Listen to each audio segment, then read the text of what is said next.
Hi, welcome on another stream, and today I'm gonna continue working with the sleeves. So on this one I attached the last stream, and now time for this one. And then I'm still not sure how am I supposed to deal with this. Should I attach the canvas into this seam or something? I'm not sure. But yeah, I think I will leave that for tomorrow, and instead I will work on the sleeves or on the cuffs, and then if I will manage to do both of the cuffs today, which I doubt it, then I will at least start the lining, and because I'm not sure how to deal with that, I won't attach the lining at the top, but at least I will cut it out and all. So yeah, that's the plan for today. And let's get started. So I have to deal with this one.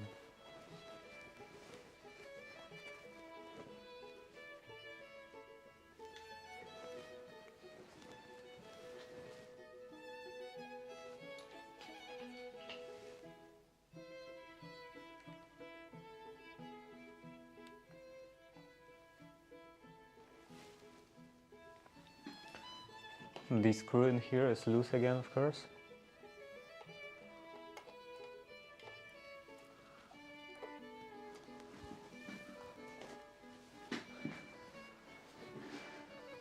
Okay.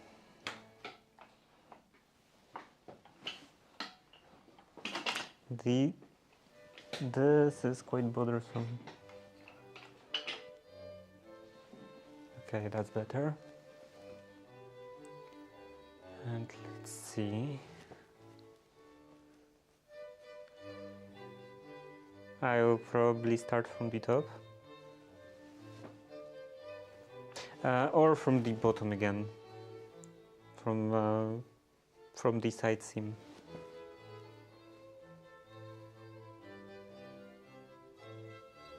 Yeah, and here maybe a bit below the basting stitch.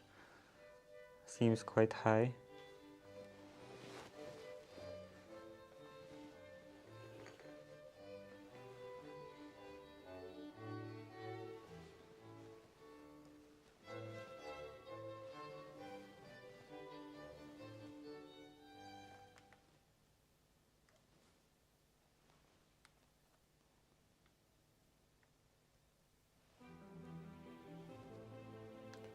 Focus, manual. Actually, are there any other modes? No, it's only continuous autofocus or manual focus. At least in this like general mode of shooting.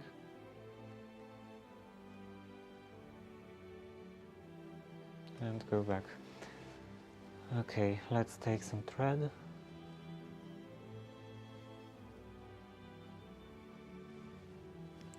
And some needle.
a bit lower.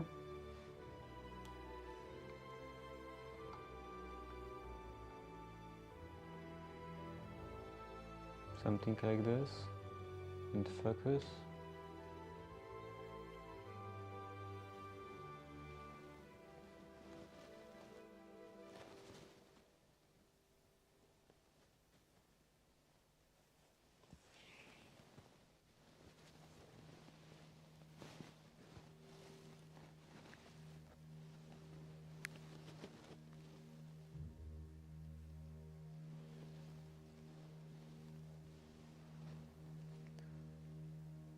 I'm also straightening out the thread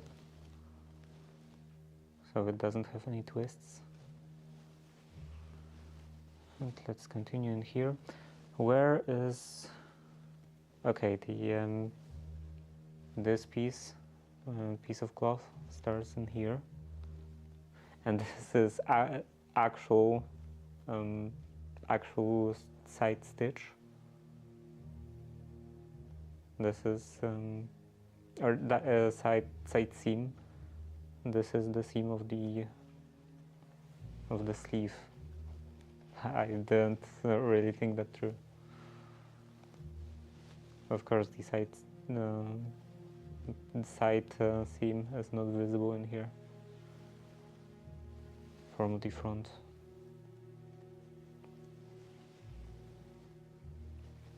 And this is, I would say that this is pretty much already the back, so I can go a bit tighter in here.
I can cut this off.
I think I'm going out of focus slightly. Too far maybe.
Okay, now I'm getting close to the top.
Okay, that's definitely not at this point. Maybe not. Maybe not a knot.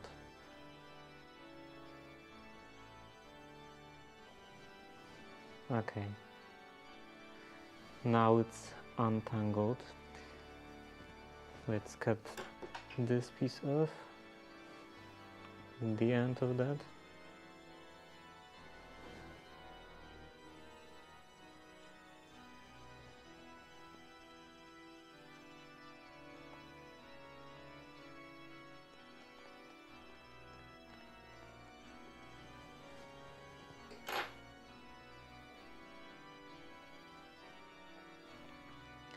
and continue through the front. This time not so tight.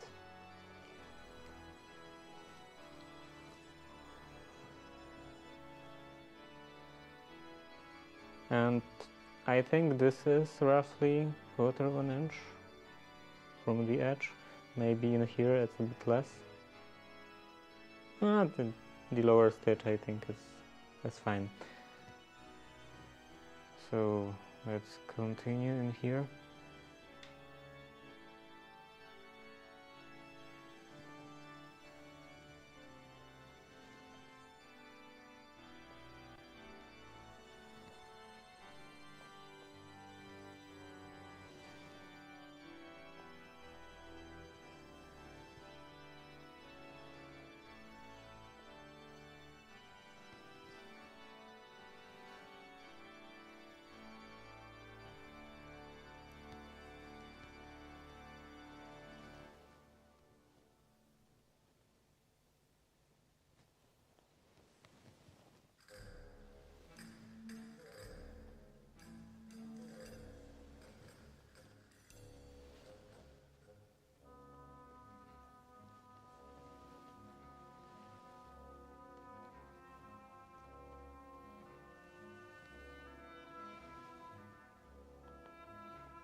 And this is fine.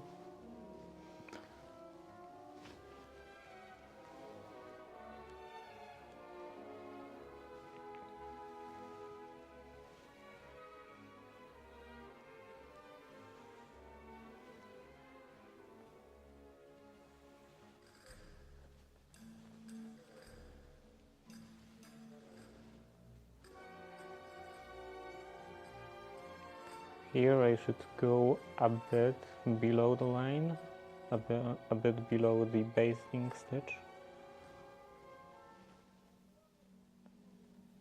It's getting quite close to the edge.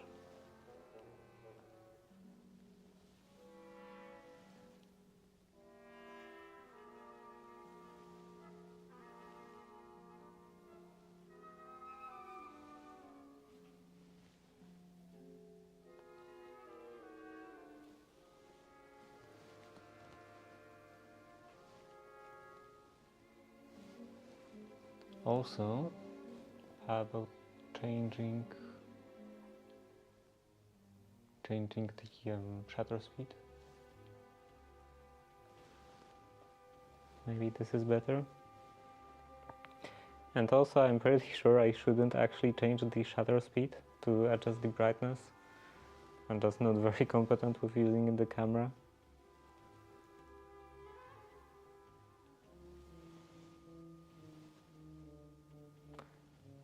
I need to finally look for some course online, maybe on YouTube. There would be something that I could learn about just photography in general, how to use the camera, how to adjust different settings, or rather what settings to adjust.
And that will be the end.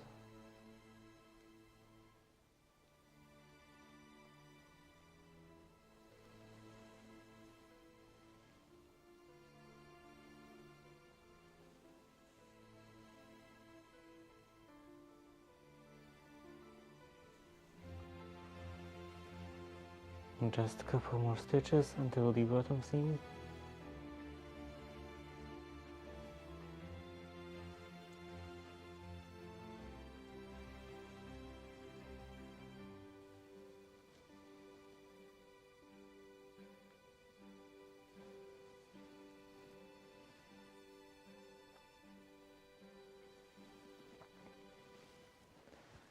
And now that's the end.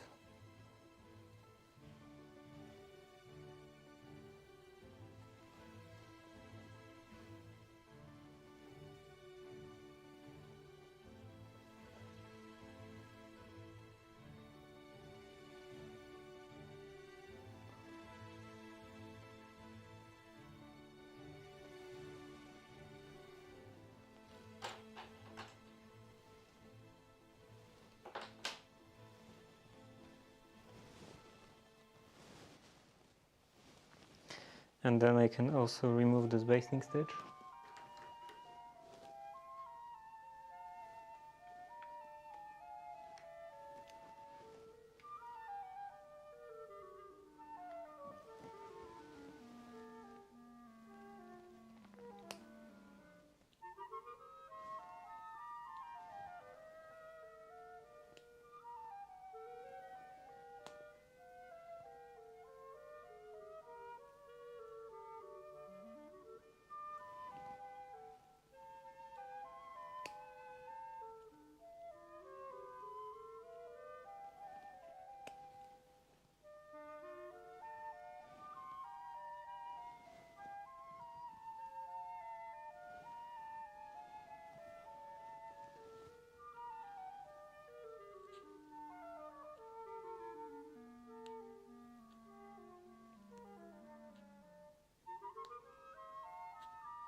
Okay, that's all.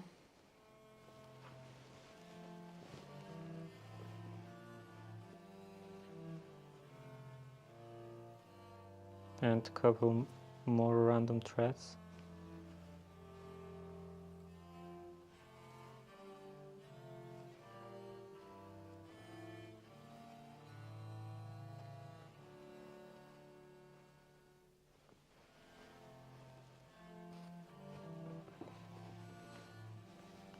Let's try it on one more time.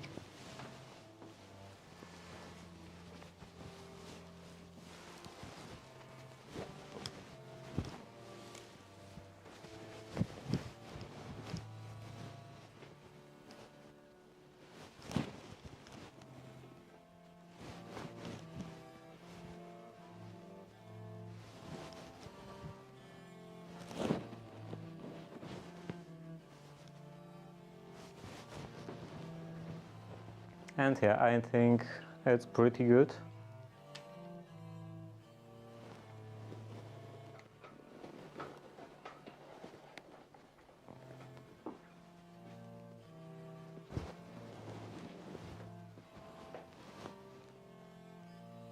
Fairly smooth on both of the sleeves.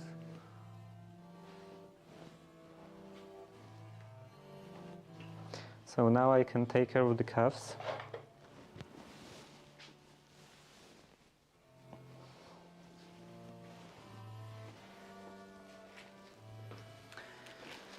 And let's see.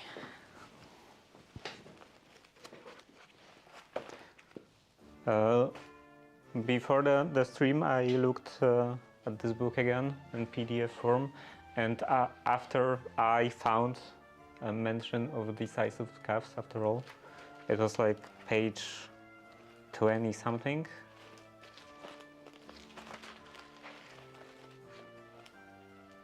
Yeah, in here. And the usual depth of cuff is 3.5 inches. This, however, is purely a matter of taste. So 3.5 inches.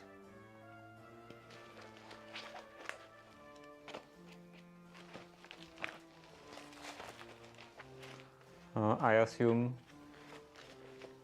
it's 3.5 inches from the end of the sleeve in here up to the edge of the cuff.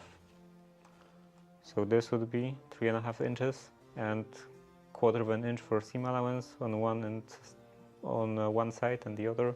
So that would be 4 inches.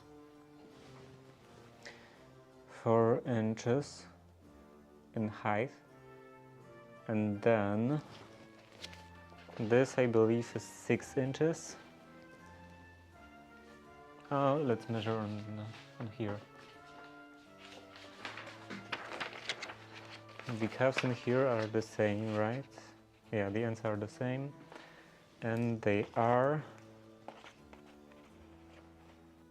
6 inches.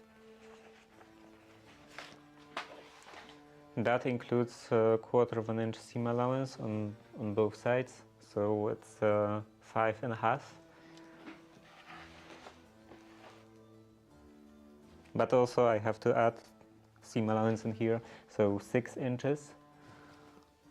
6 inches.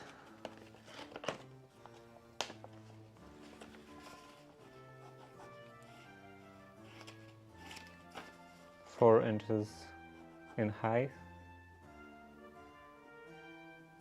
4, and then 6 in width, 6 inches on the narrower side, and then on one side I want to go 1 inch further, 1 inch. Let's look at the buttons. By the way, I only have these fairly bright buttons. I would prefer to use those. They are a bit darker, like very dark blue, I would say. But I only have small size of them. And for those, for the bigger size, I only have this lighter blue. I don't know. I think it doesn't look that good, But also I don't know where to find some other buttons. I was looking for some other buttons before the stream, and I couldn't actually find any.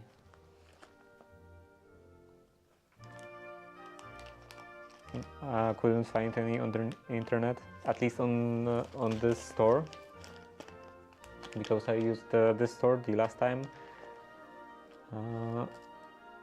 and now they don't have, I think, any kind of darker color buttons. Hello, Queen of Cats, very nice. I was looking at the offer of that store, and they didn't have any kind of darker buttons that would be both in the bigger size and the smaller size. Like, what is this size even? This is like 3/4 of an inch. What does it actually mean? 32 with like two, or with a quotation mark, or two apostrophes. Is it something weird like barleycorns? No, I'm pretty sure the barleycorns are. A barleycorn is like 1/3 of an inch, so that wouldn't be it. Yeah. Anyway. So this is like maybe 7/8 of an inch, and I couldn't find any buttons on that website that would be a fairly dark color, and that would be available both in the bigger size for the like main buttons in the front, and in the smaller size for the cuffs, or for the sleeves in general, and also for the waistcoat, because I want to have same buttons on waistcoat and on the morning coat, because it's supposed to be a set, kind of.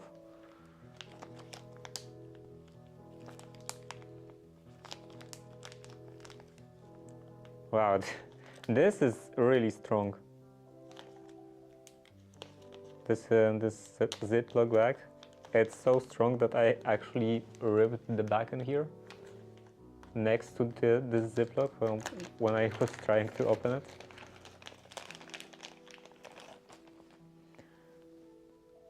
So yeah, this is kind of like dark gray with a hint of blue.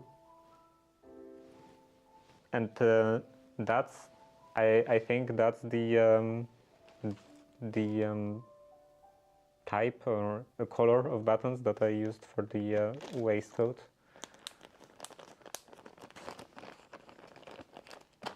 But yeah, what was I? Oh, right. Not really right. Oh, okay. I know what I wanted to do. I wanted to look at the width of that. So let's say this will be like this far from the edge. So it would need another this far. And this is roughly an inch.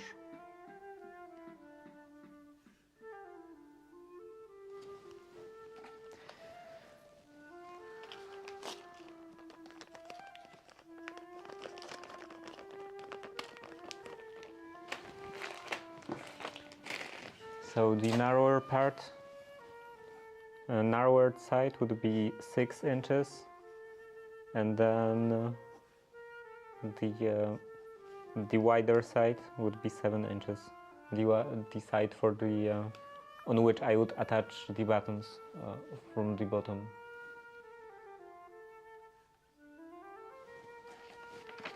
So 4x6 and 4x7.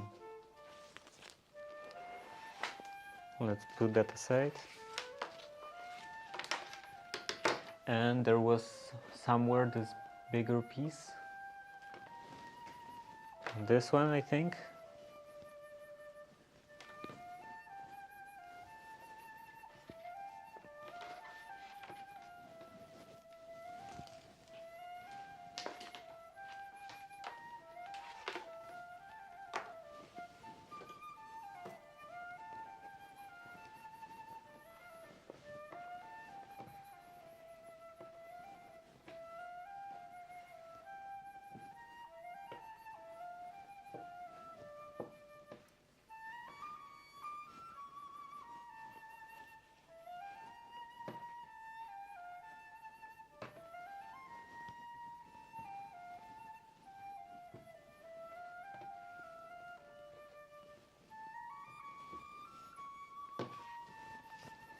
Okay, so this is actually 7.5. This is 4.5, yeah. And in here also 4. Now let's make it stronger.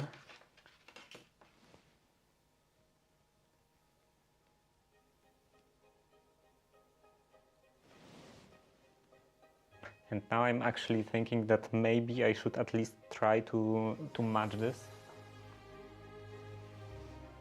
Match the yellow lines in here.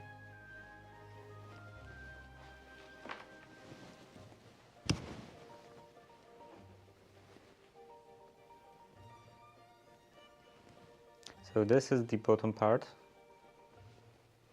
This is the top part.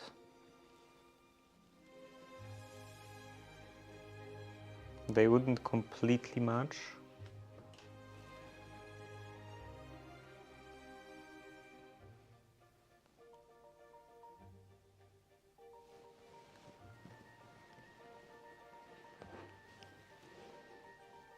Maybe, kind of.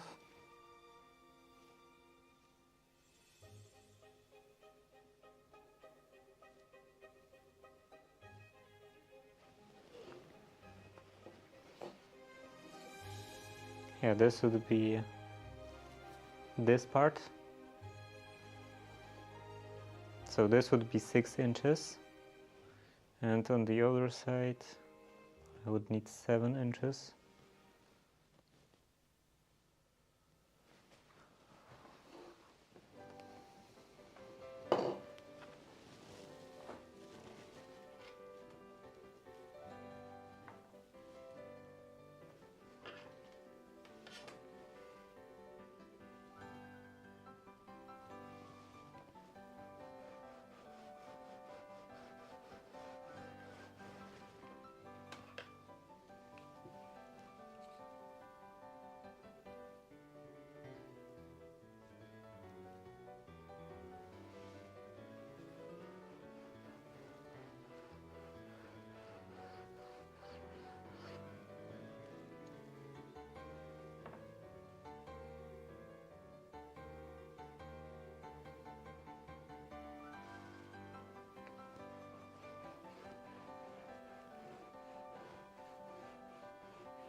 Okay, 6 inches of that. So this would go up to here.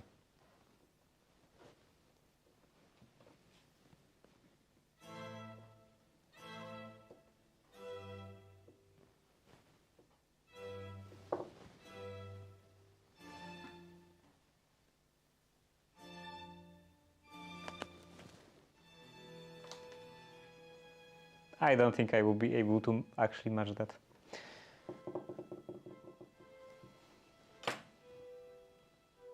Match anything in here.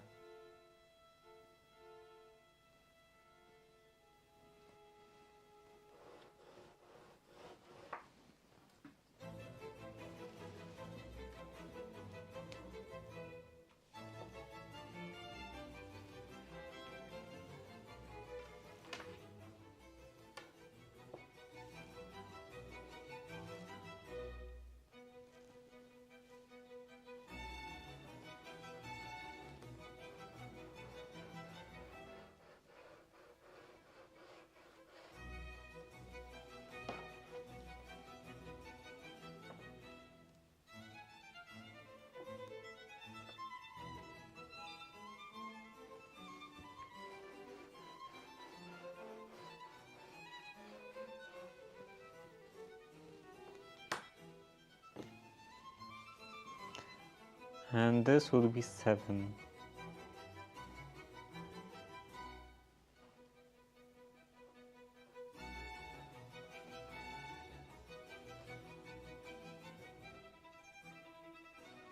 Actually, let's go up to the end and here, and then I will think about how to cut this, how to divide it.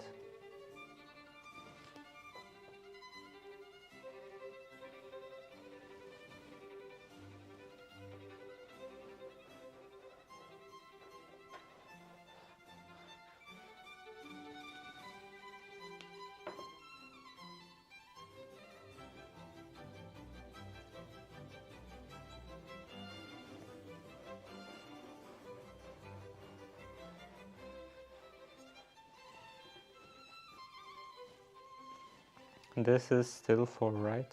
Right. Let's continue up to the end in here and cut that off. Maybe this.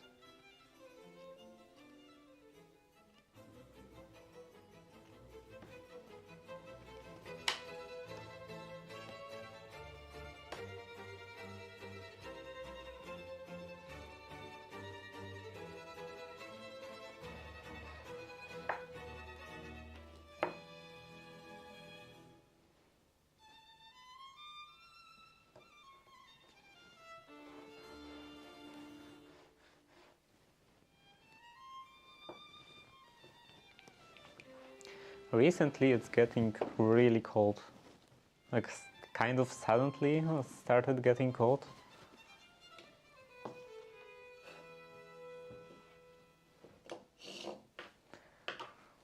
Seasons are changing, and not only with the weather, only in like TV shows. Just a month ago I was watching like 13 TV series, I think, and now I think I'm watching less than 5 maybe. Kind of boring if everything comes out like once a week. And most days I don't have anything to watch.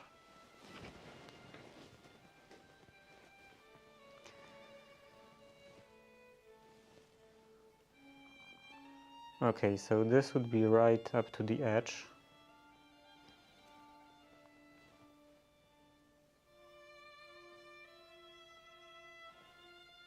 Kind of right up to the edge.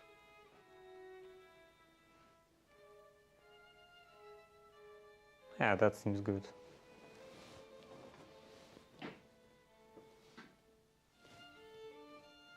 Kind of good.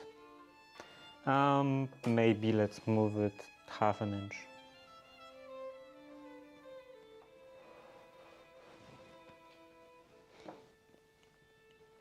½ inch, and then I can go 7 inches.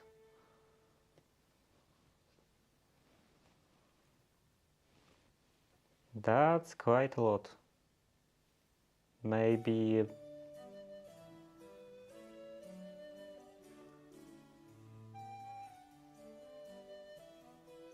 I could go 1.25 inches, or rather 1/4 inch further.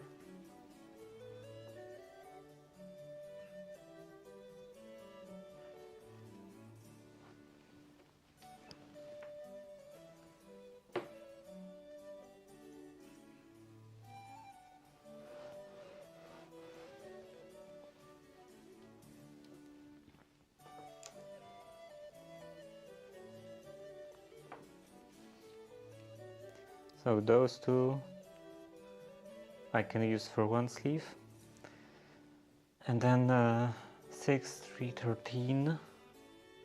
Yeah, this is well over 13.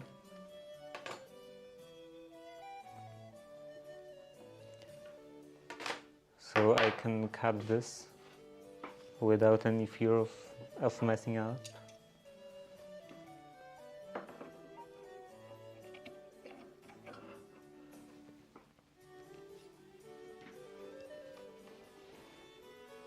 This is definitely 4, right? 4, 6, and 7. This is not. This is 7, right?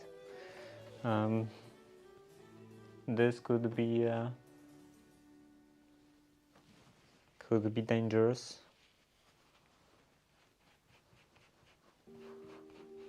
This is not the line I'm supposed to cut. So it should go. Where is my check? This should go 1/4 of an inch.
I didn't actually need to cut this apart. It could just stay like that. But now it's done. Okay.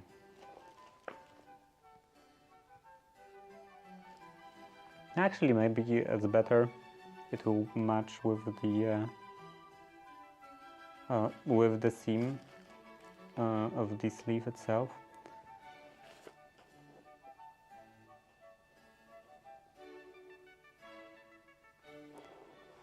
So yeah, this is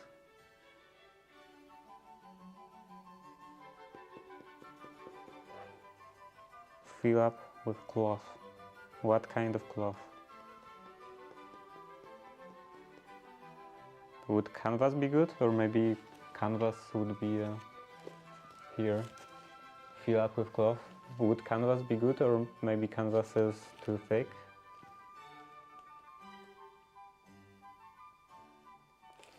I will try it.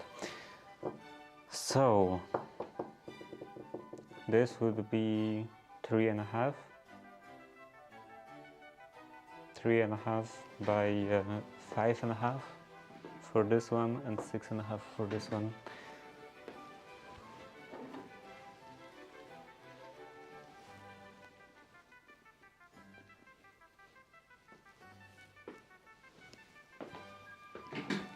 Maybe I will have enough in here. Yeah, this should definitely be enough.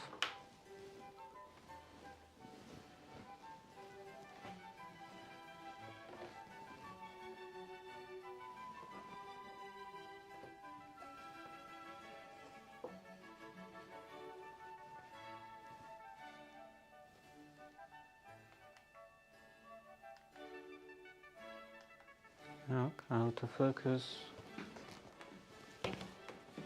And let's press that.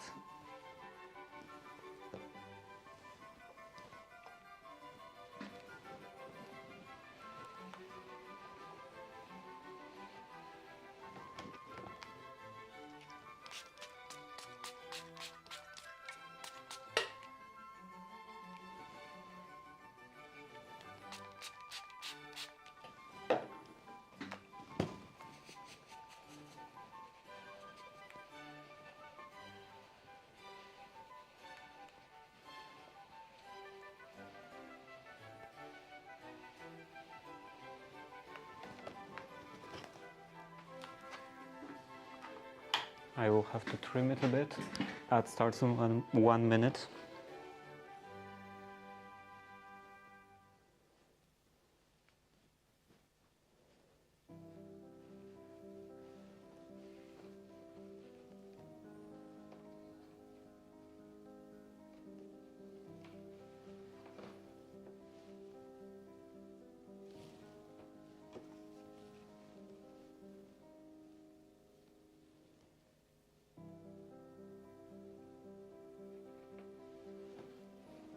Actually, maybe I could use this one. This is a fairly big piece.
Okay, so this is straight, fairly straight.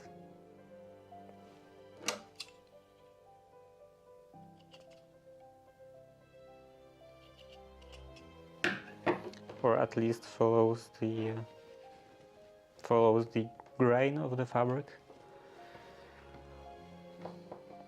Now I can go 3.5 inches up. I think 3.5 inches. Yeah, should be 3.5 inches. I don't want to actually fold this part. 3.5. This would come up to here.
Okay, this is actually straight.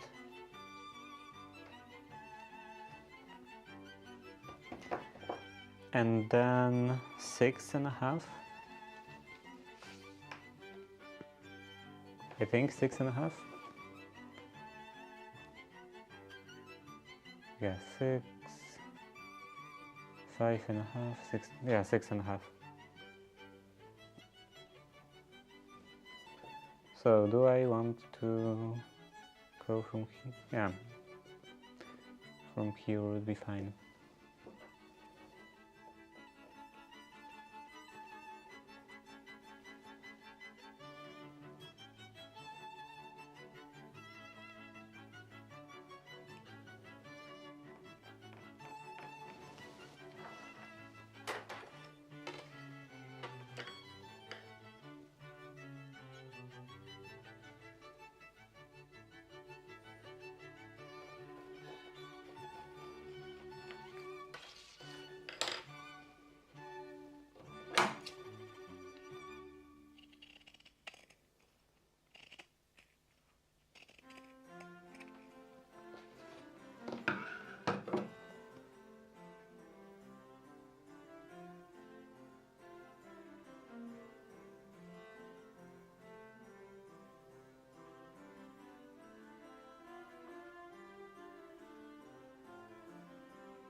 And that's 1/4 inch from each edge.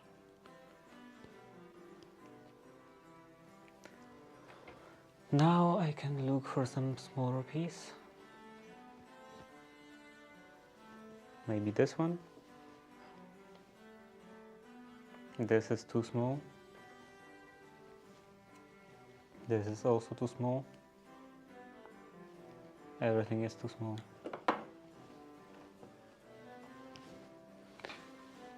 I guess let's just take this.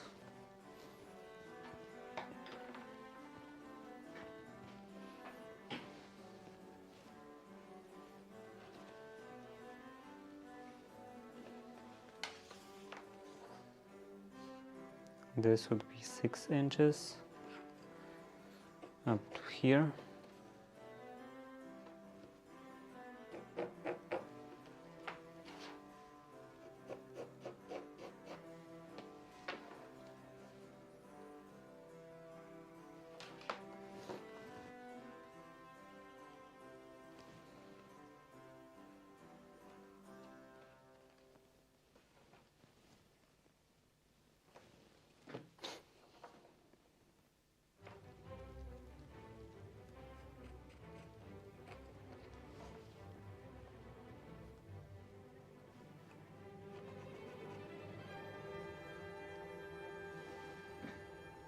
Four inches, 3.5 inches.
and tap.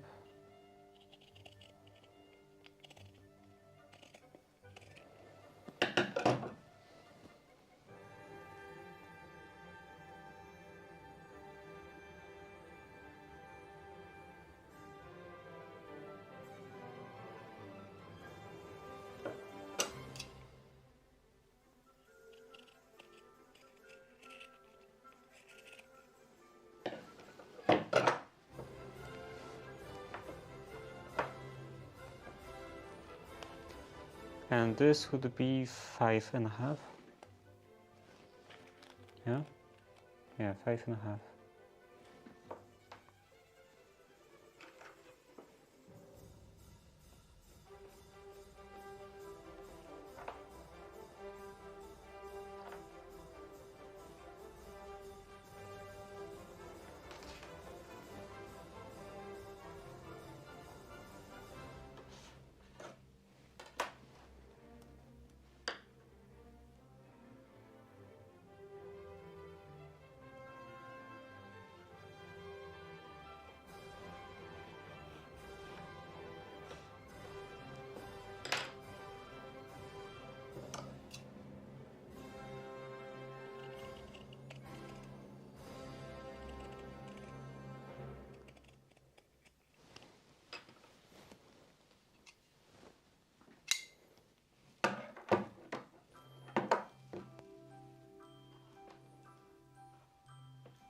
This should be a little narrower.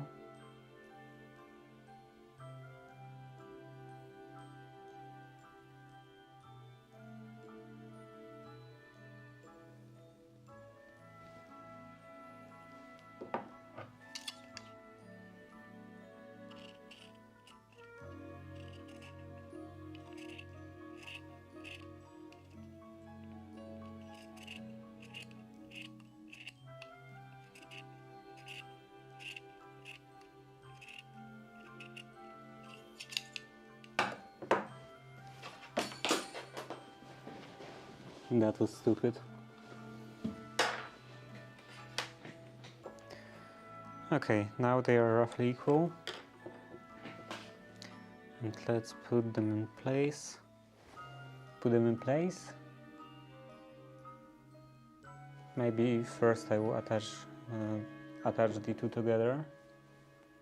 And for that, I need to check the sleeve again.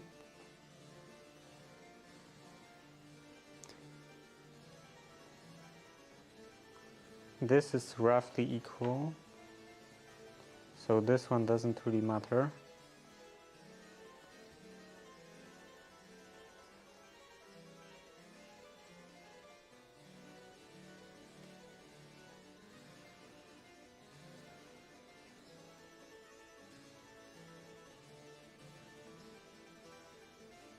Oh, then that's something I didn't consider. This is not a right angle.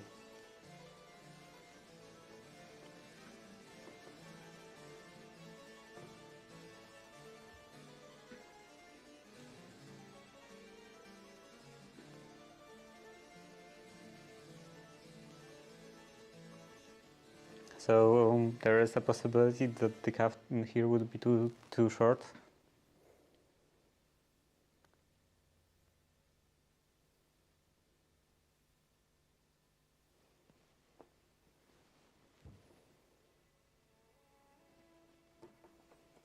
This one would be fine.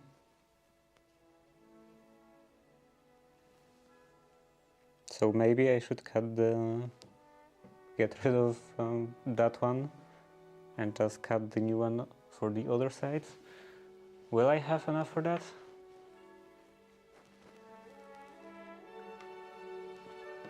And this is also trash in that case.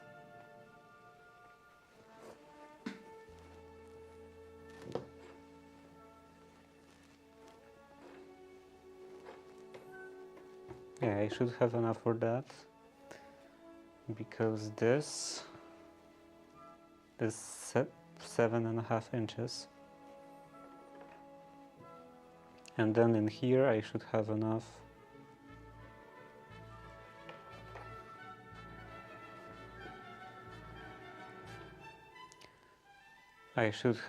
to make the entire calf. Okay, so this would be fine.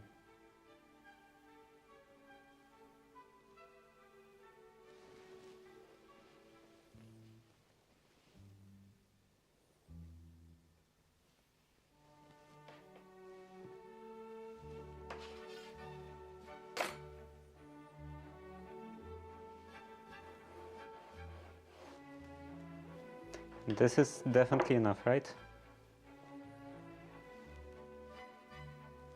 Let's put this on that edge.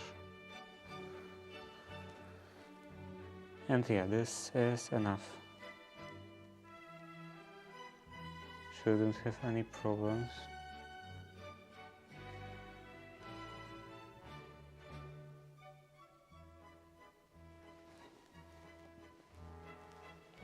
So this would be for the lower edge, for the upper edge, upper part of the calf. And then for the lower one, it would have to be an inch longer.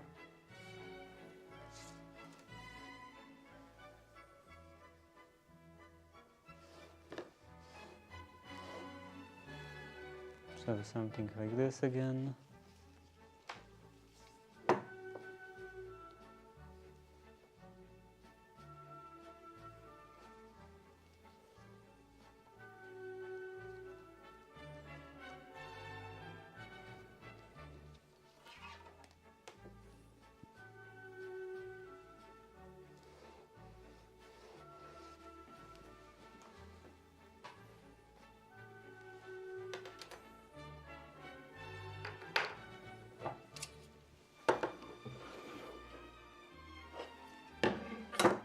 Just to be sure, this is 4 inches, this is 4 inches,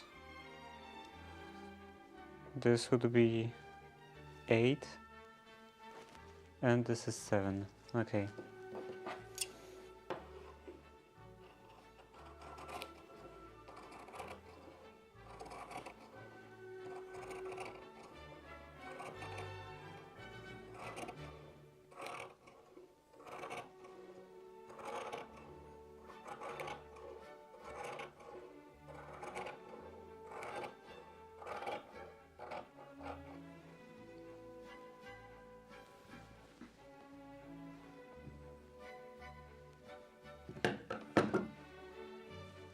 This can go in here, and then this is the actual edge.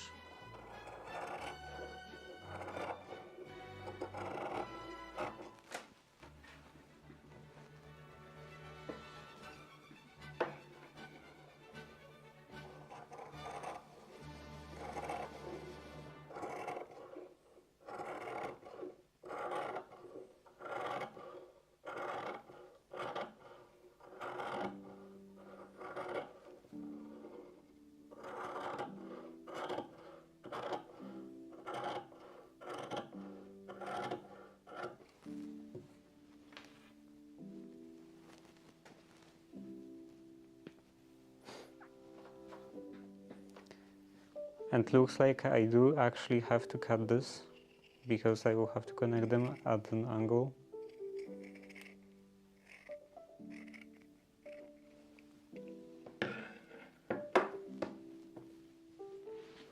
And this angle will be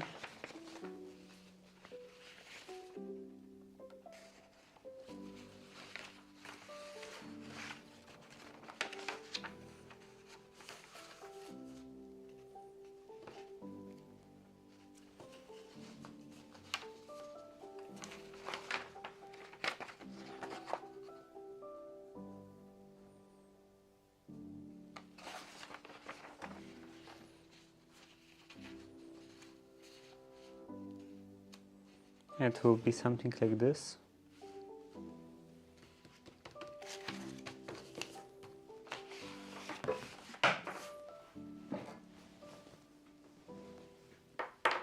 Where's my ruler? Here.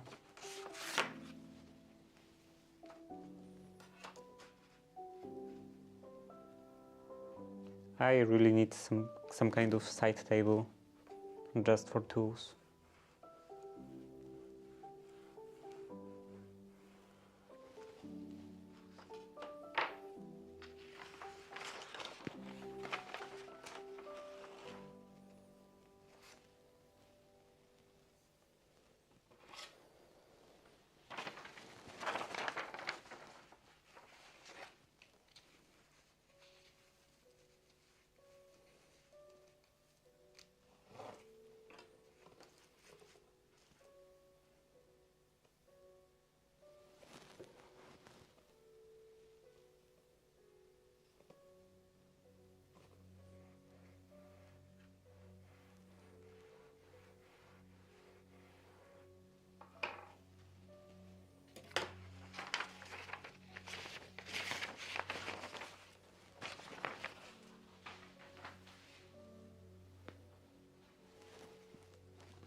Pin this down.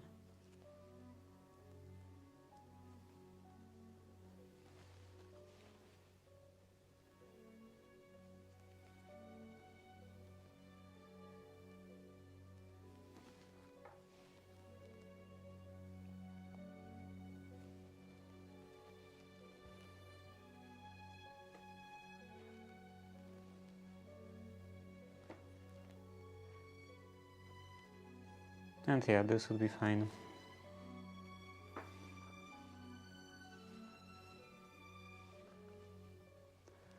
Now I can run a basting stitch through this so that it doesn't just rub off.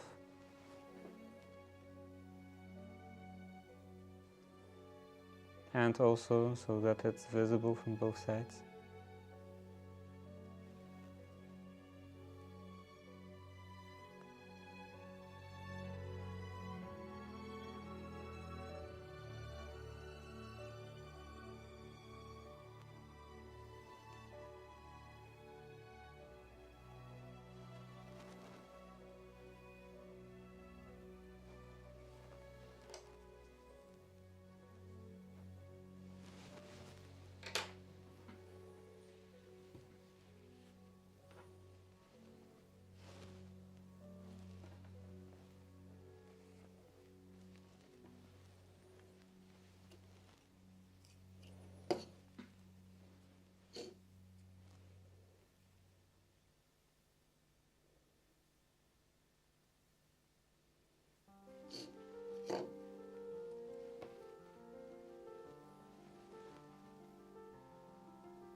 And now I would like to connect those two pieces together. So I have to put the thread on the machine, of course. Let's see.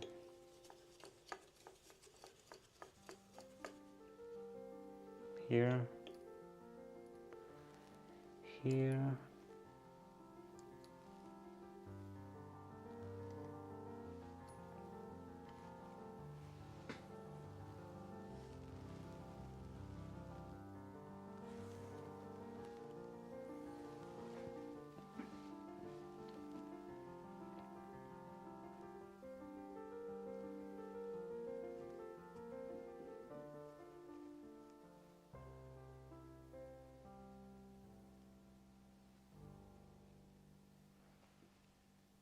Will that be correct?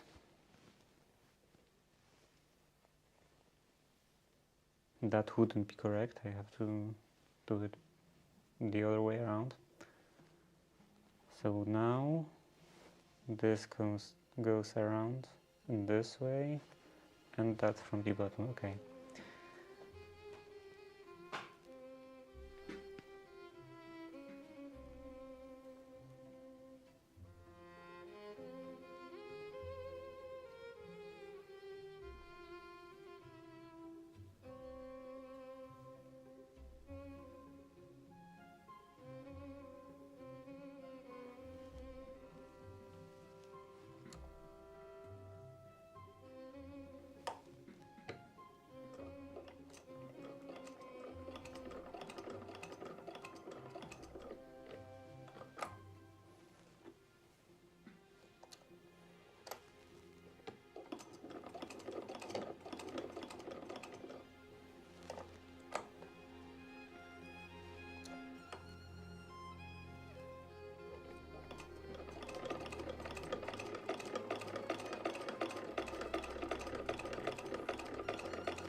Okay, now it should fit in here.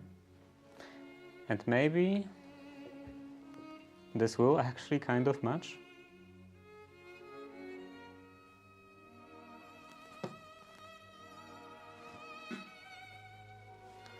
I will now press that.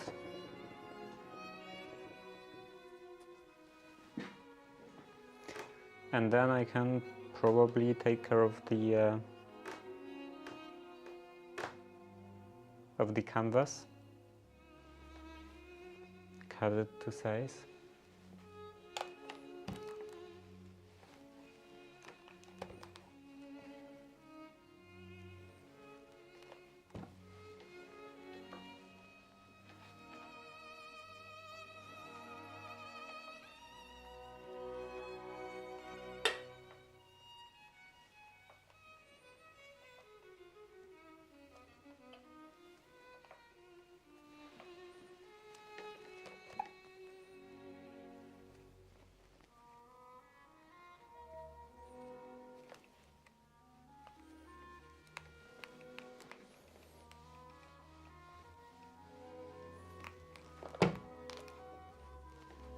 Some water.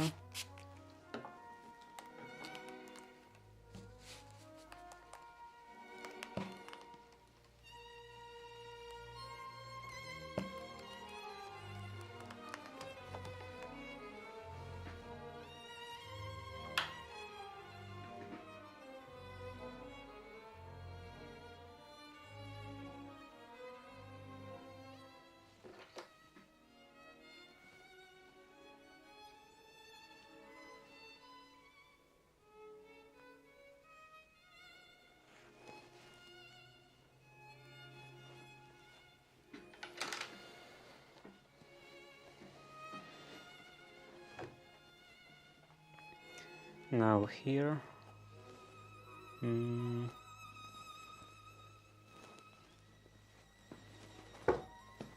here, 3.5 or probably 4 inches up.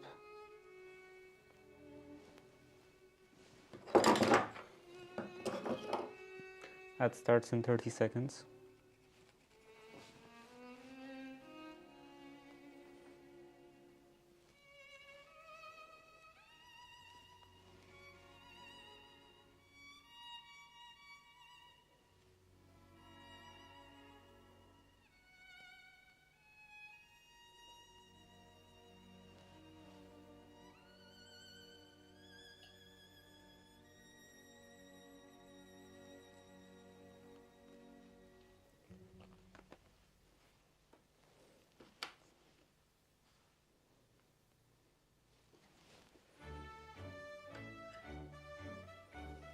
Four inches in here.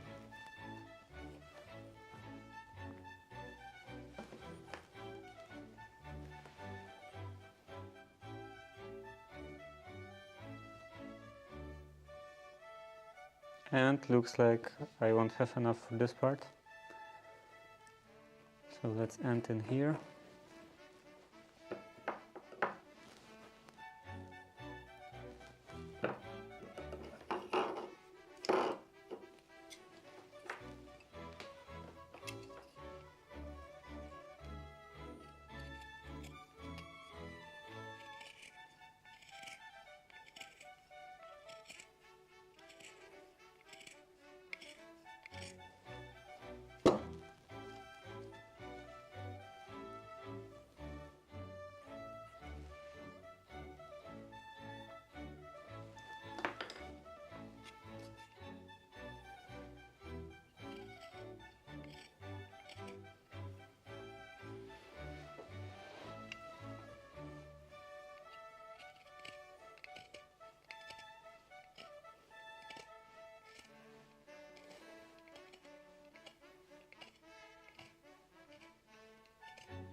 Let's do 3.5 inches in here.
Okay, so that's the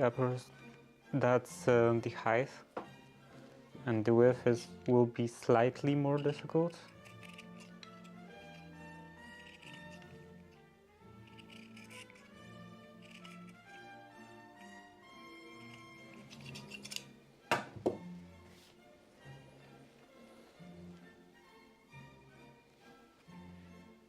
First of all, I should probably mark the angle.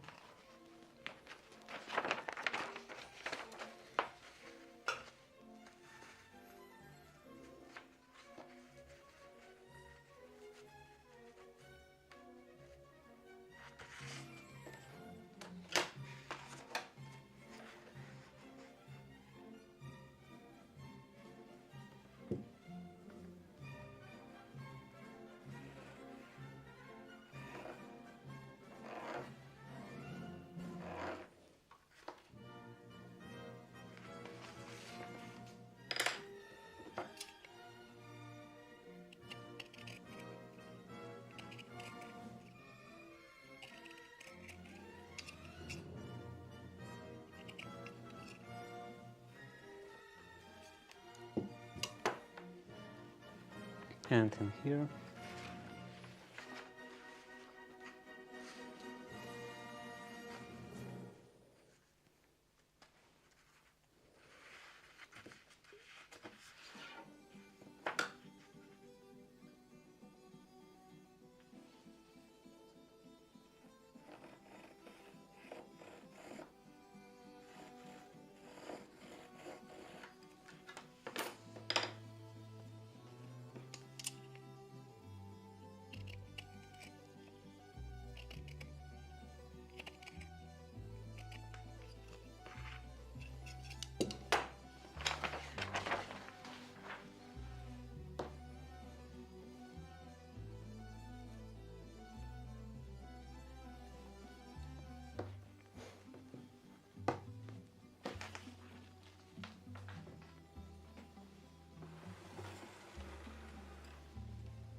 Now I can press this.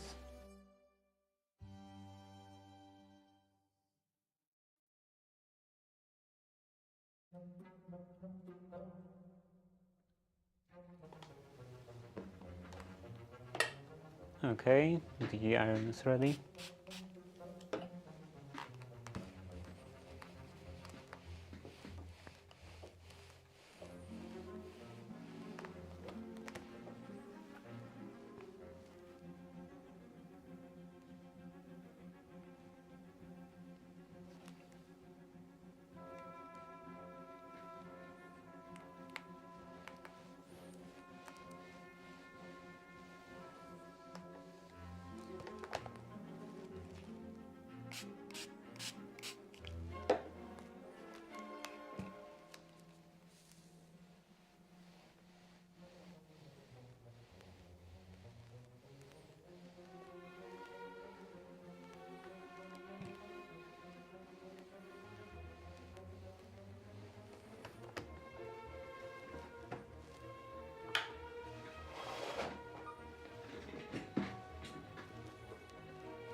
And now I can put that in here.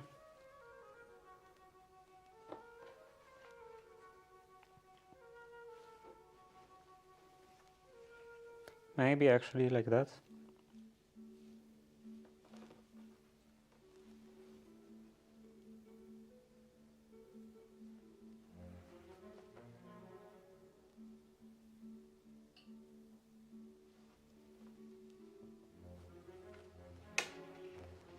Is that actually 3.5 inches?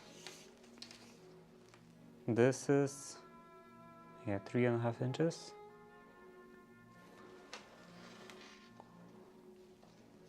And this one is slightly below 4. So it should be roughly 1/4 inch from either side.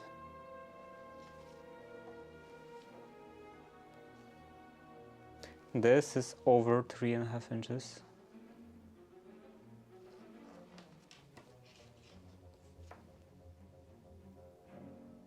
And this is still slightly below 4. So yeah, I will adjust that top edge, or that canvas, I mean, the edge of the canvas.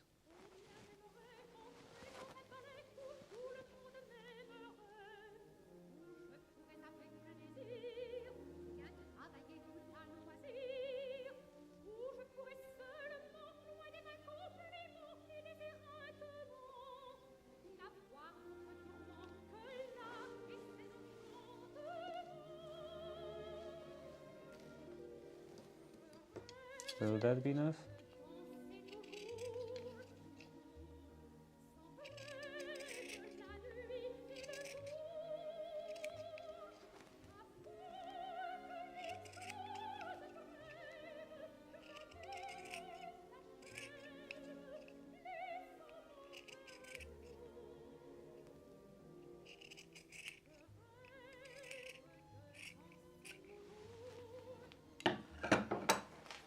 Now this is still slightly above. Let's do the same with the lower edge.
Yeah, this should definitely be a bit smaller.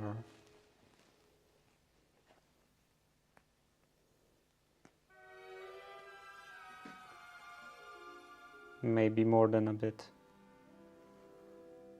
Let's remove 3 of them, maybe even 4.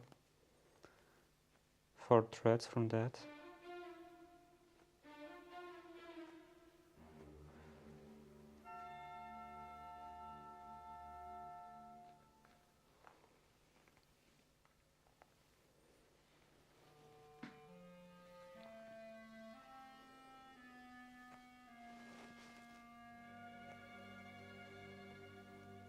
Looks like you should definitely allow more seam allowance when you want to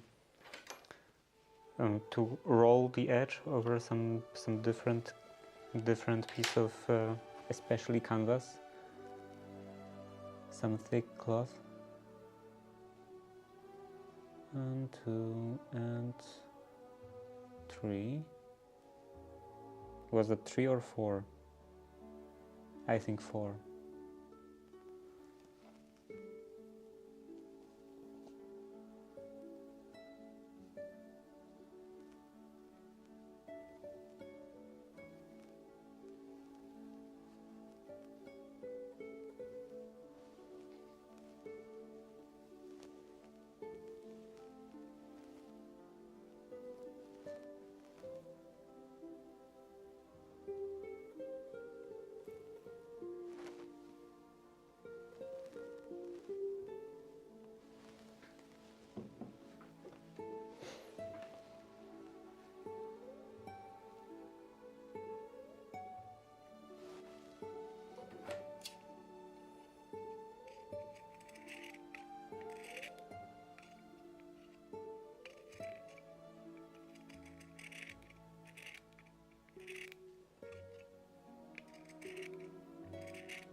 Let's try again.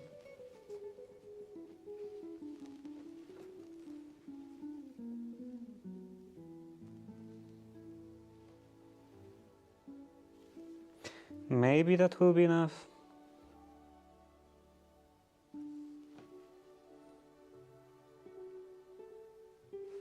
It's still quite tough.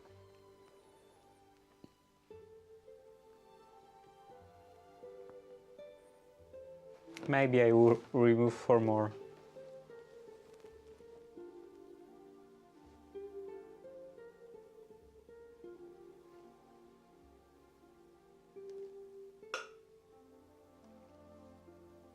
That would be probably already half an inch or even more.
That was a pin. And it's gone now.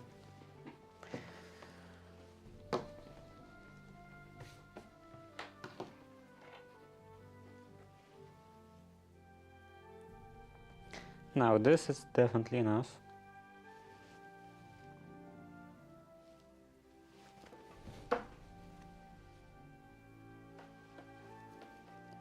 Let's pin this down.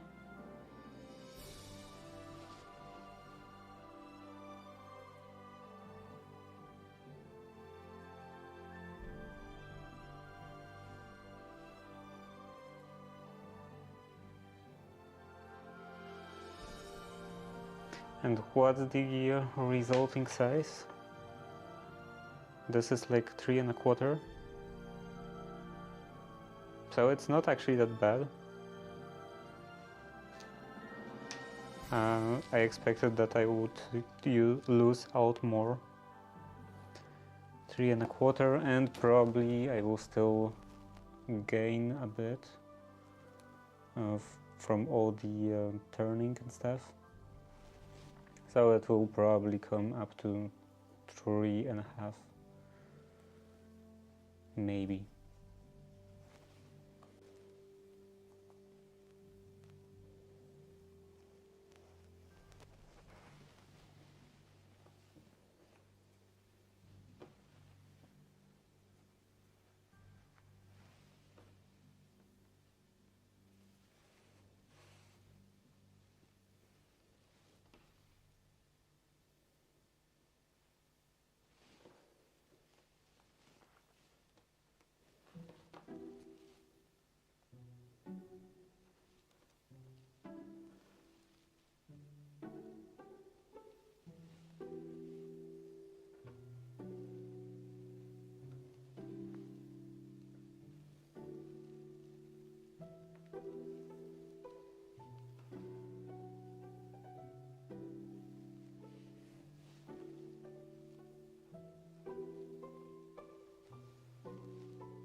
And also actually, let's mark this as done.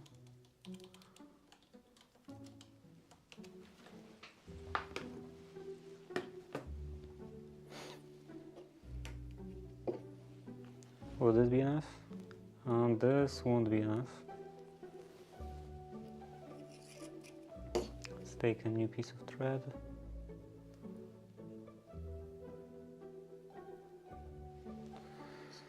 New piece of thread with some wax. Ooh, too aggressive.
And that's the end.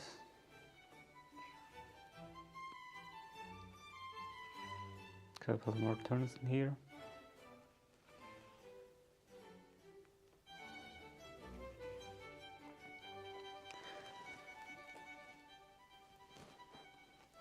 And then let's remove the pins.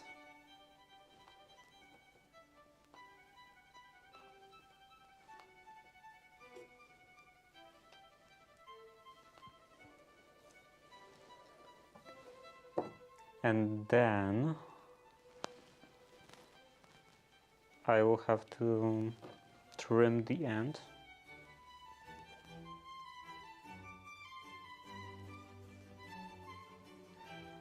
So this side was the longer one.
Here and here.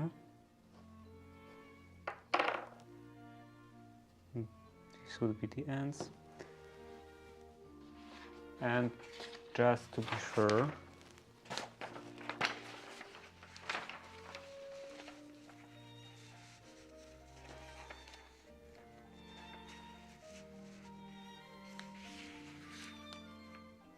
yeah, this seems like a 1/4 of an inch. So this should be fine.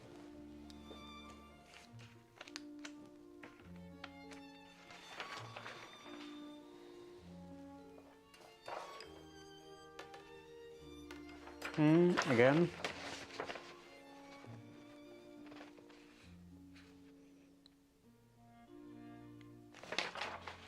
Yeah, this should be fine.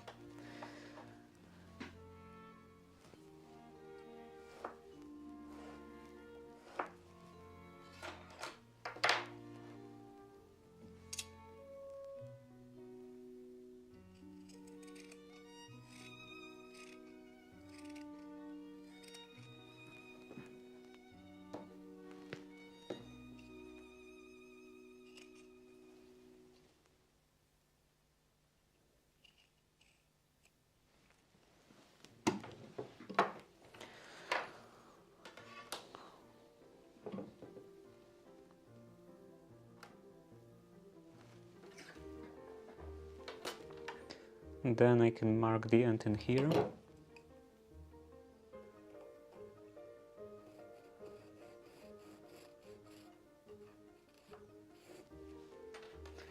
And go 1/4 of an inch in.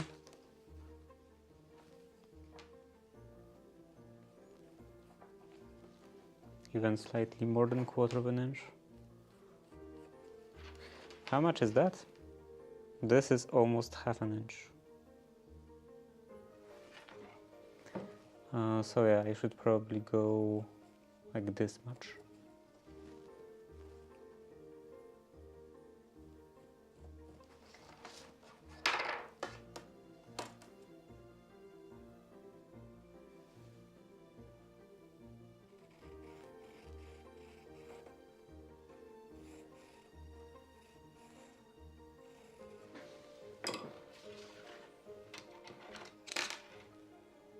And that's already past the basting station here.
Then the other edge.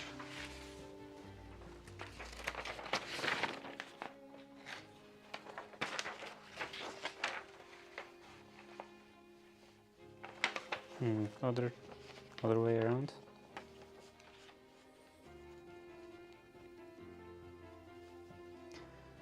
Okay, so this would be the end.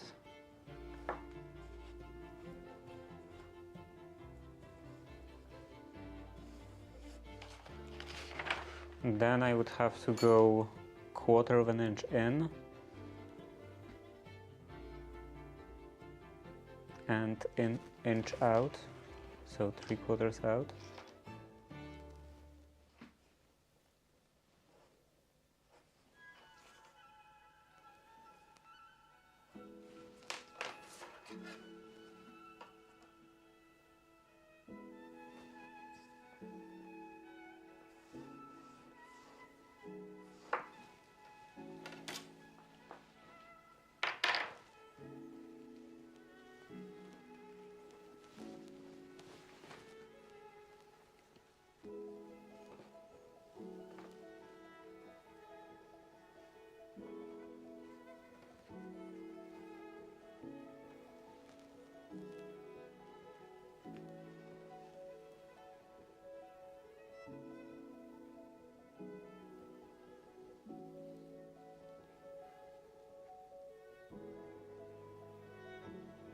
Yeah, that should be fine.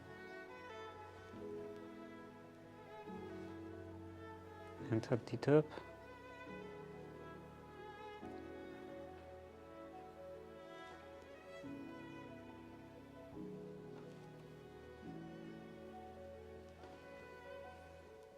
Hard to tell at the top. Yeah, should also be fine. So I can cut that off in here.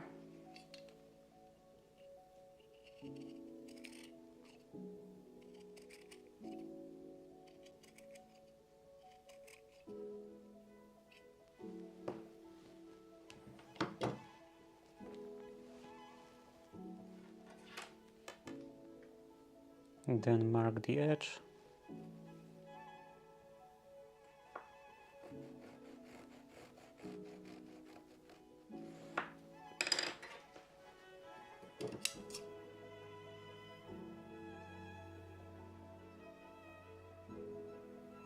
Actually, not needed.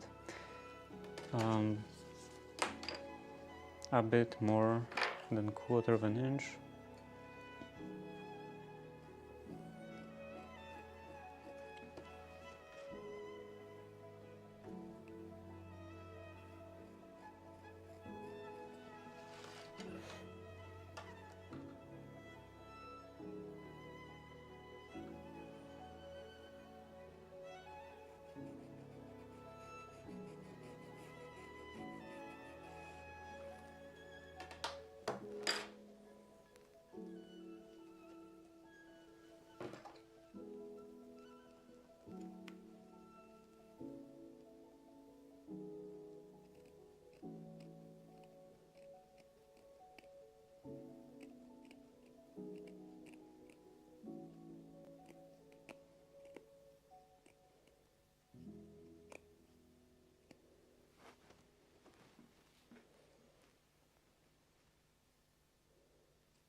And this should also be fine.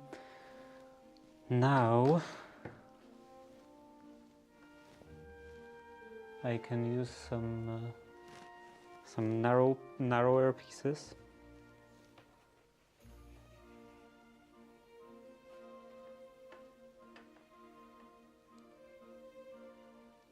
And use that as a facing, kind of a facing.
Something like that.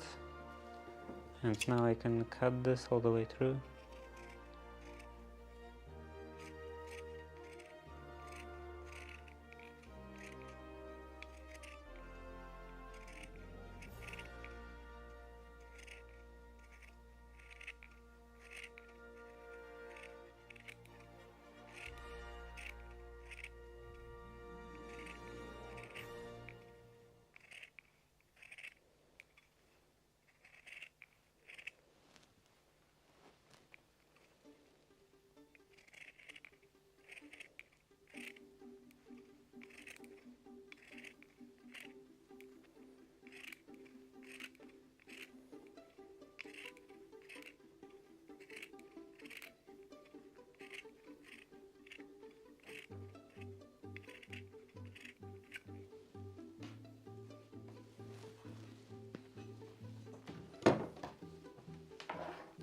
So now I can use this as a facing.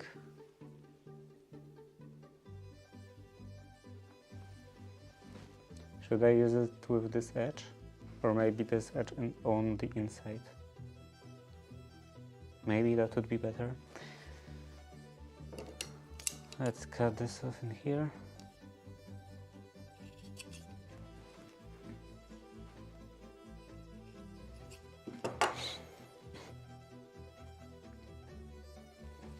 On the other side.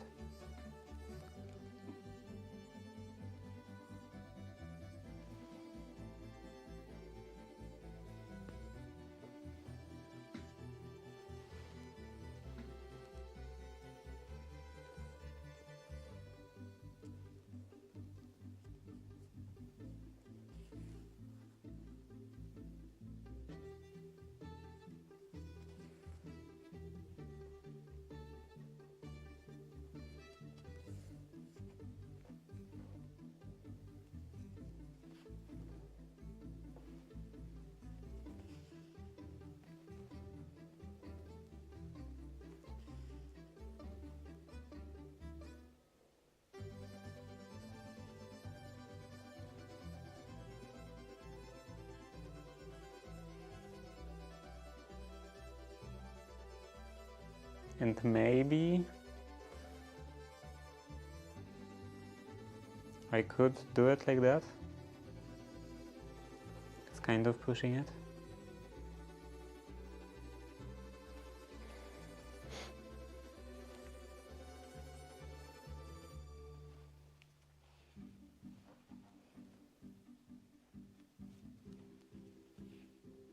But at least I wouldn't have any more layers on this seam in this one spot.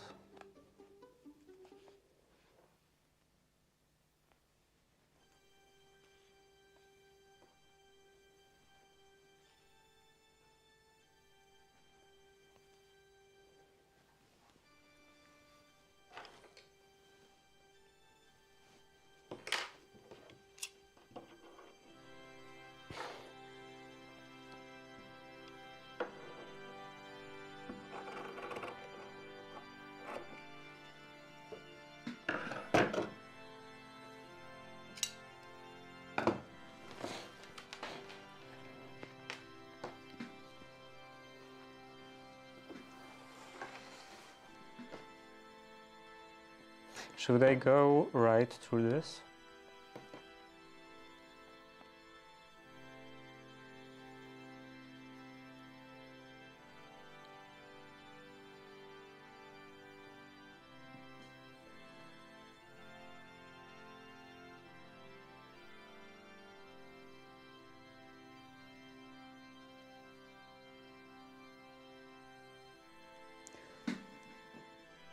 Or maybe first attach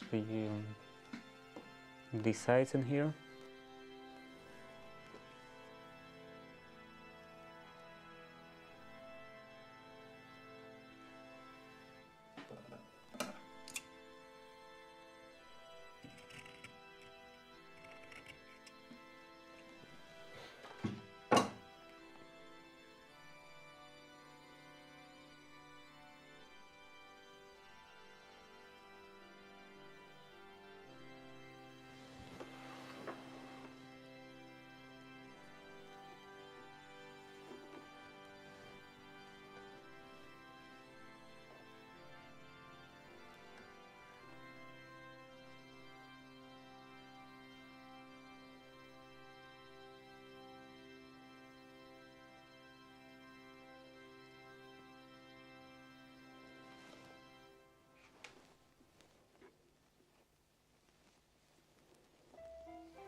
Almost.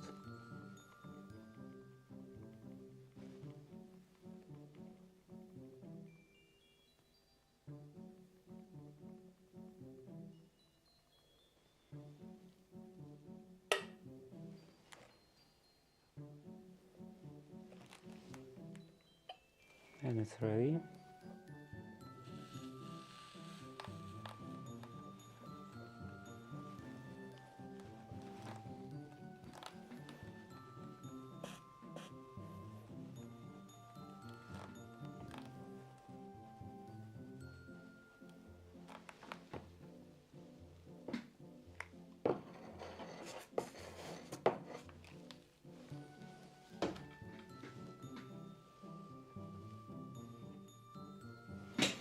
maybe I should actually do it on the ironing board.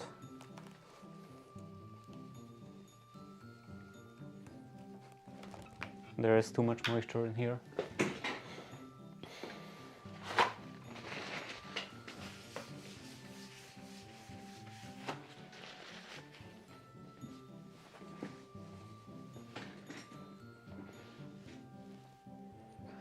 So now, the same question again.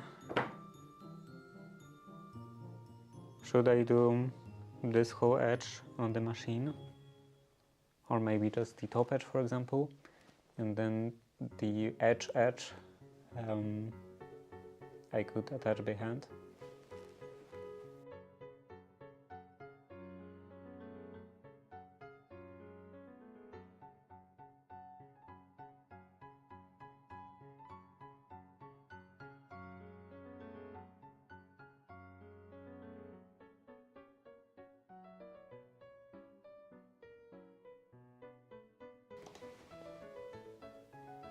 And I should probably try at least to compress that a bit.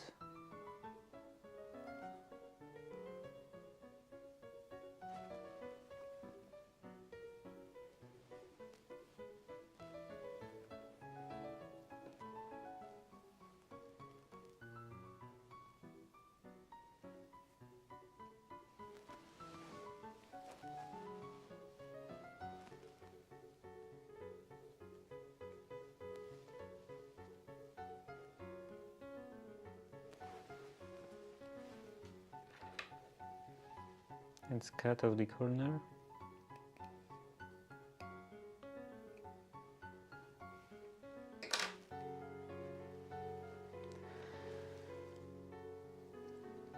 And then yeah, I will try to push that in.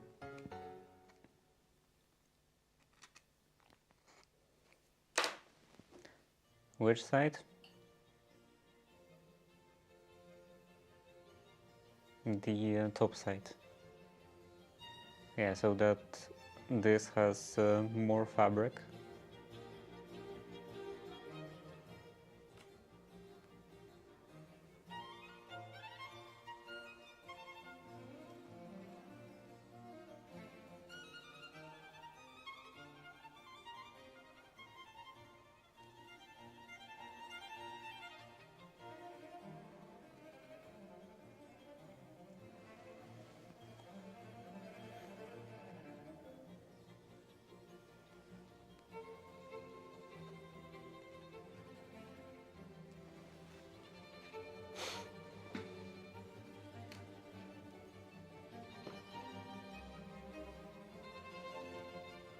And let's also base that on.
And then the other side.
And then I will press that again.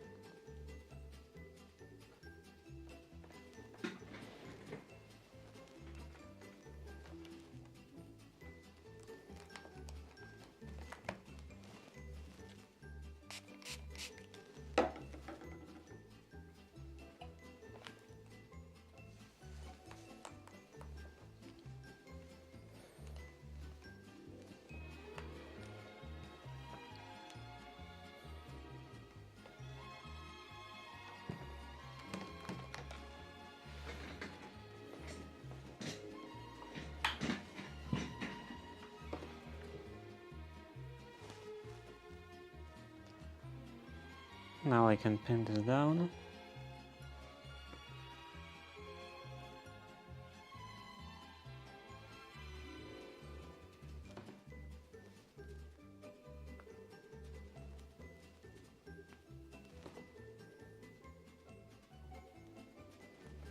I wonder if I will manage to do the other calf today.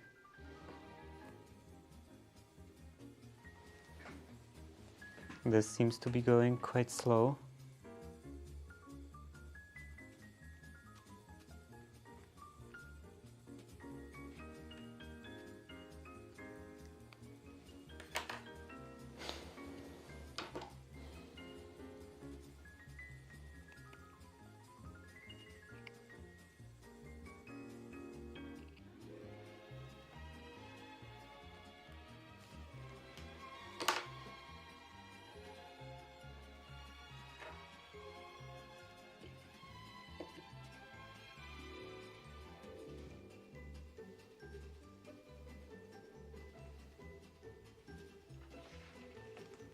That starts in 30 seconds.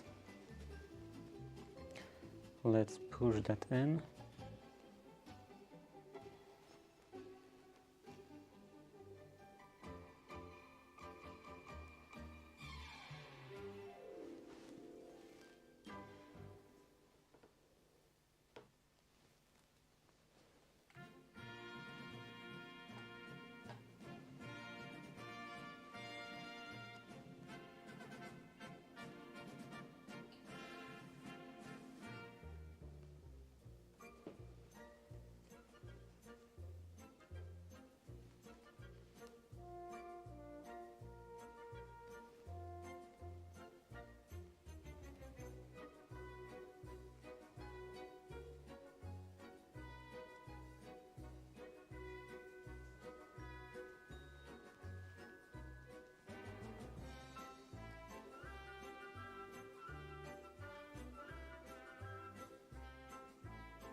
Okay, now it's ready.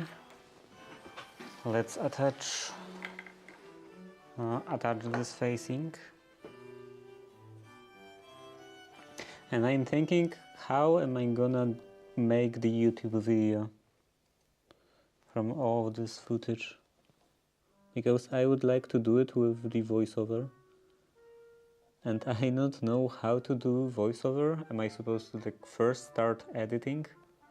Because I'm not sure what I actually want to say. Like, I would like to comment on stuff I'm doing.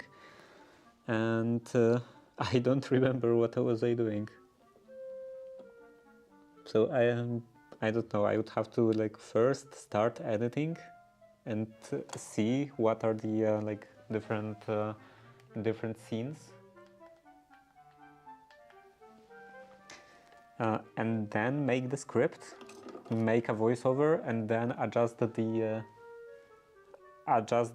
duration of the clips to the voiceover. Seems quite complicated. Seems quite convoluted.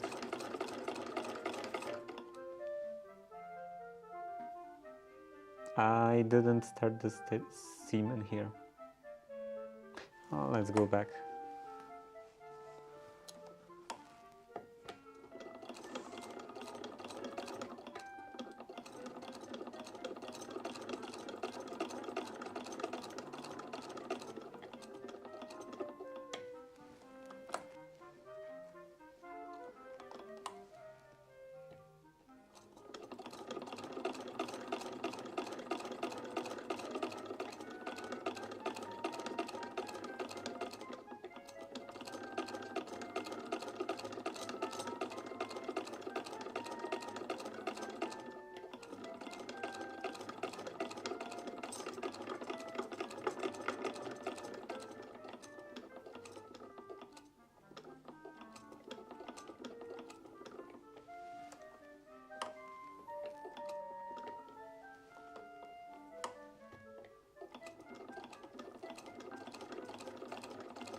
And up.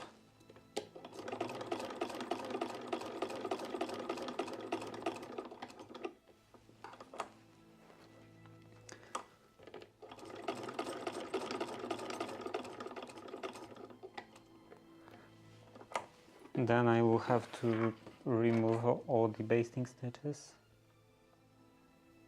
Oh, well, not all of the basting stitches, just these ones.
Let's cut off the corners in here.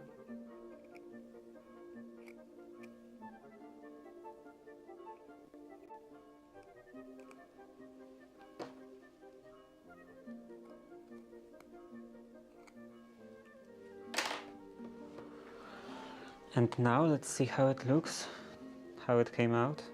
Probably not very well. Not that great. It would definitely be better if I did it by hand.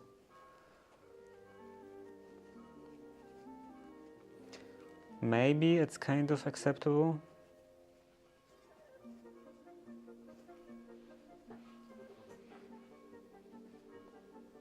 Looks quite rough, honestly. I think I will redo it by hand, because the corners in here are not great.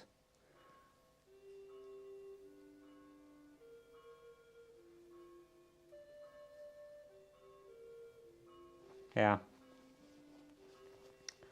I'll just give up on this.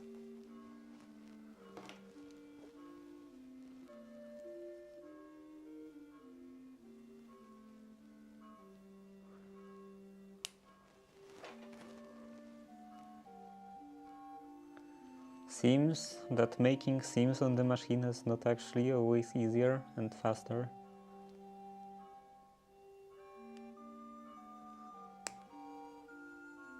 At least if you want good results.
This will take a while.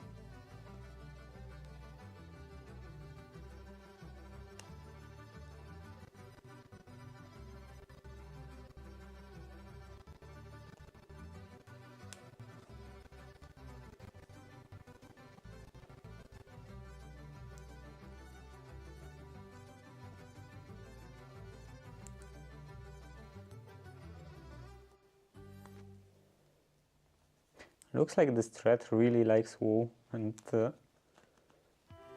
doesn't want to slide.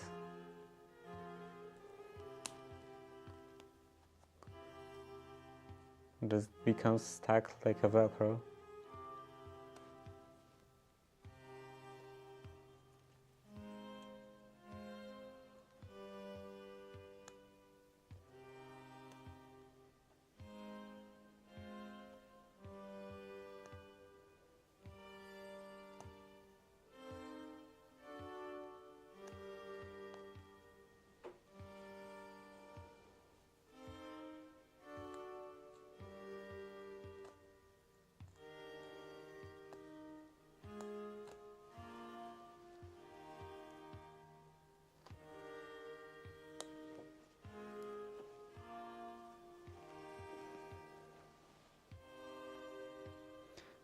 I'm kind of afraid to do it like this.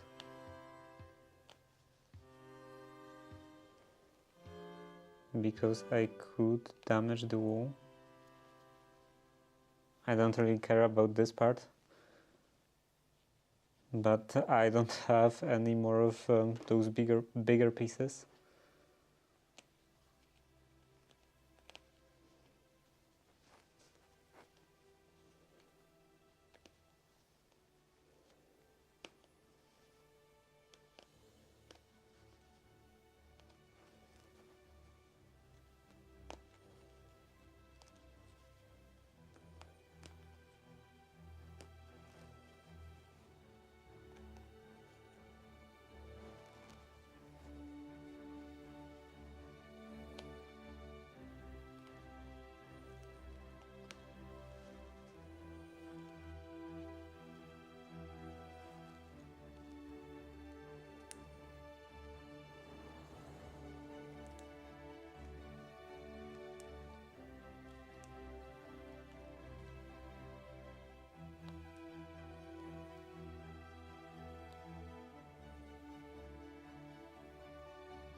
Okay, now it's gone, and let's remove all those pieces of thread in here.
And that's ready. Now I can do this, fold this over the canvas.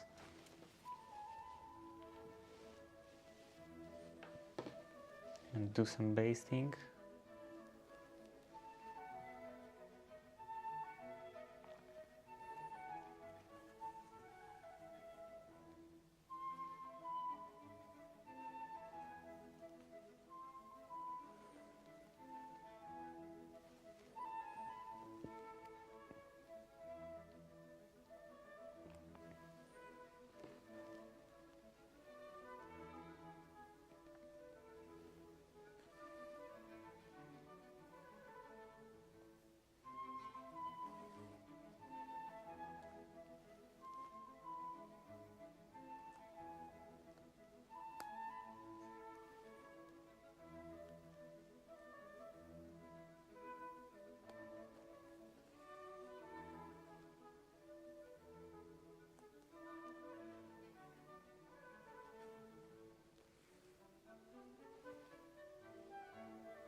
I should probably press that part.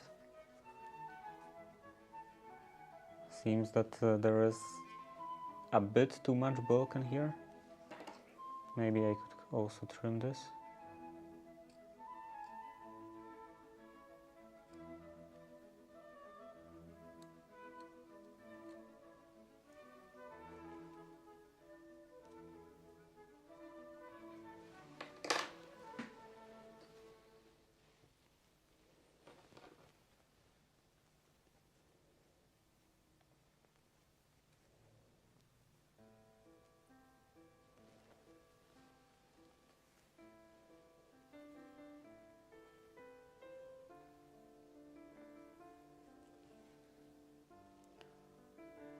And I'm folding this right onto the edge of canvas.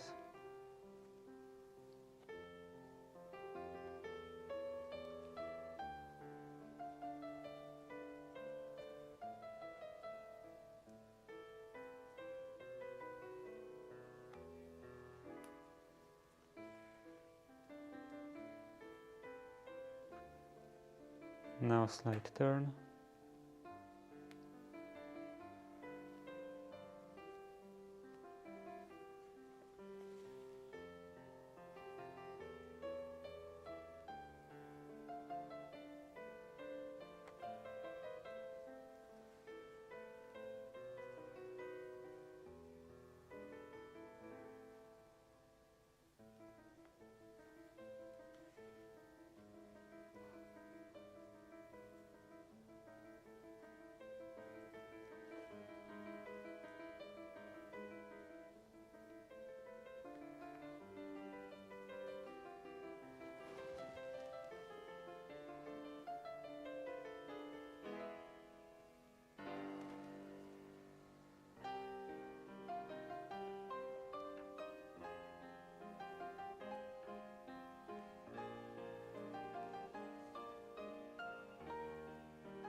A bit more thread.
And then here, this I can trim, and let's turn on the iron.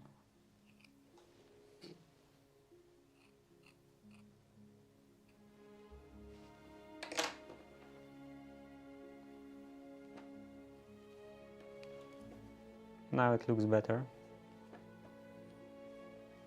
Nicer rounded corner.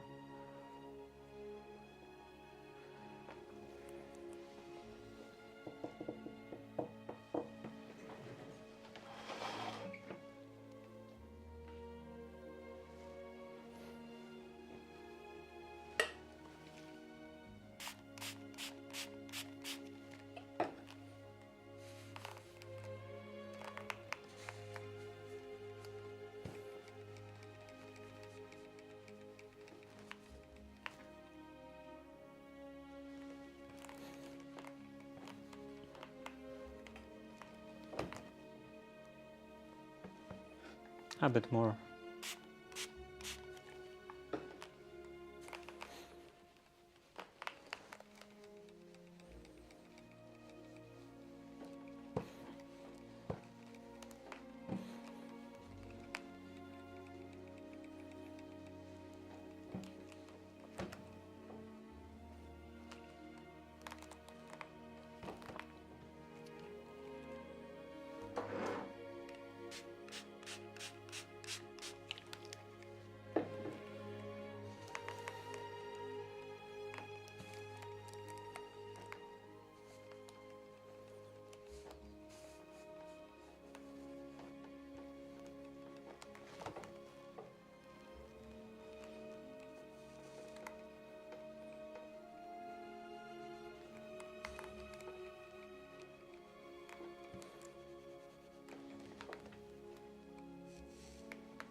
Okay, now I can put this on,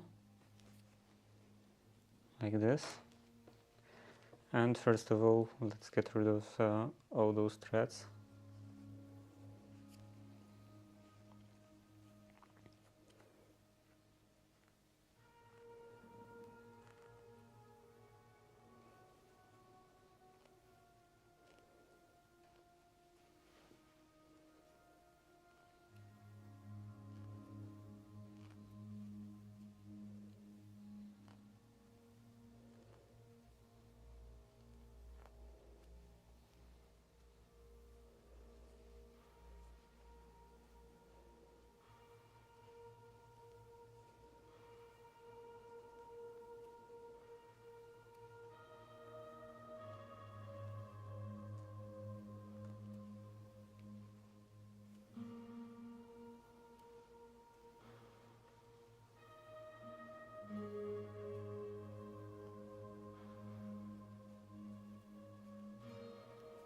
Why did I decide to do this on the machine?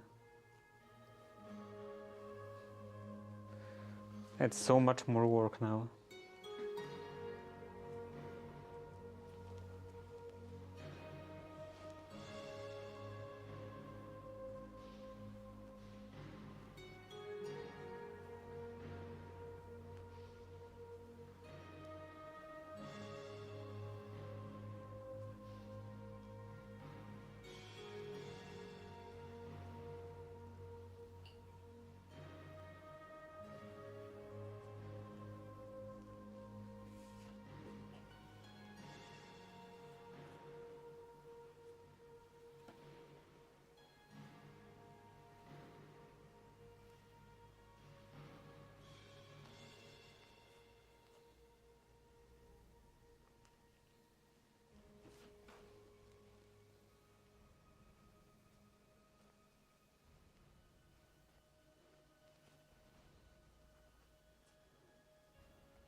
Okay, and then I can turn this in. Maybe, kind of.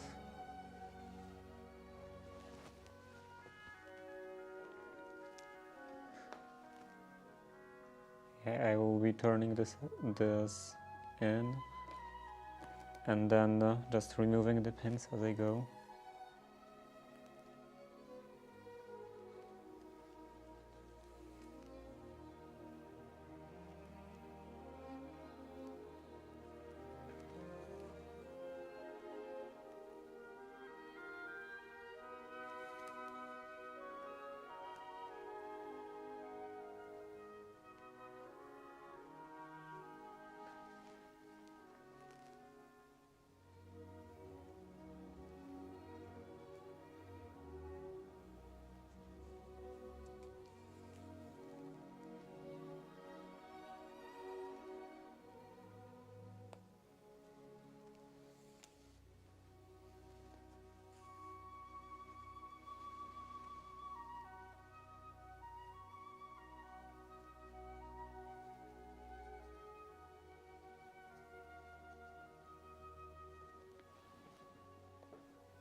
It's actually a bit hard to turn that in a radius like that from the outside.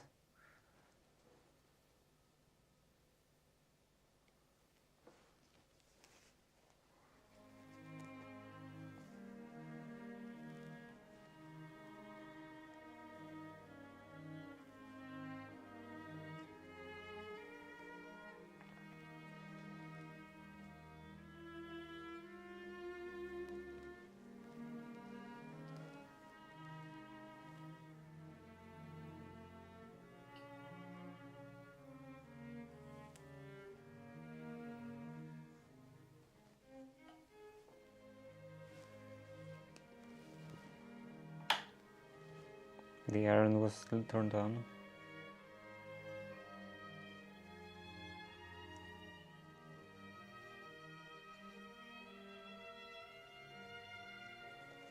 Maybe a bit more.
I slightly stabbed myself under the nail.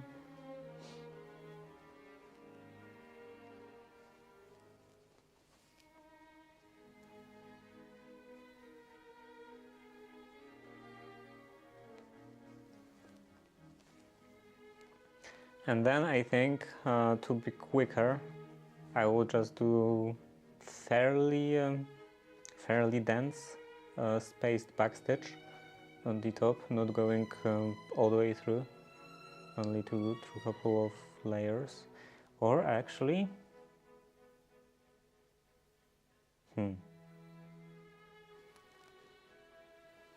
maybe I should do the stitch on the outside in here, because I am gonna do this on all of the other edges, all of the all of the other edges.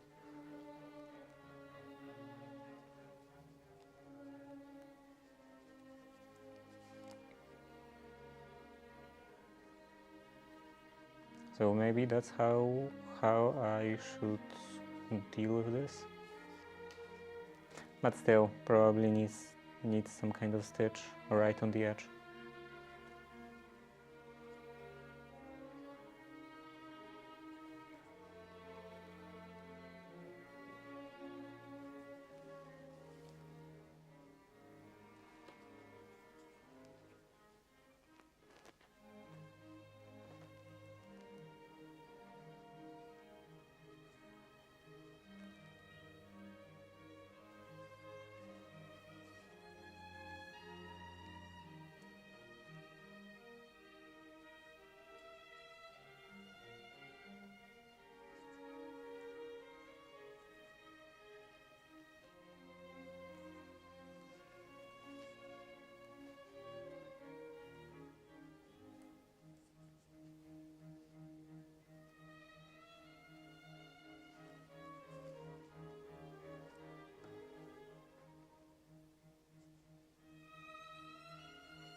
Hello, in the dragonfly.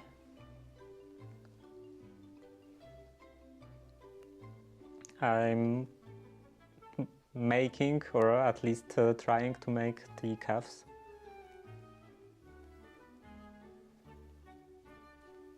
I don't really know how, because like only instructions on the calves is this diagram, this sketch. So that's not a lot of information to go on. There are like no written instructions. I'm just guessing.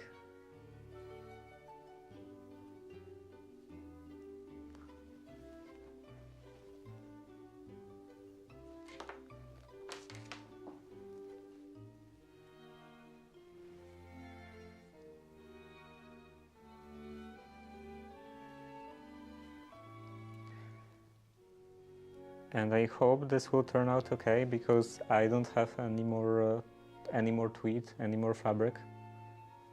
So if I mess this up, I will just have to make normal straight sleeves. Oh, normal, depends how you define normal. I think during that era, this was the normal style, and maybe later the just normal straight sleeves were becoming more normal, more common. But by today's standards, normal. I got distracted and went from the wrong side.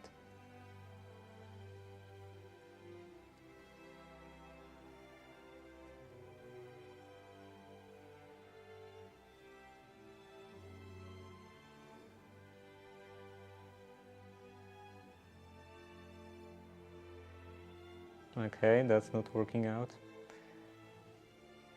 Let's pin it down.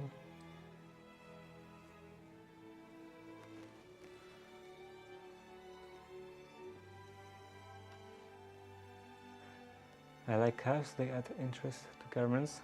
Yeah, I also I also think that they would look better because on some like actual morning coats, actual antique morning coats, I saw often just normal straight sleeves without any cuffs. But in here, in I think every illustration, every sketch, they're always shown with turn-up cuffs.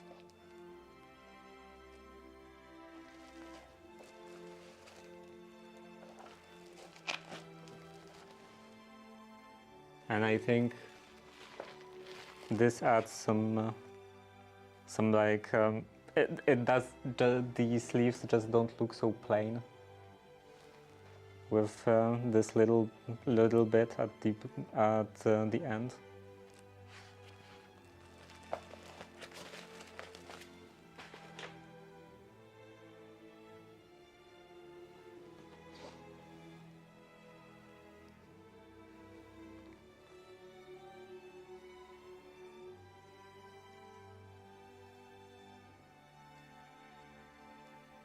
So this diagram says to fill it up with cloth and doesn't specify what kind of cloth. So I'm not sure how was I supposed to fill that in. So I went with just linen canvas. I was worried that maybe it would be too thick or something, but this canvas is not really that thick, I think. At least when I was looking at the welts. On my waistcoat, I used this canvas for the welts, and I think they are fine. I would do it wrong again. I think this will be fine. Maybe it is a bit thick.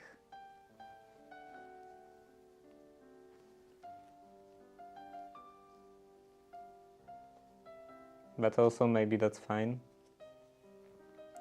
I'm not exactly sure how would this kind of cuffs look in person, because I couldn't actually find any actual garments, pictures of some antique garments with this kind of cuff. From what I saw, it was always this kind of fake cuff that was just a normal straight sleeve and a piece of binding on the top edge of what would be a cuff. So it would look like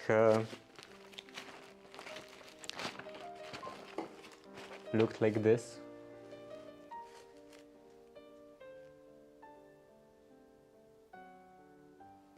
This thing. And I think this is like just a straight cuff with a piece of binding around. And I don't think I like that look very much.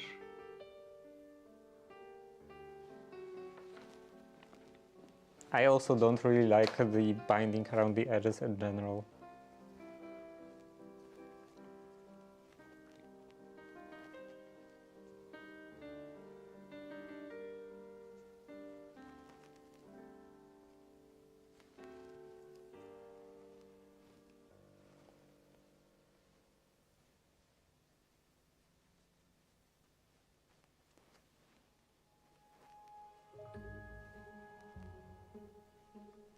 I think they may have had removable cuffs like the lace collars. Removable cuffs, I don't think so. Maybe some other style. Maybe it would be possible, but I don't think it is removable. It was meant to be removable. Or it was even a possibility for that to be removable. Like unbuttonable. Yeah, that you can unbutton the edge and turn it up, or push it up the shoulder, up the arm. But it doesn't look like something that would be removable. cuffs of the of shirts were sometimes removable,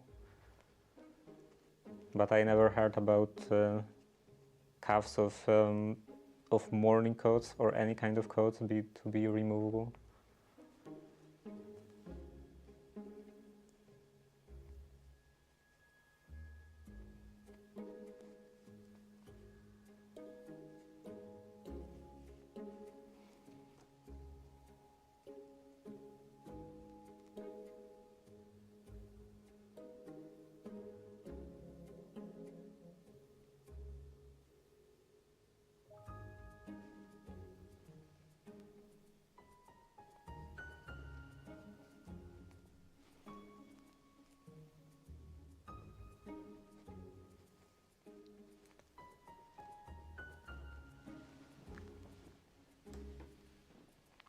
Only thing I know is that normally those cuffs wouldn't be made by hand, or wouldn't be sewn by hand, because it was also somewhere in here. Now I probably won't find it. Let's look through the PDF version. Where was that? This cuff.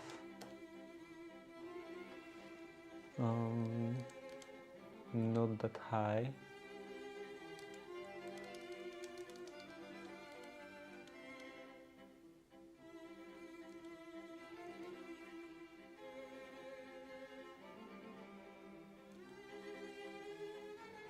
Between elbow and calf, calf is desired.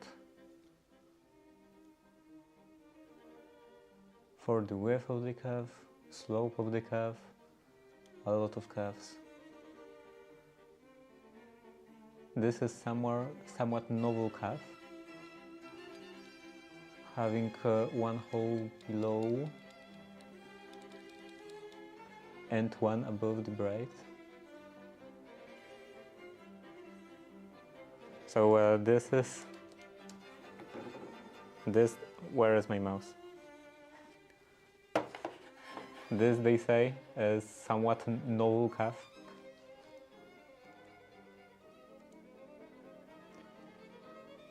Sleeve long, his calves made button.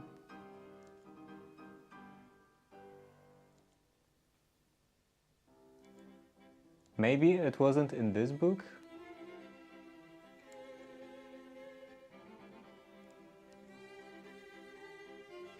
Round sleeve head. Oh, in here. Okay, it was in this book. Some of the best firms in West End finish their sleeves with the cuffs sewn on by hand. Others, however, put on the 2 or 3 buttons in the ordinary way. What is the ordinary way?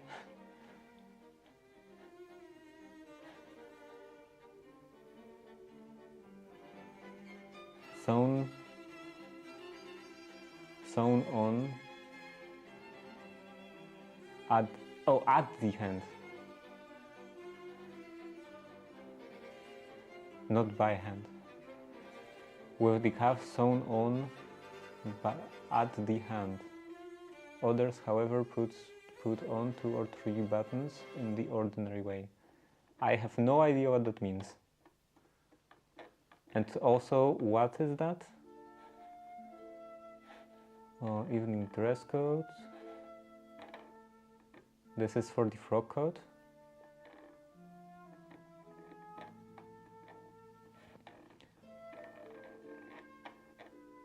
Where was this diagram? Here. Okay, so this is the cuff. This part is the sleeve, and this definitely looks like it's just sewn onto the edge of the sleeve. And I don't even have any idea how else would that be done. Like, how could you attach this cuff without sewing it on?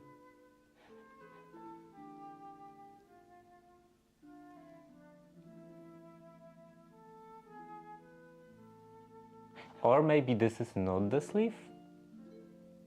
Maybe this is... no, this wouldn't make any sense. Why would you need disk facing if this was just like an other part, like other facing of the sleeve?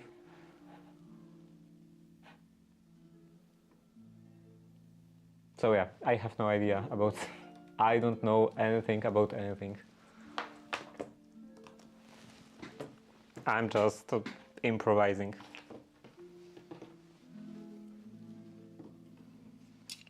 And doing things like I think they would be done. They should be done.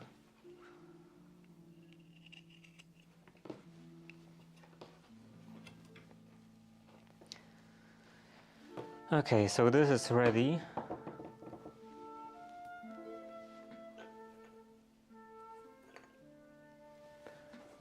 I'm not really sure, maybe button on where you would saw it.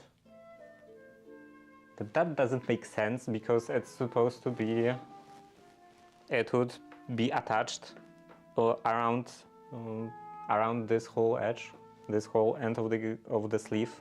So how you would attach this with buttons?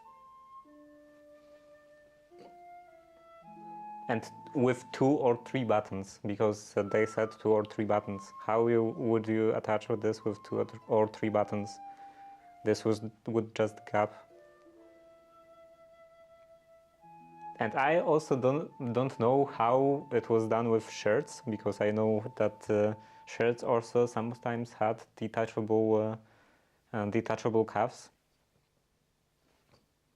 It's not a problem with detachable collars. I'm using the detachable collars, and it's fine in that case because collar is fairly like tight around the neck, so it's constantly stretched.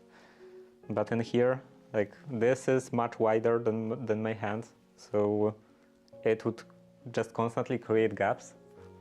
It would be weird if this was just attached with buttons. And ad starts in 30 seconds.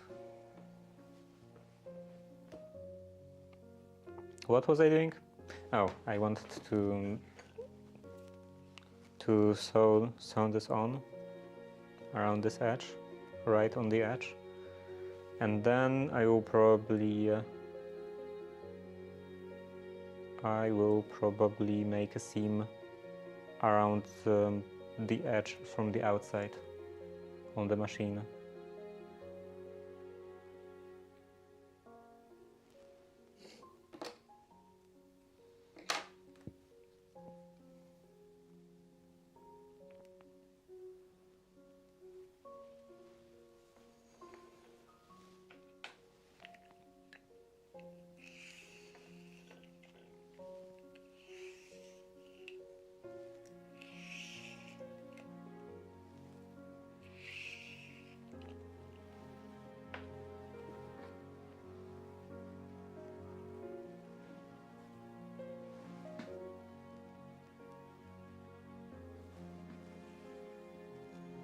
Let's make a couple of stitches at the end.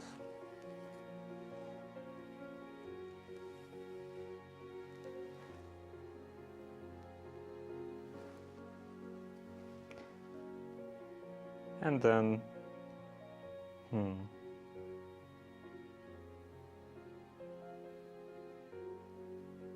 yeah, I think I will do spaced backstitch right on the edge.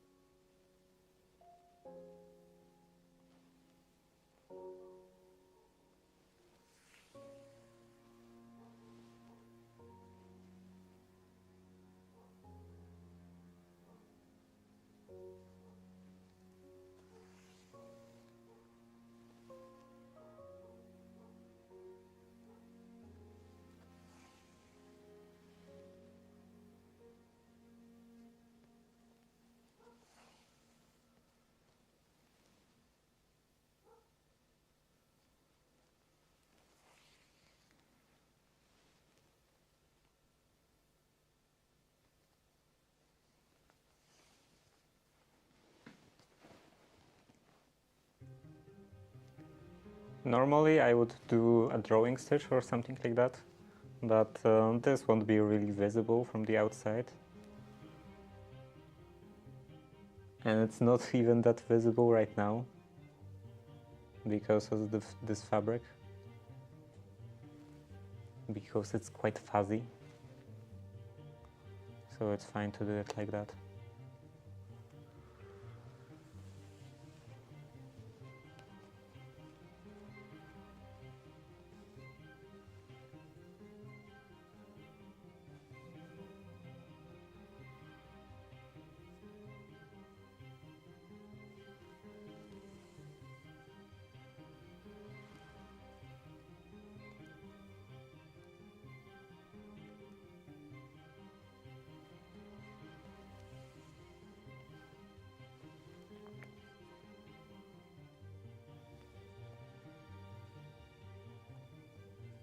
And then on the diagram, looks like I'm also supposed to attach this onto here, just fill it on.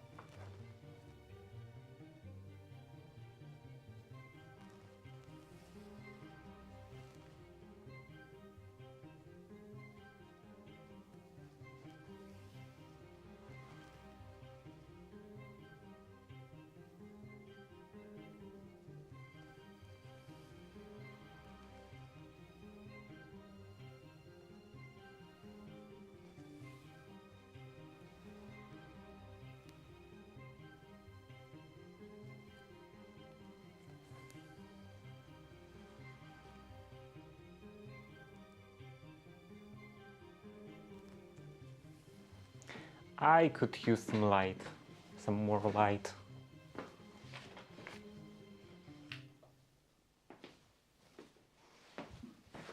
Not actually sure if that's better.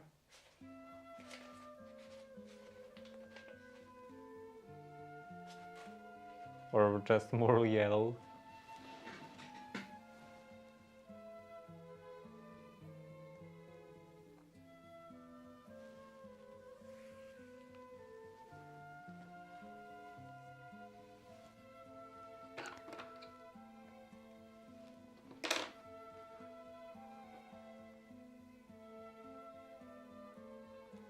I need to think about some better light sources, multiple better light sources for the machine, for the for hand sewing or just hand work of any kind.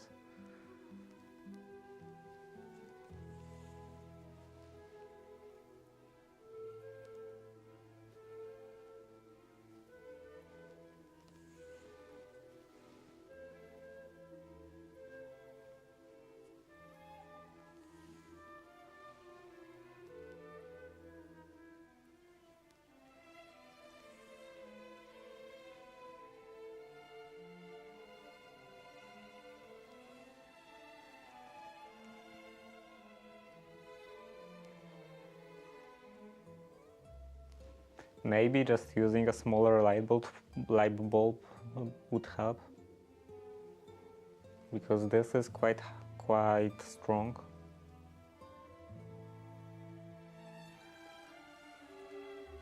So if I turn that directly against the table, it's quite glowy. Even though this lamp has a diffusing filter over it. Very professionally attached diffusing filter. It's just the filter with some painter's tape.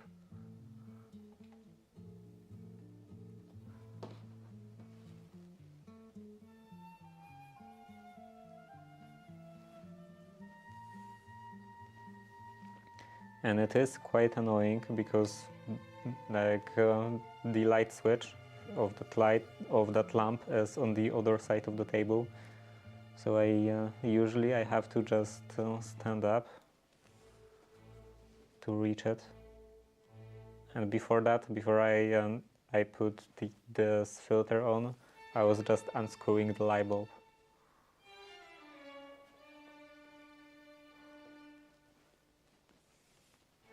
It's quite convenient that those new LED light bulbs are not very hot.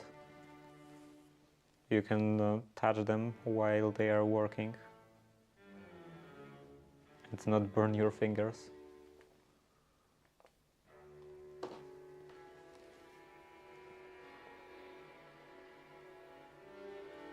And of course, like use less like electricity and all.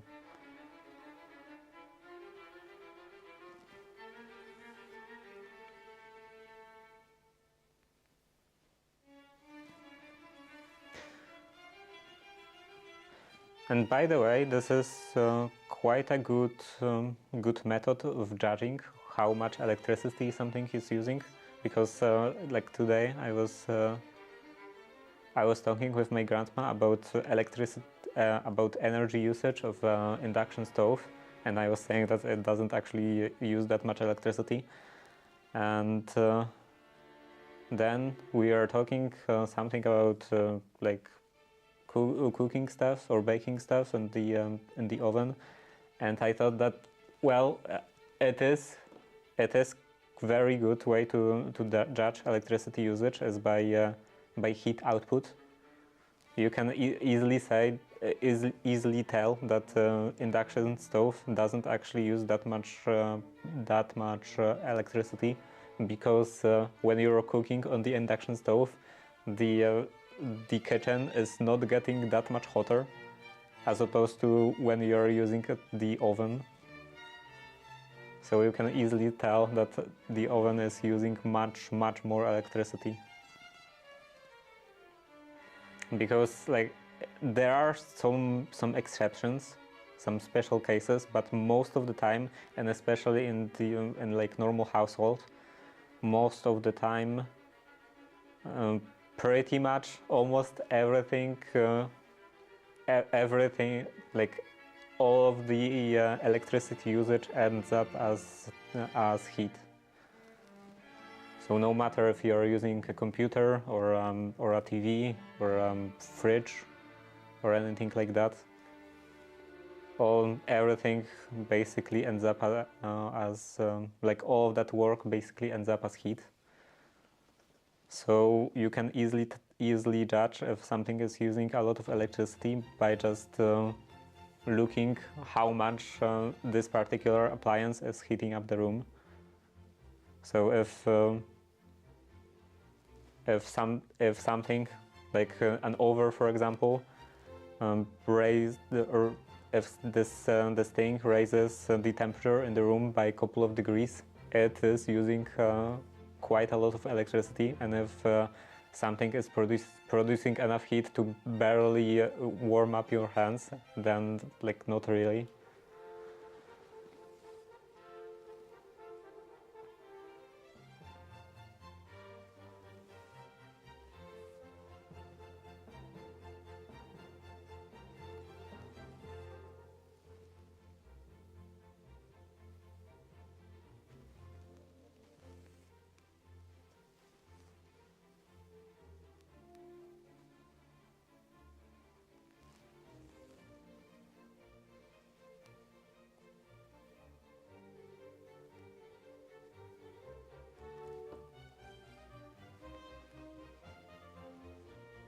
And it seems like the induction stove, or any kind of stove in general, would use a lot of any kind of power source, because it's making the water boiling and so on.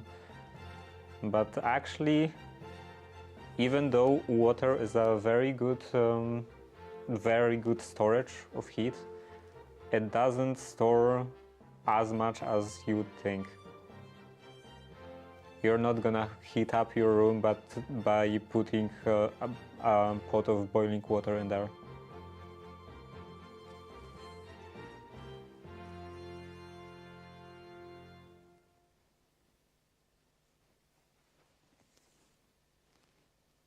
Or you are gonna heat up your room by putting a pot of boiling water in there. You're not gonna heat it up significantly. Or it's not gonna replace your heating solution.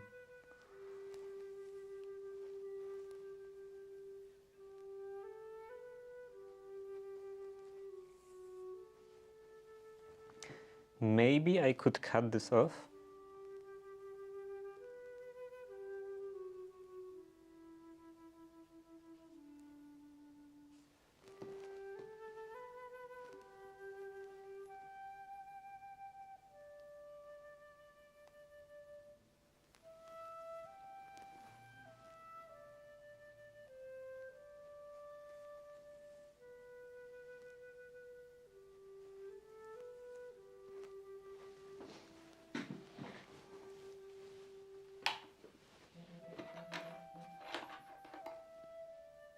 Okay, what was that?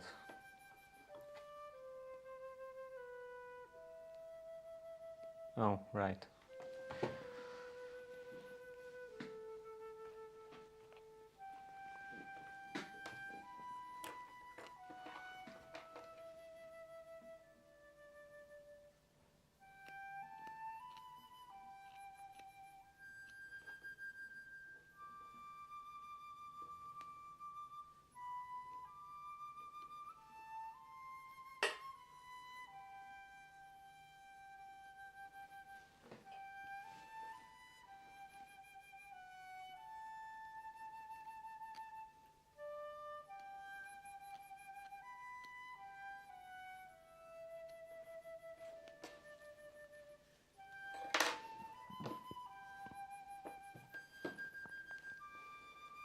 Okay, this is ready.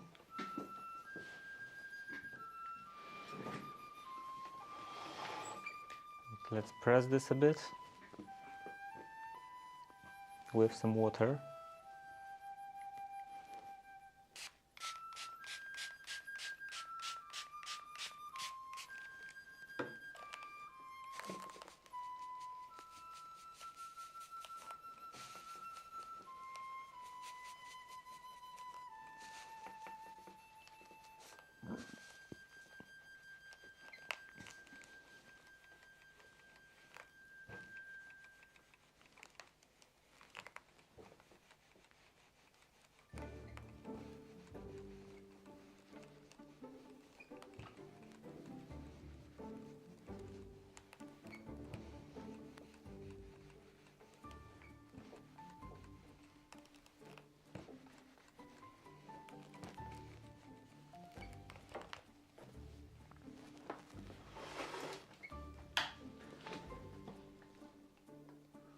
Okay, I think it looks kind of similar.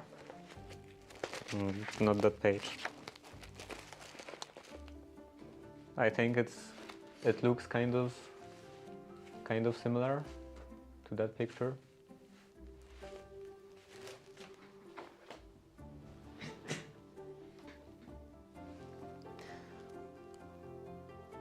Now I can fill this on.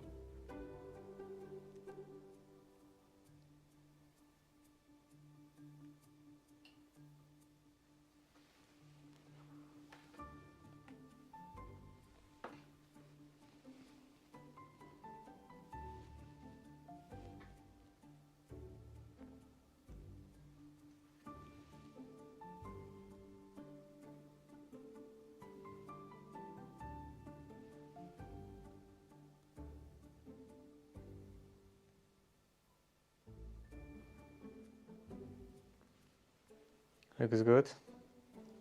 I hope that it will also look good from the outside when it's actually attached.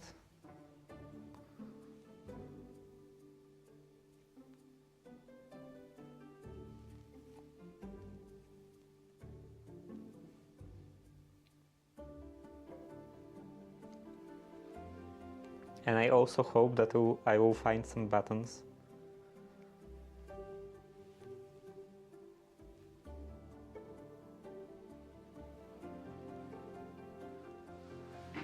Because those seem too light.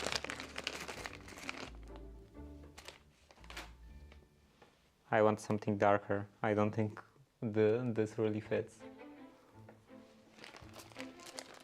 And I don't have any other size or any other buttons in that size. Like I have those, and I think Can you carve some wood buttons? No, definitely not. I don't even have any tools for carving. And wooden buttons would probably have to be made out of some very specific wood so that they wouldn't split. Yeah, I would prefer those buttons. I think this color looks better, matches better this, well, maybe not matches, but you know, it looks better with this fabric. But I don't have those buttons in this bigger size, because the store didn't have buttons in the bigger size.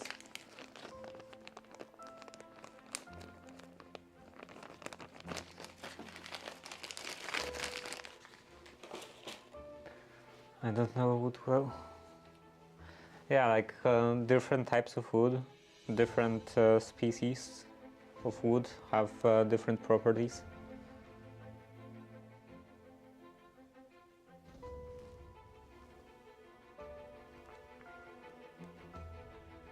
So one could be very good for that purpose, because I know that there are some wooden buttons. It is something that is used. But it's definitely not something that can be made out of anything.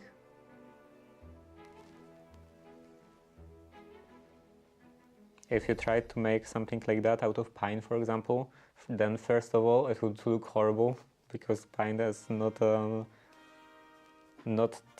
best wood in terms of looks for that purpose. And also, I'm pretty sure it would split pretty easily.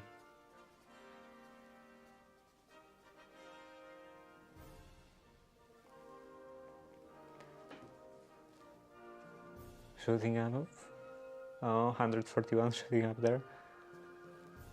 Yeah, I got quite a bit of followers yesterday, and I had 2 raids yesterday. In a span of, I think, less than 5 minutes, or less than 10 minutes, definitely. So it was quite weird. I don't know, like, what happened yesterday.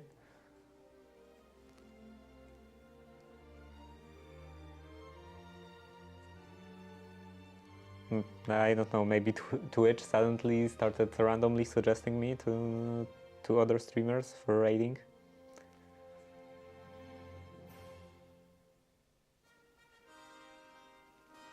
And yeah, I gained a couple of followers yesterday after that.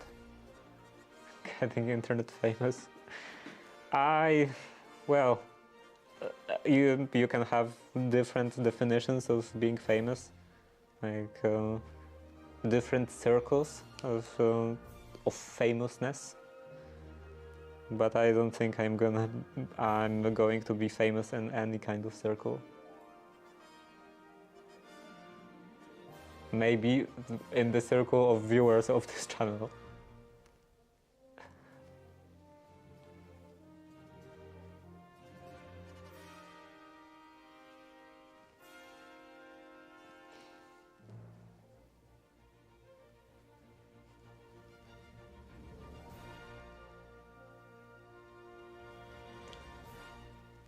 I have to finally take care of some YouTube videos. Post something.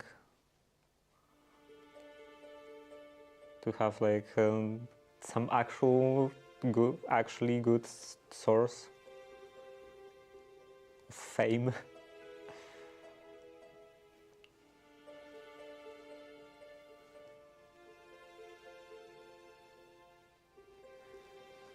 Found a bunch of trim planers yesterday, and I'll tell you, like 10 different shapes. Trim planers. Do you mean molding planes?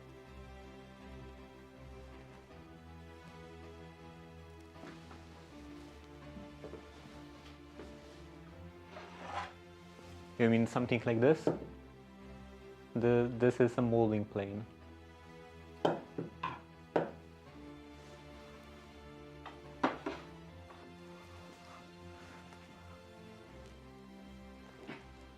a bead one, two lace one.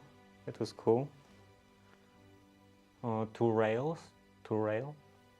like a wooden with two rails, or maybe a metal one.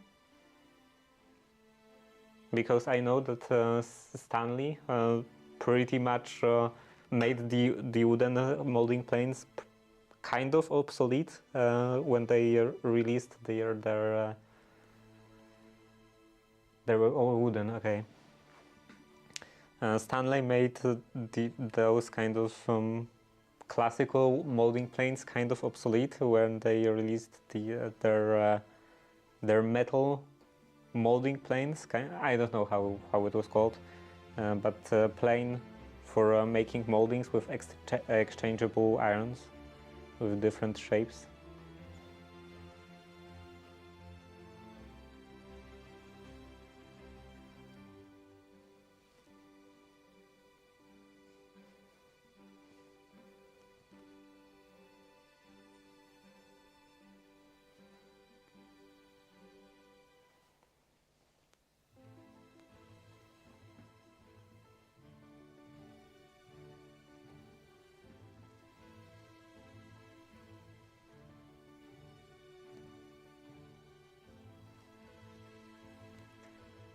And most of the molding planes are something that is just nice to have. Like more complicated molding planes are something that is nice to have. Because only type of molding planes that is actually essential is like a normal concave molding plane, and then also convex molding plane, because with those, with different sizes of those, you can make pretty much any kind of molding, but it just requires a bit more work, like a couple more passes instead of doing everything in one go.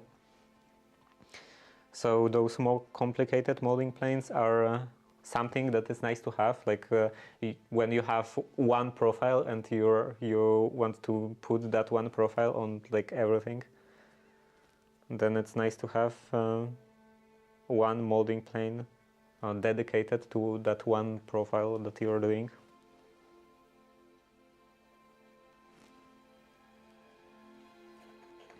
As the case with most of the, yeah, I'm pretty sure most of the woodworking tools, like woodworking hand tools, most of them are not really essential. It's just something that is nice to have, and it makes doing this one specific job a bit faster or a bit easier.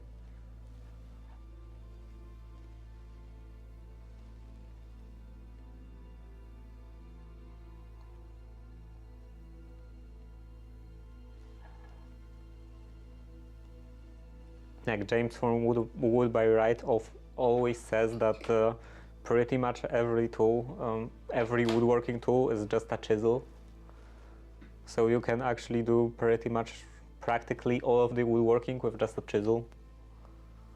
And all of the other tools are just something that makes things more efficient. Like for example, you don't really need a ripping saw, or don't need a rip saw. You can cut everything with a crosscut saw, but ripping is faster, definitely faster with a rip saw.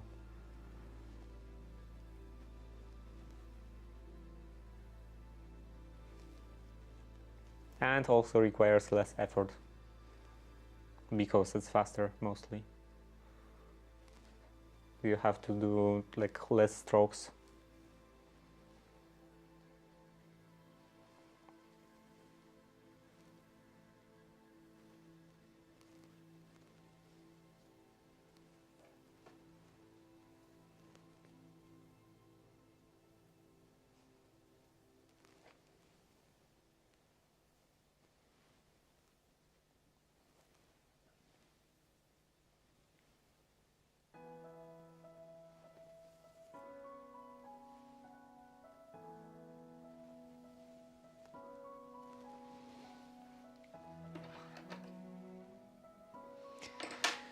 Okay, so this is ready, and I'm not sure.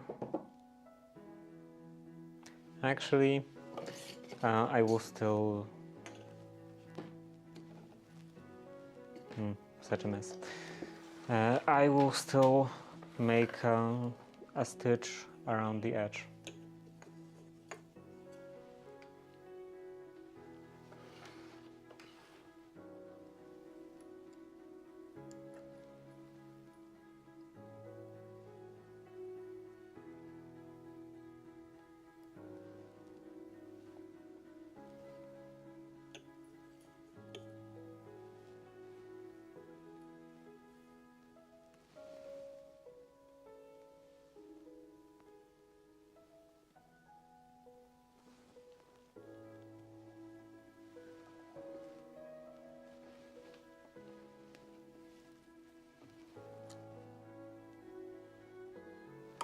And I will go just 3/4 of an inch from the edge, because this is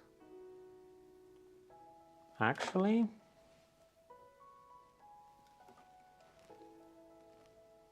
maybe it is actually close to 1/4 of an inch.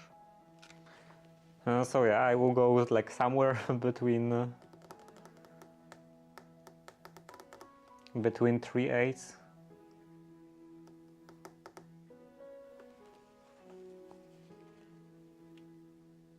or 3/16 and 1/4. I'm just referencing this edge of the foot.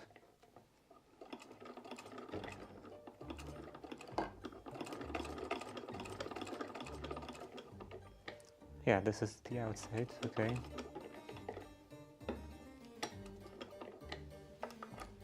And turn around.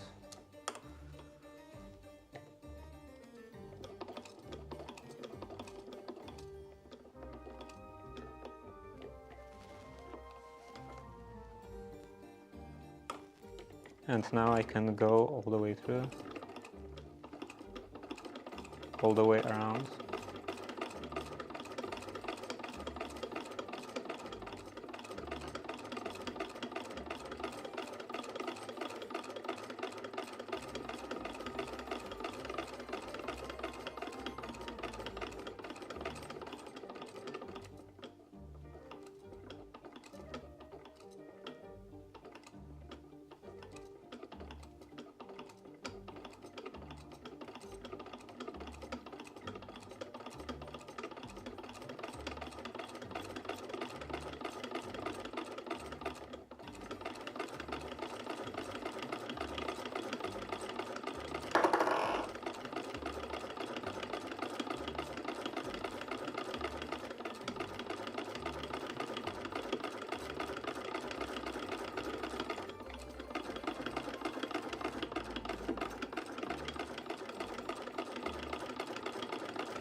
And the other way around. And forward again.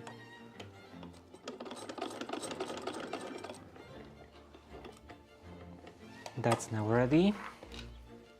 Let's cut this off.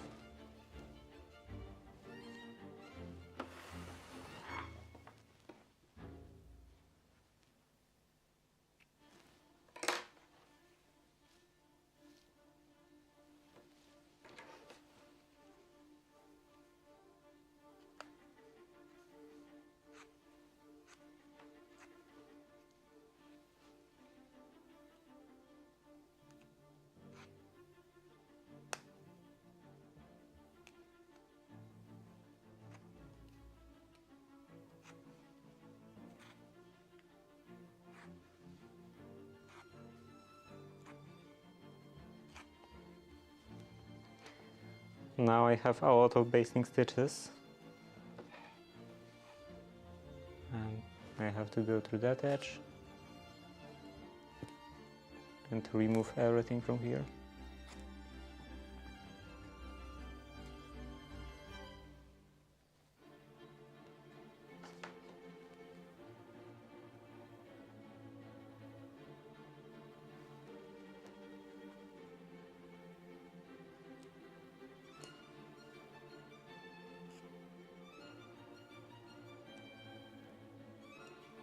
I wonder, like, how does autofocus actually work?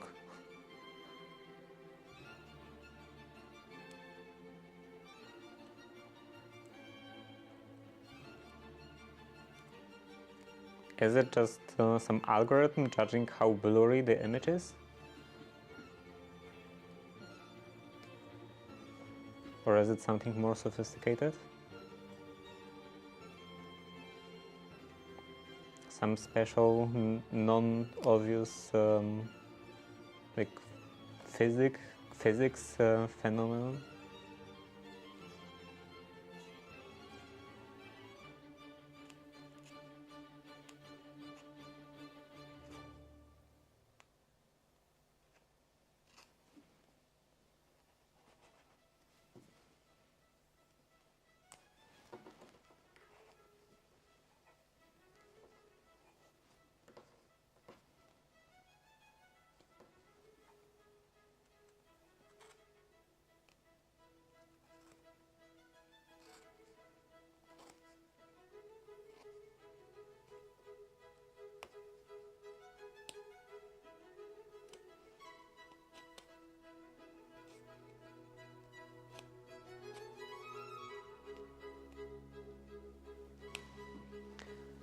This is a bit harder.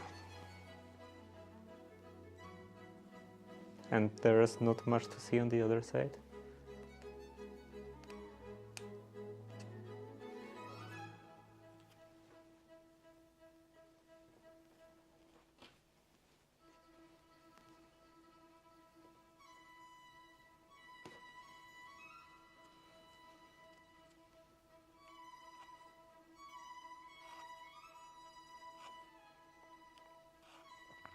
I don't know what to do about those buttons,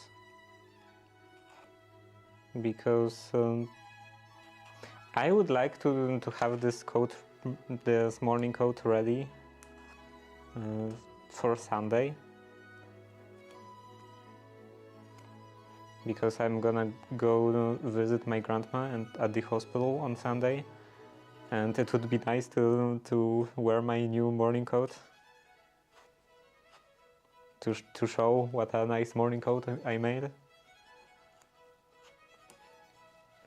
But I think I don't want to put on those buttons even if I was going to replace them at a later date. So I think everything will have to wait.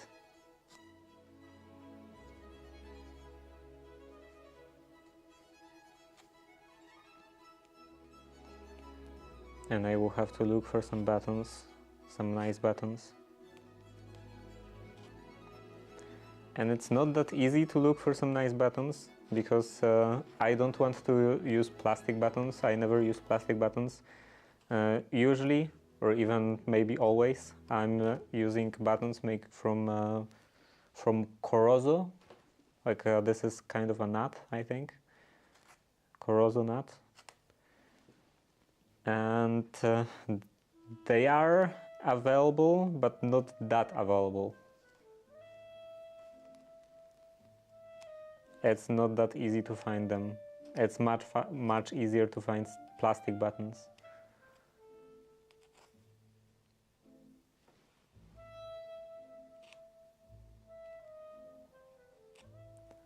And you can pretty much always find some buttons, but usually the colors are limited, or the sizes are limited. So for example, with those buttons that I would like to use, this is only size that was available, and it's good for cuffs, but not so much for like main buttons on front.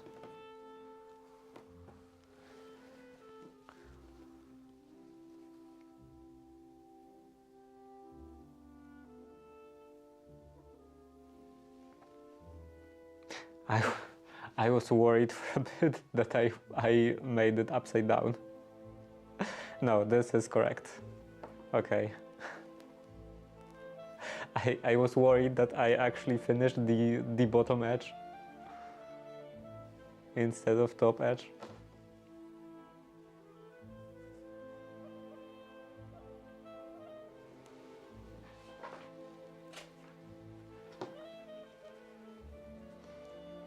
Yeah, this is longer, so this would go on like that.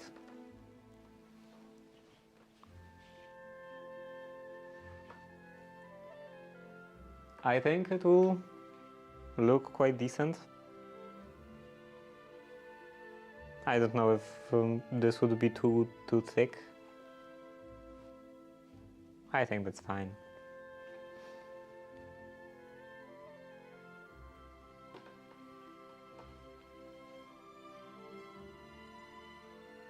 It's pretty much the same thickness as the collar in here, in the lapel. Well, even actually thinner than the lapel, because the lapel also has the stay tape. So yeah, it is like the collar, or should be at least like the collar.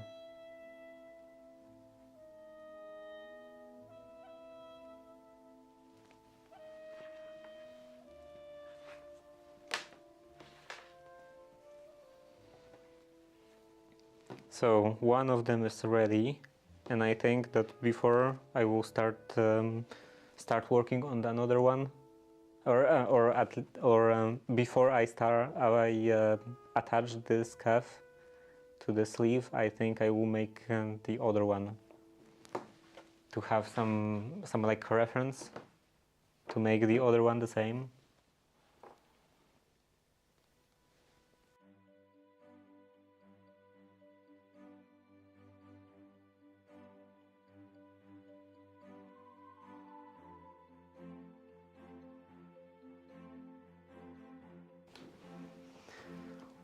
So yeah, I will probably have to... Where is the fabric? This one? Oh, here?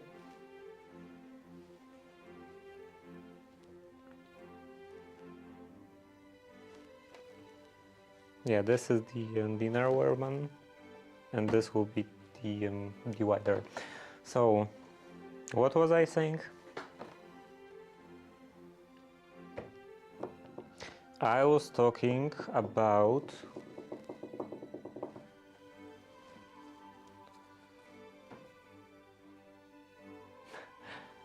I think that I remembered what I wanted to talk about and forgot again like 3 times and like this short span, and now I don't remember again. Oh, buttons. So I would have to order, or first of all look for some good buttons, proper buttons, and then order them. And because now it's Friday, so they won't probably arrive very quickly. So I will have to wait for them. We will have to wait for them. I won't be streaming making the morning coat for a couple of days because of that. Because I hope that that I will finish the rest of the morning coat before they will arrive. I assume. So yeah, I will probably like proceed to the next project. So maybe I will, like the next project is installing Valetudo on my vacuum cleaner. So I will probably do this before finishing the morning coat. I kind of can't wait. to see how it works. I'm quite excited because like the vacuum cleaner is, I think, the robot vacuum cleaner is, I think, one of the worst IoT devices in my house. Probably has something to do with the fact that it's one of very few IoT devices that I didn't make myself. It's always giving me some problems, like it's disconnecting randomly. Sometimes I even have to download their app because there is something that I can only do through their app, so I have to install it on my phone. It's always so annoying, and I believe that that this software, this Valetudo, should solve all of those problems, because from what I understand, it like replaces the manufacturer servers.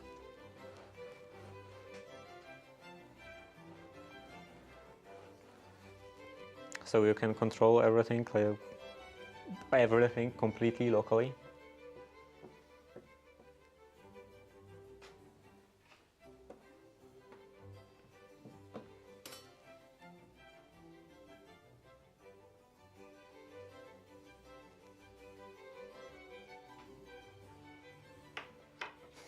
I remember a video from this old Tony.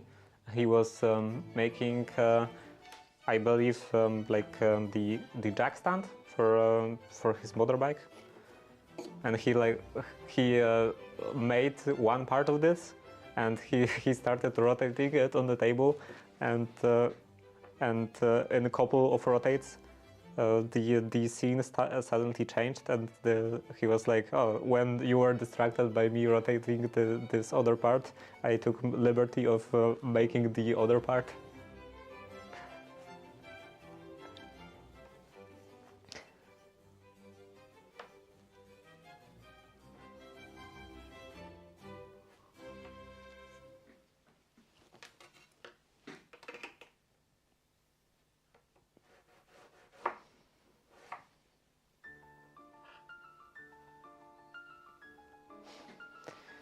Okay, and I added 1 inch to the width of that. That should be definitely enough. Yeah, it is definitely enough.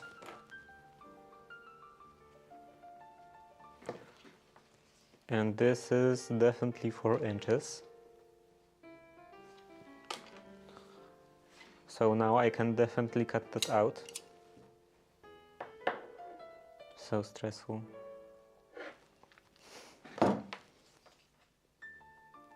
8 and 7.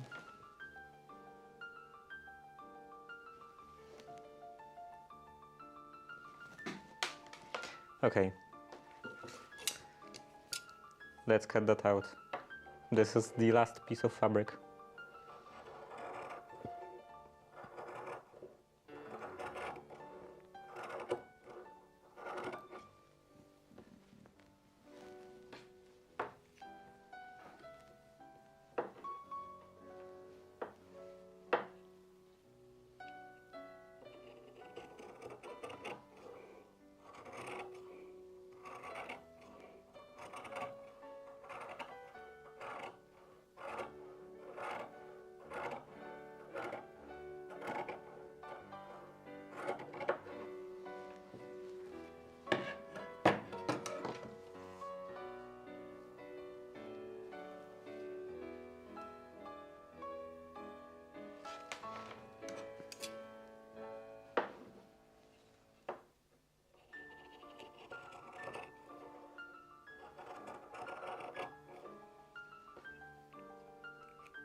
Now I can draw the angle.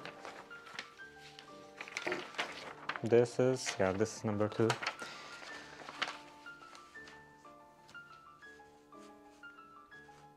Maybe I should get rid of pattern number 1.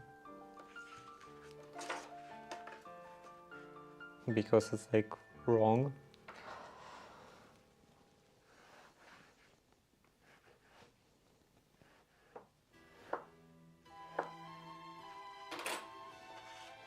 And the other one.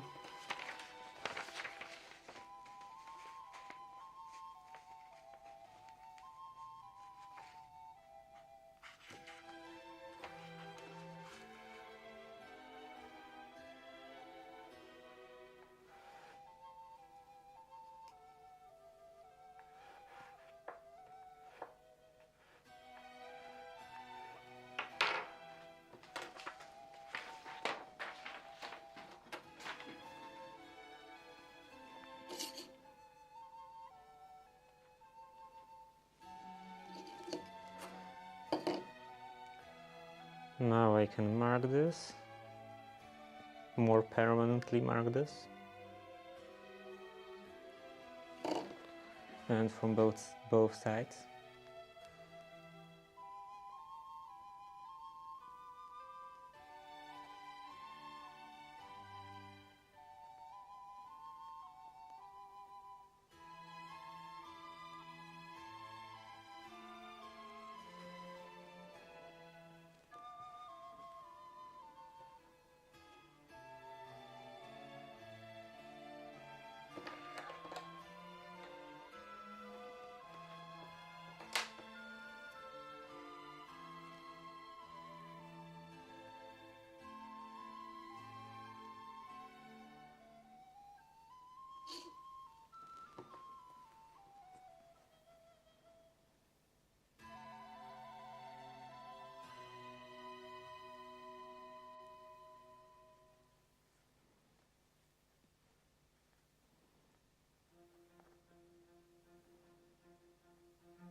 Or maybe instead of going straight to the next project, I could do some other minor tasks.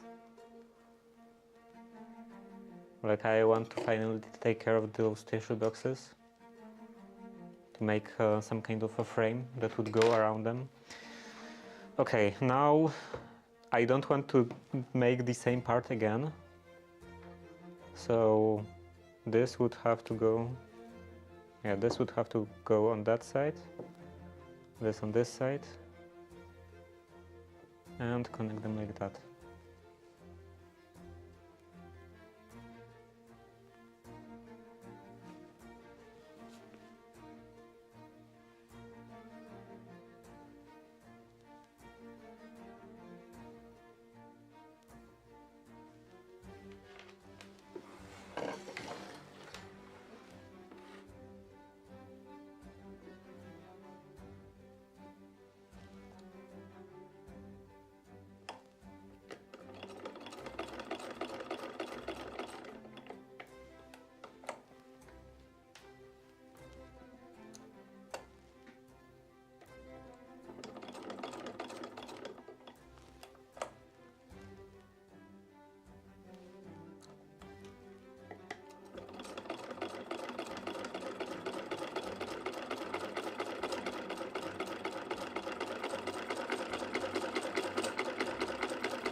Did I run out of thread?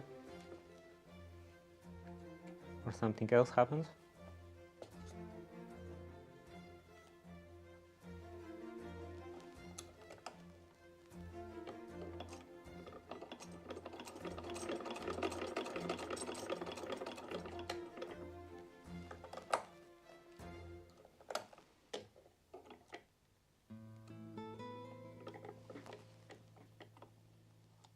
No, everything in here looks quite normal.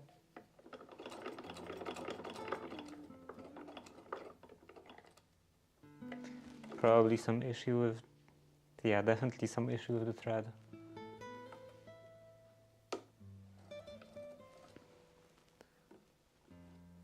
With the fact that it's twisting too much. I need to finally buy a new thread.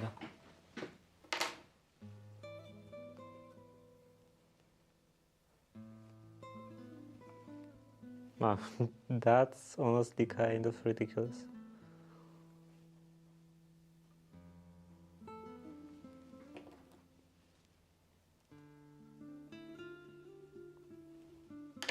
Well, maybe it's fine.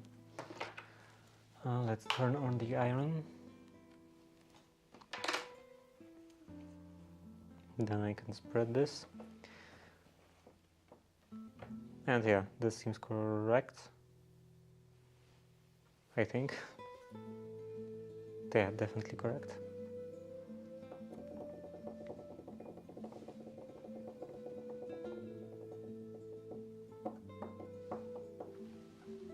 Is it hot yet?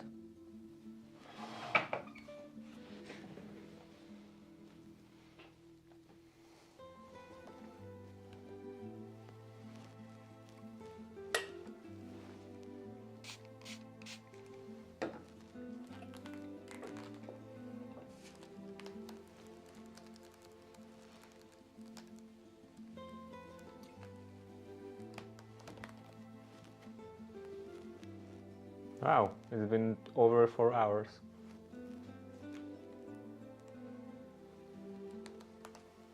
Maybe I will have to plug in my microphone soon.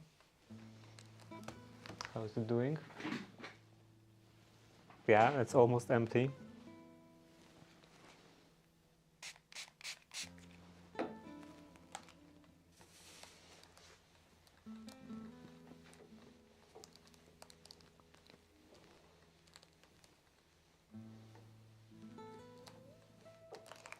Maybe someday I will finally buy a power bank.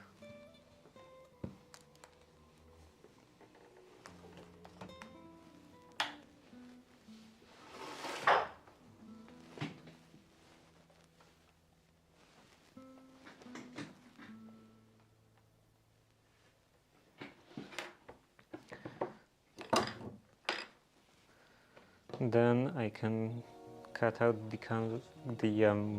inner part out of this canvas.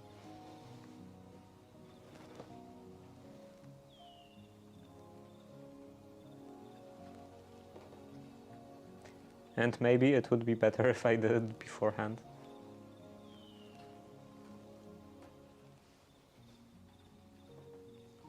Kind of too late now.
This, I think, should be 3 1/4.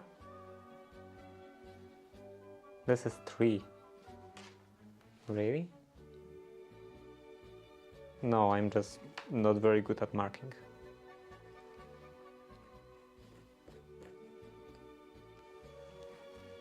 Let's sharpen this a bit.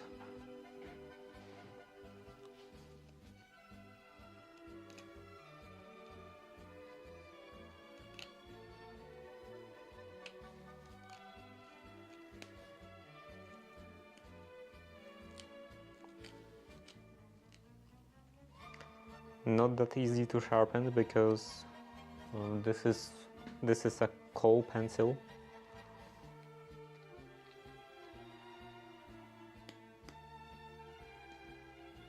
so it's quite brittle.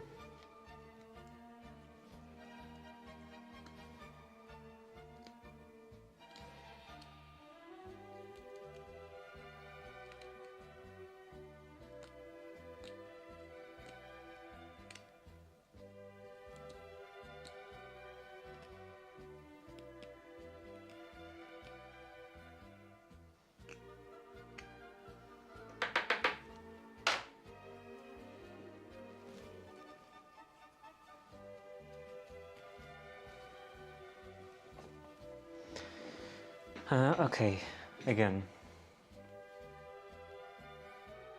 3 1/4, and somewhere in here.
Ad starting soon.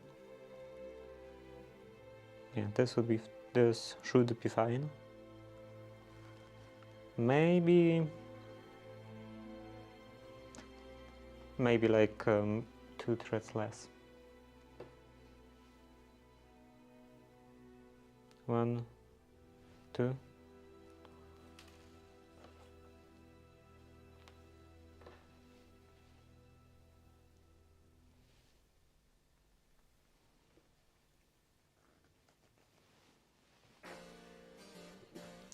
Then I can cut off what's sticking out.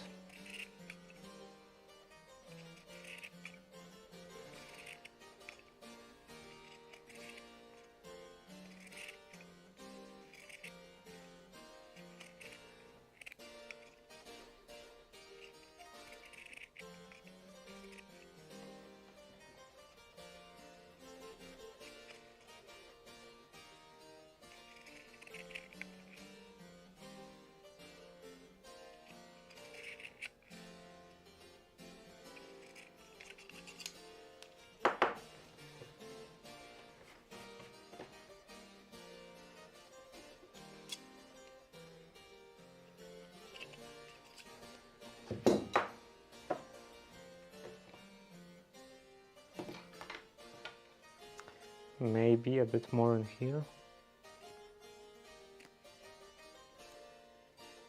And yeah, this should be fine. Now the other part.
And those two pieces should be the same.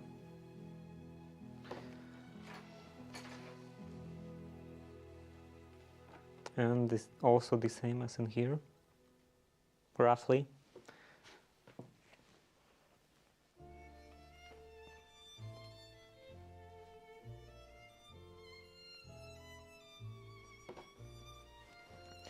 Okay, now I can connect the two together. This is enough for that. Yeah, they are equal length. So, let's draw this angle.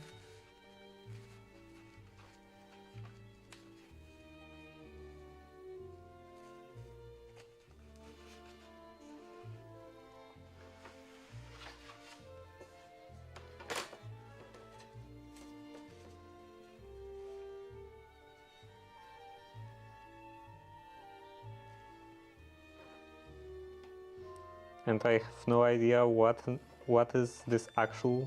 actually is this angle. It's kind of random.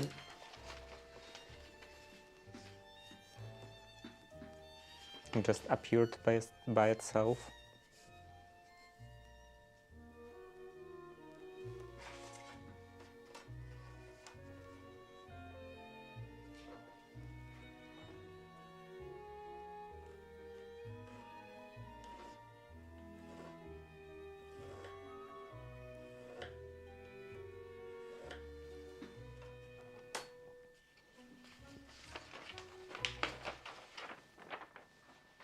Okay, I guess it is something that you could actually calculate, because it's based on the width of the calf, I think. And then like 1 inch up or something. So yeah, you could calculate this out of tangent or something.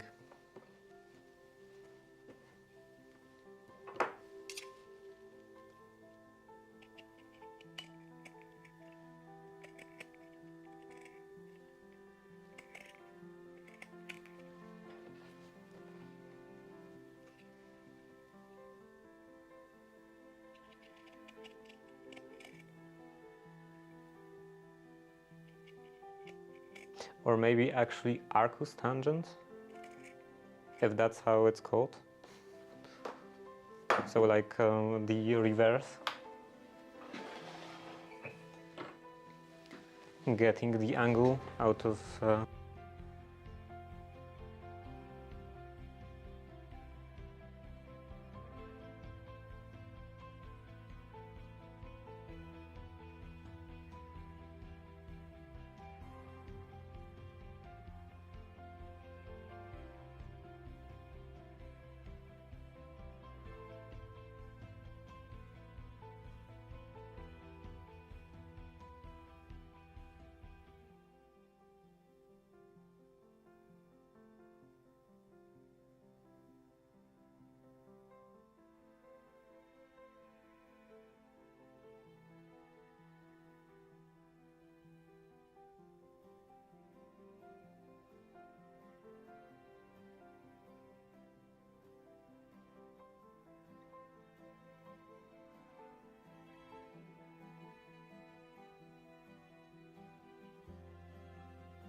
Okay, now it should be working. Then I can attach those two pieces together on the machine.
So I was already saying that recently it's getting quite cold. The season is changing and it's getting quite cold, and maybe I could start thinking about making a dressing gown, because there is like one nice dressing gown in one of the books that I would like to make, but I would have to buy fabrics for it, because I don't have any fabric for a dressing gown.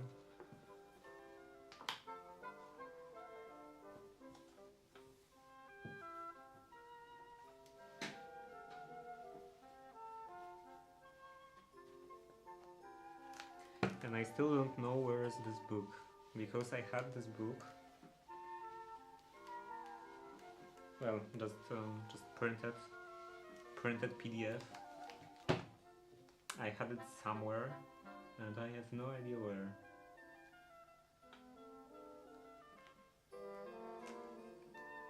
It's definitely not at my house.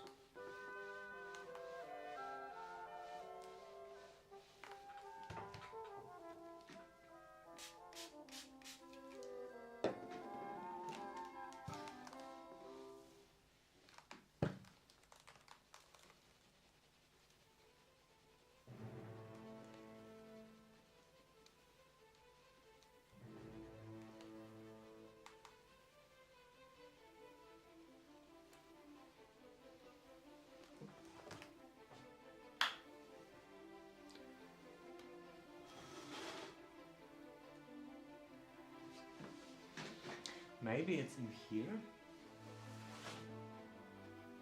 There are some papers.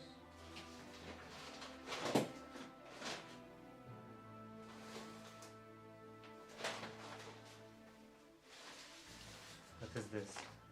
Oh, this is it. This is very dusty.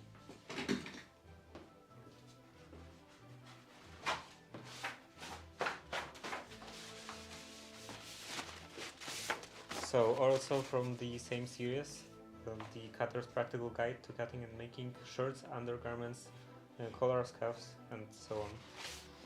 So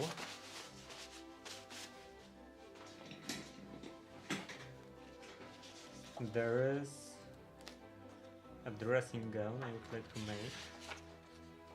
make. By the way, this is I think this. Oh no, not this.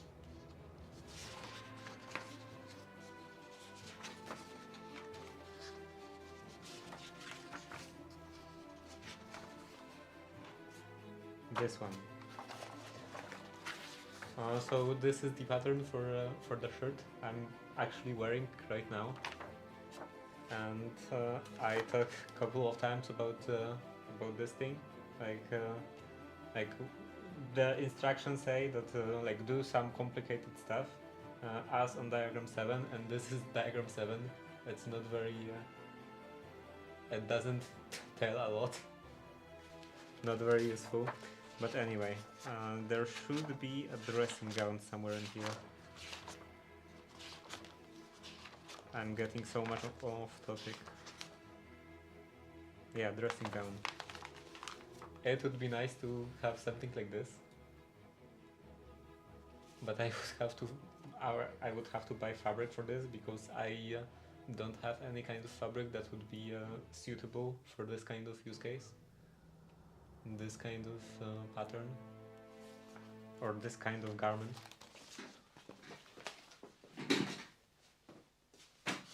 So maybe sometime in the future, if I will manage to find something and afford buying it. Okay, so because of this should be a mirror image, I can match the seam in here.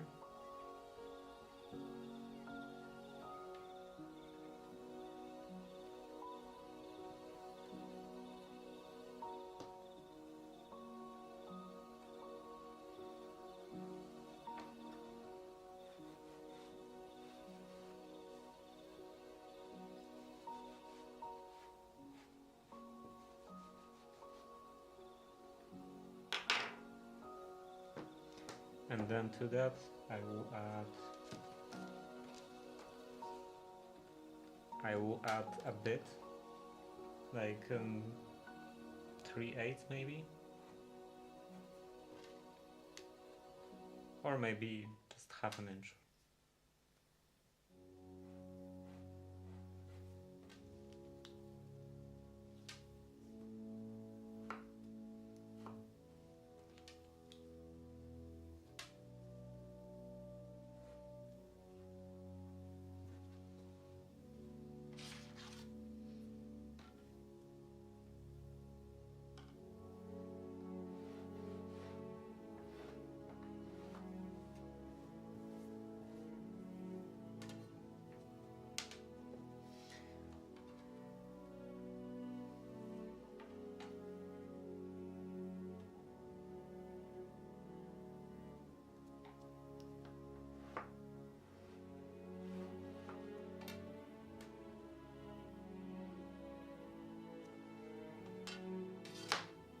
Okay, they should be fine. And then I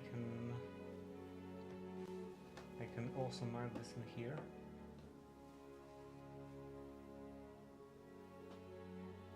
In the same way.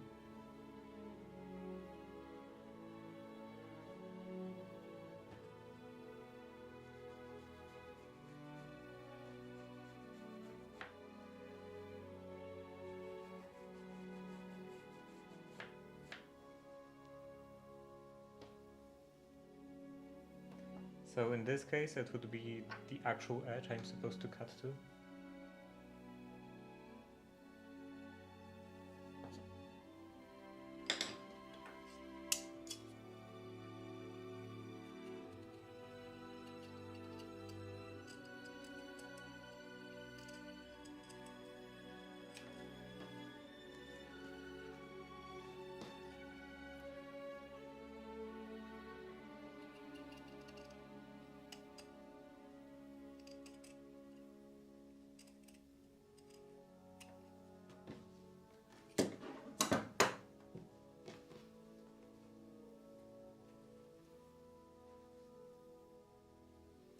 And this matches roughly.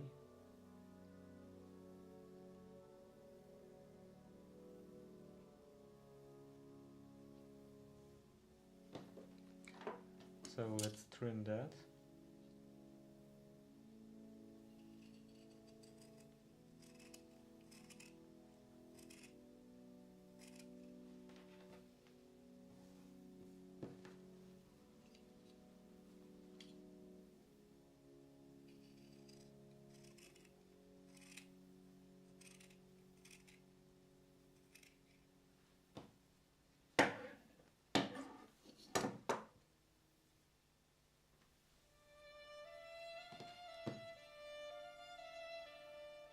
Now I can first of all trim this.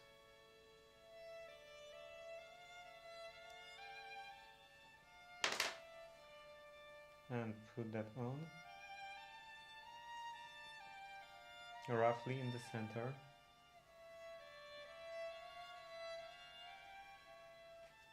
Couple of pins.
Okay, now I have to base that on.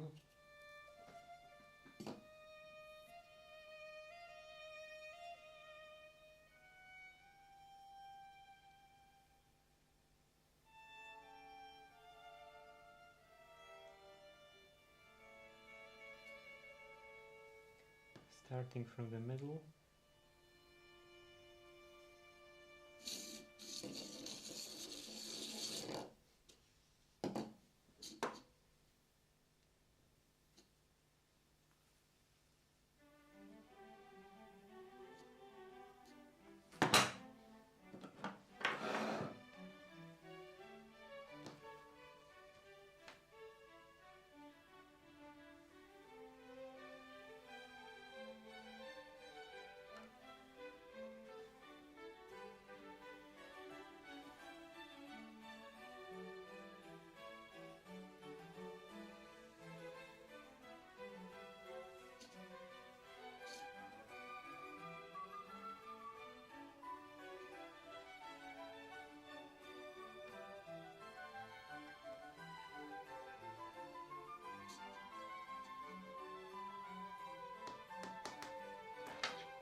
Okay, now I could cut off those corners.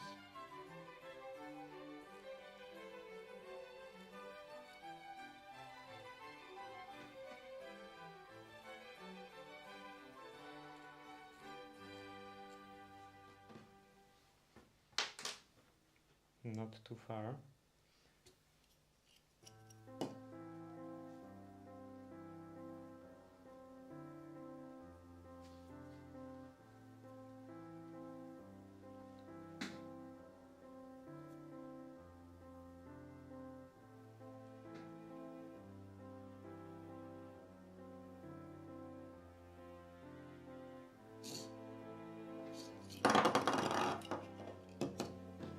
Then I can paste that edge.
I'm not sure if this is not gonna end up with a different radius.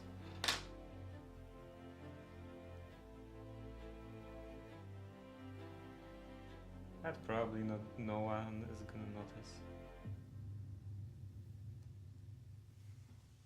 I'm pretty sure no one is gonna like tell me to raise my hands like this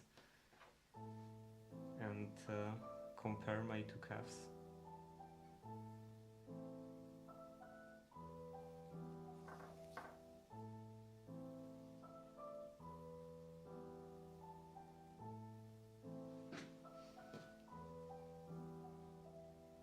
Maybe it's not even that different.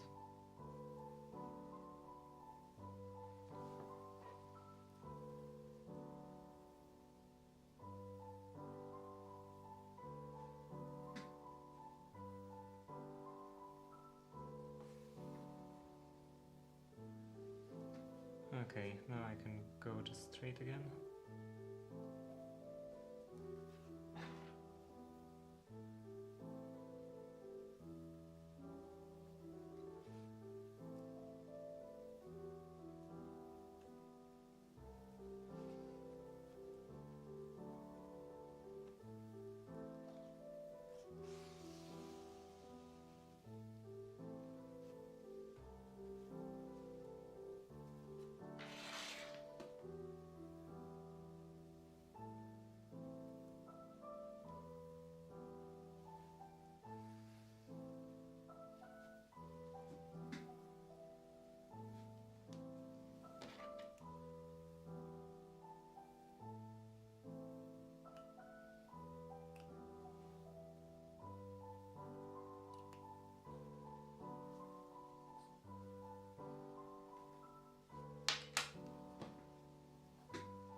Ad starts in 1 minute.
Okay, now I can press this again to shrink those corners a bit, because there is a bit too much wool, too much bulk in here.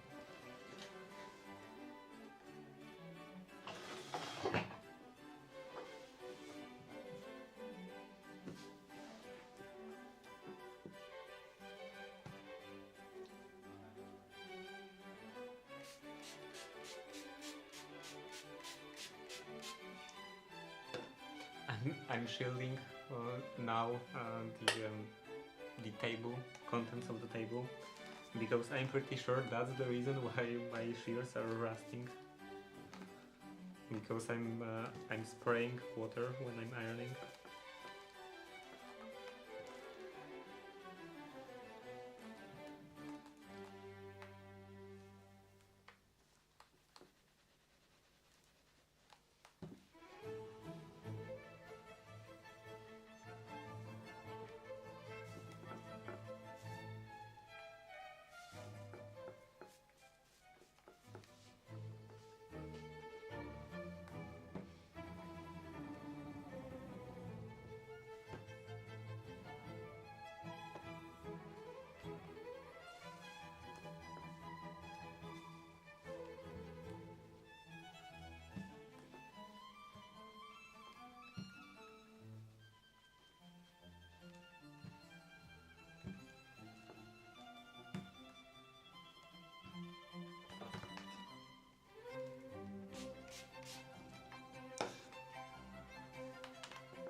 And this should be the same.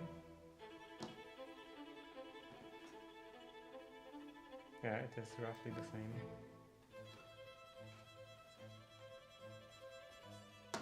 So now I can take care of the facing in here.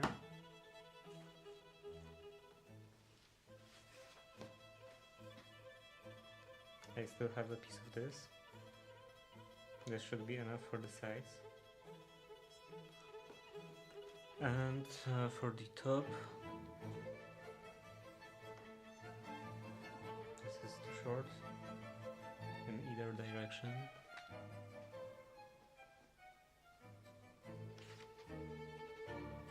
How about this? Maybe?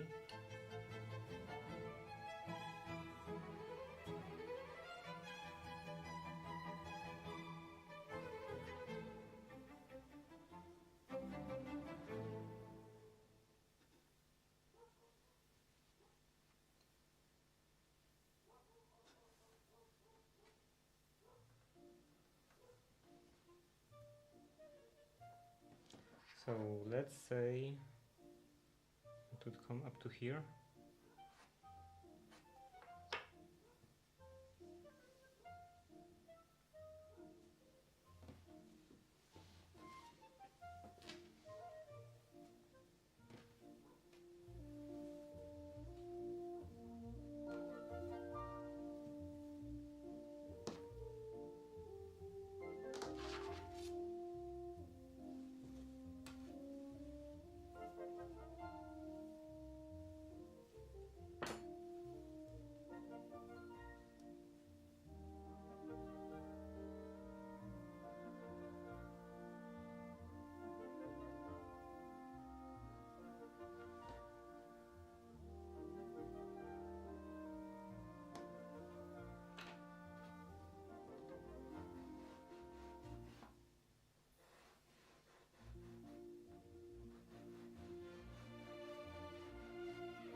this I think is, well, this is 1/4 of an inch from the edge, so I would use just this ruler as a reference. 1/4 of an inch from the black line of the pattern.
Now this end.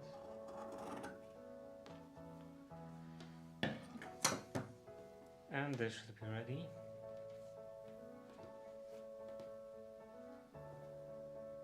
Let's pin that on.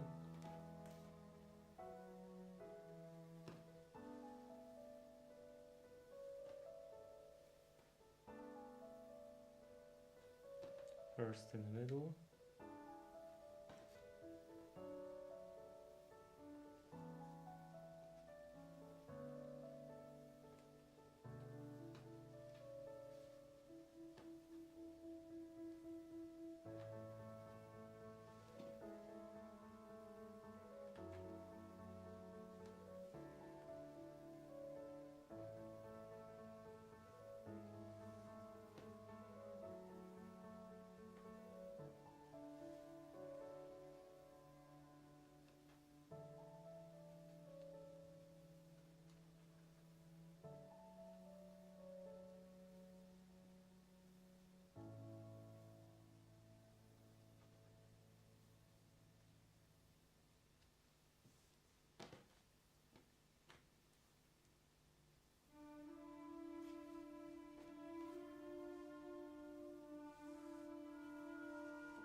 Now this piece. First I will cut this in half.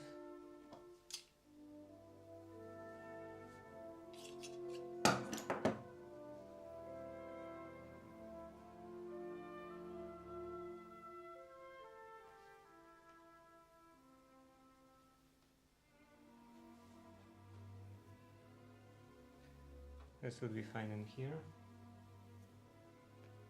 And also in here. So I can remove those pins again.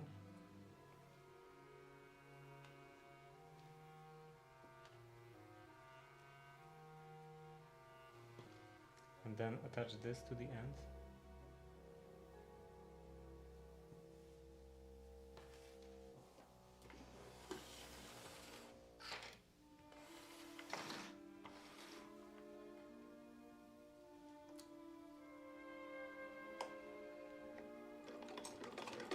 Here, just back and forth.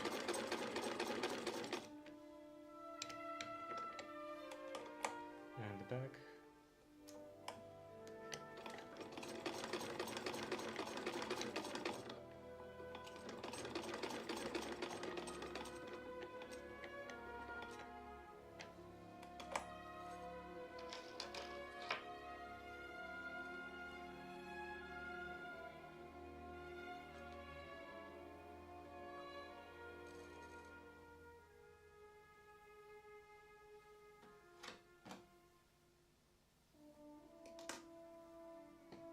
And on the other side,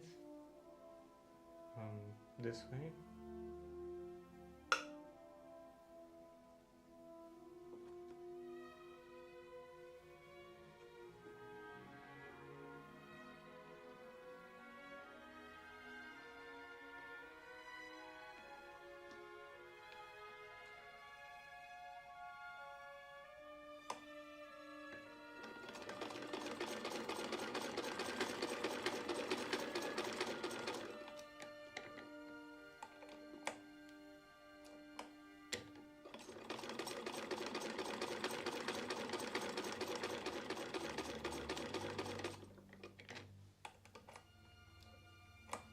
No, this is not.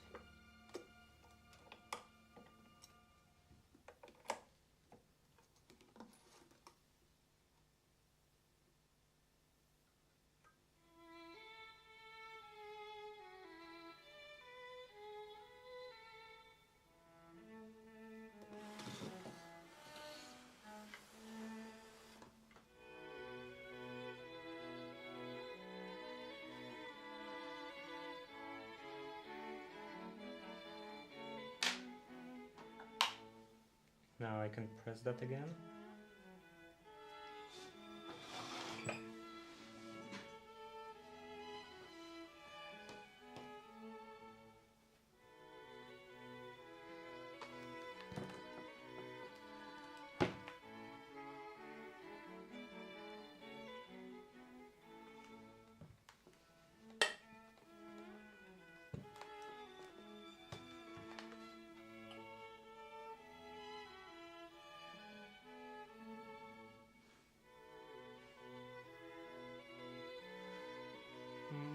Where is this?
Okay. Now I can put this on.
I'm trying to put the pins in quite low so that I have enough room to turn end at edge.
Okay, now I can turn that in and baste it as I go.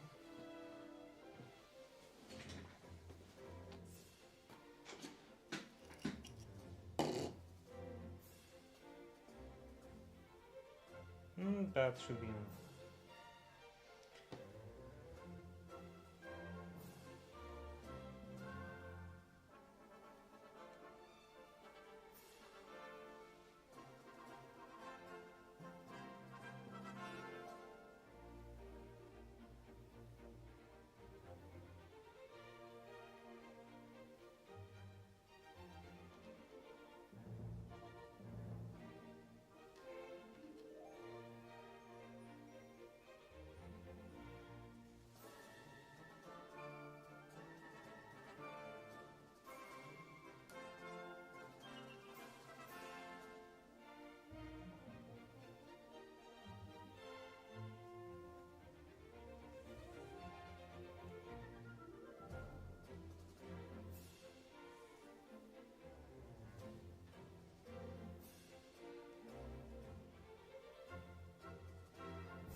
Now this will be a bit more difficult.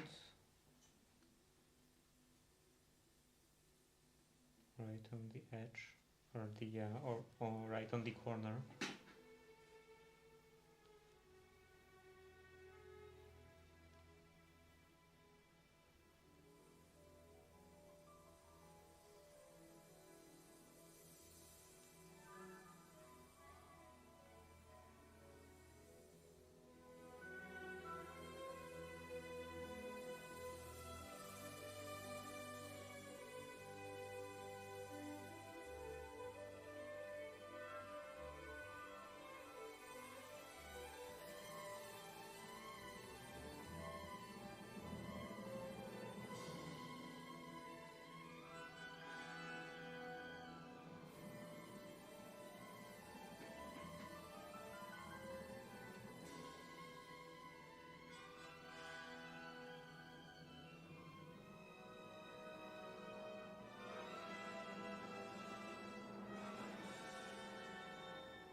Okay, now I can go normally.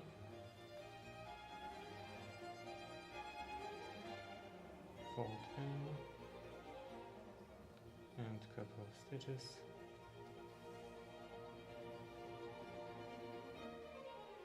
Or more like one stitch.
Now I'm coming close to this corner, and already I have to go up and down.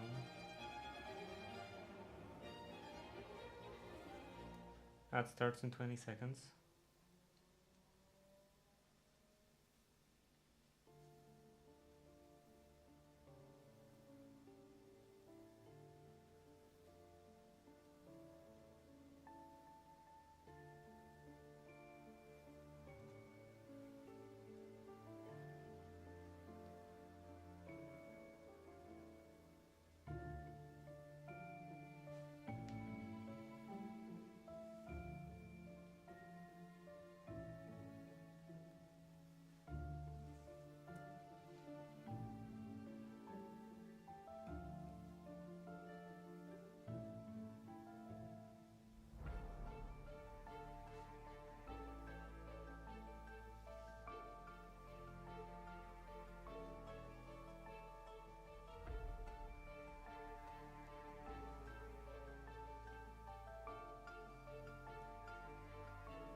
What's the time?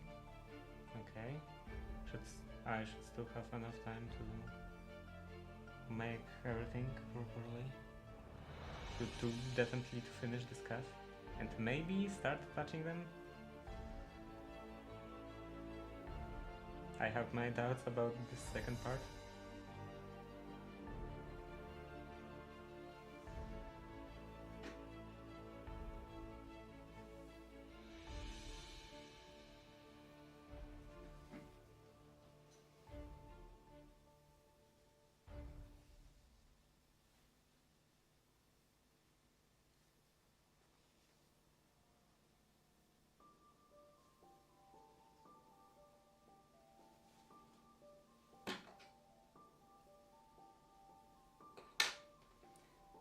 Now I can remove all the pins and press that.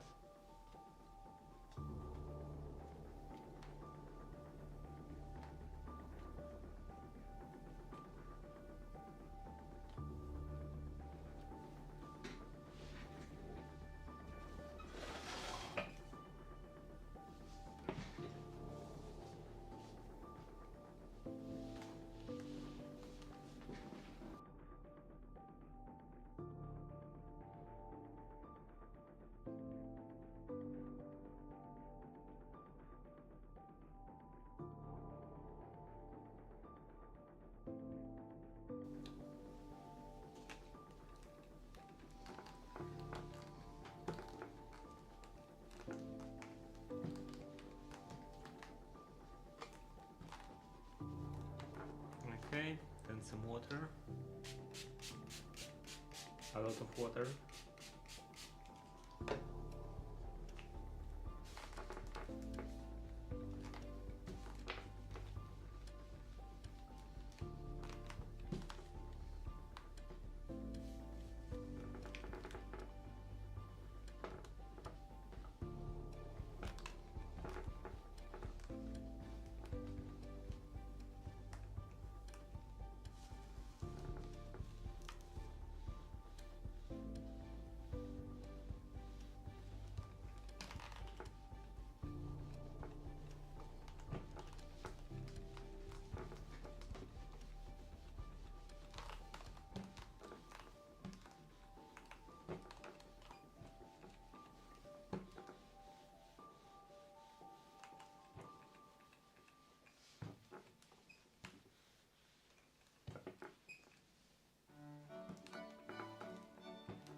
Now I'm just getting rid of this water,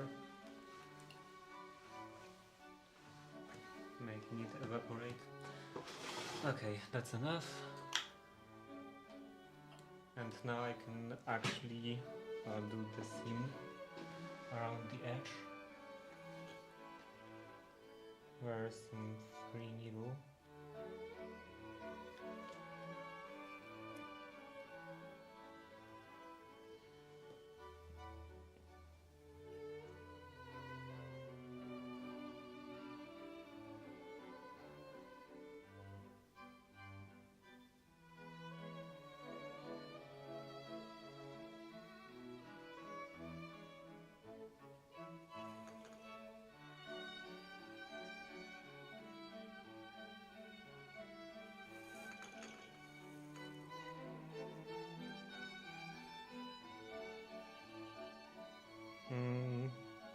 It's twisting a lot.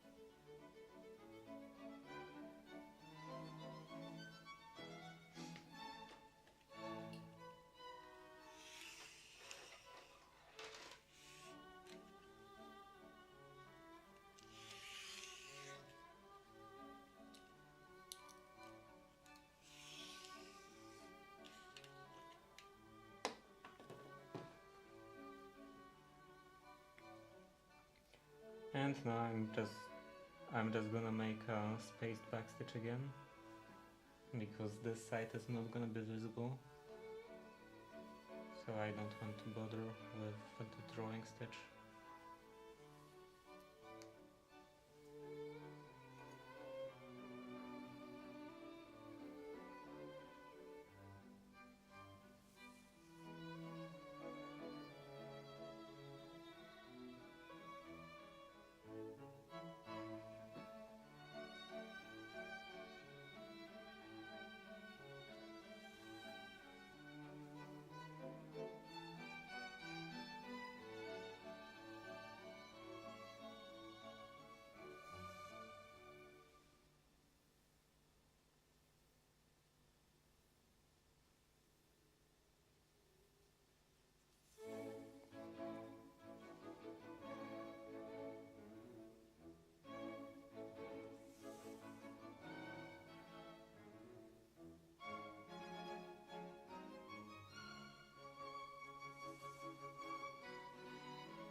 I should probably be going closer to the edge, much closer.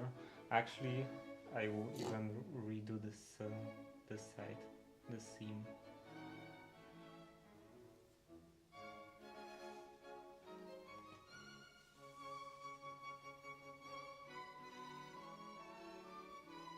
Because this is too big of a gap. Is it also the case in here? It is also the case in here. Yeah. I will redo it on this side.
maybe maybe someday I will do actually the drawing stitch in here if this becomes spread too much, if this will be opening too much.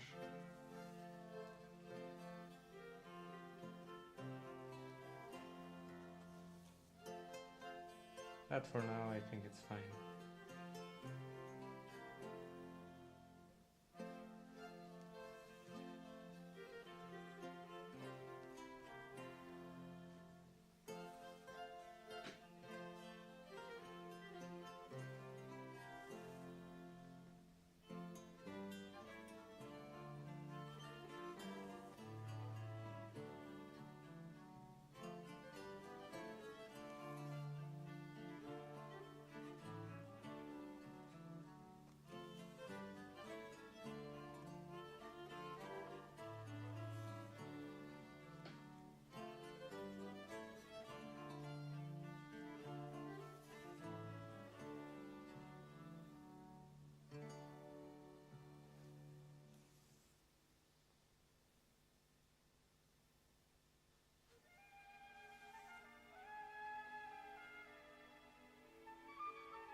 I'm actually quite close to being done, so maybe I will actually start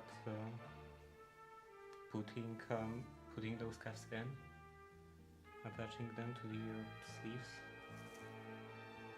Or actually, attaching them shouldn't be that much work. I wonder how long will that take, because I can just do it on the machine. It's not something I need to hand stitch. At least I think so. I also thought that this is not something I need to hand stitch. And then I had to pick all those machine stitches because it looked horrible.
And that should be the last one.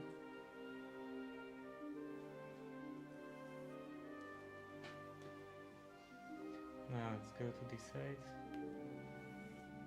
and make a couple of stitches to end the thread, to secure the thread.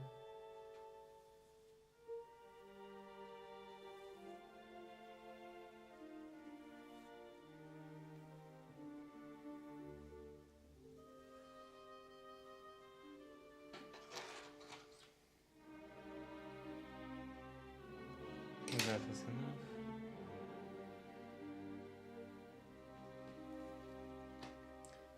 And this doesn't look like it will be enough for the filling stitch. Yeah, to fill this edge on. I'm always forgetting words for everything.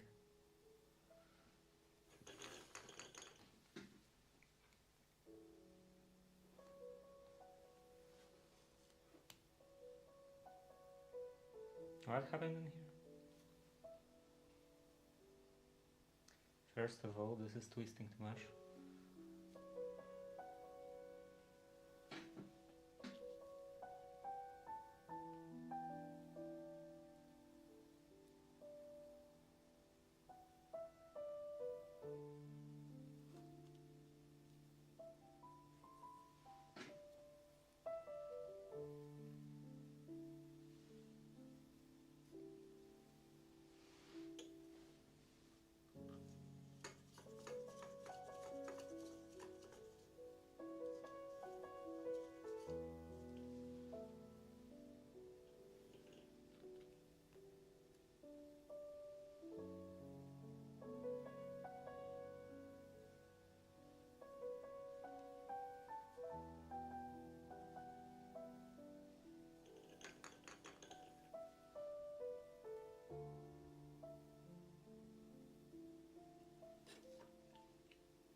Maybe I will do a couple at a time.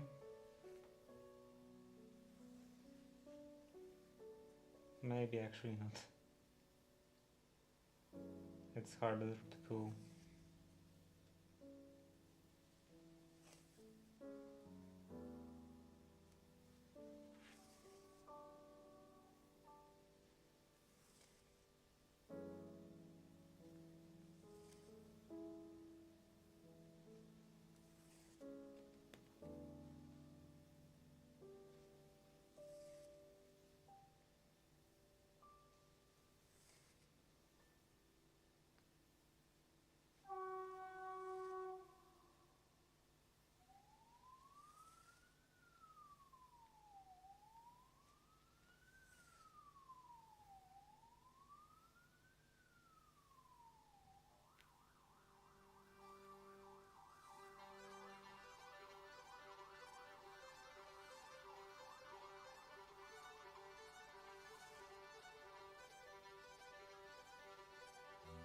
Sounds like something is happening.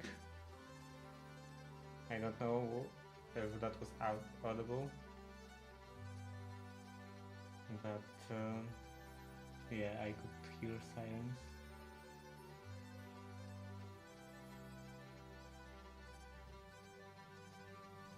Not sure what kind of vehicle that was, because from what I know, you can't actually easily tell the difference between ambulance and police car or fire like fire truck. At least in here, they all just do different kinds of signals. They are changing signals.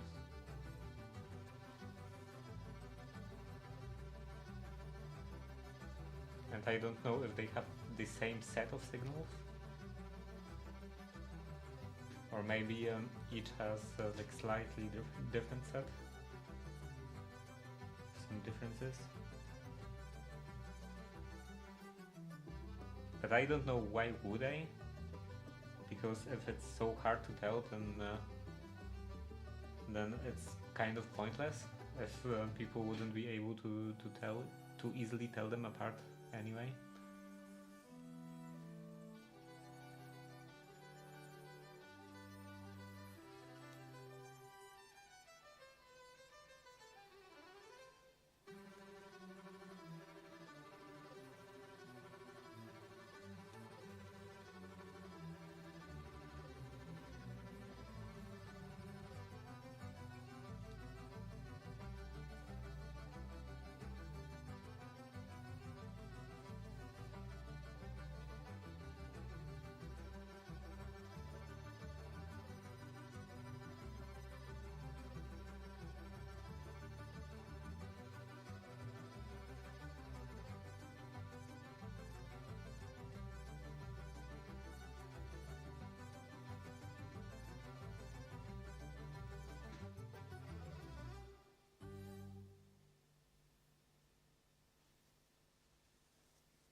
And I'm pretty sure I didn't make the same cut twice.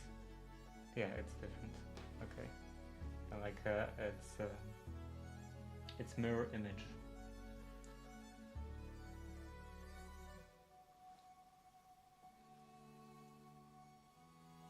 That would be stupid if I would notice right now that I did the same cut twice at this point.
Okay.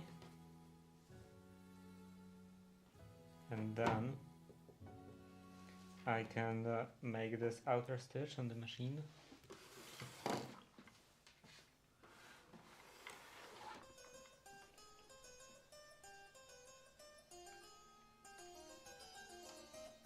Actually, let's zoom in. It's fine.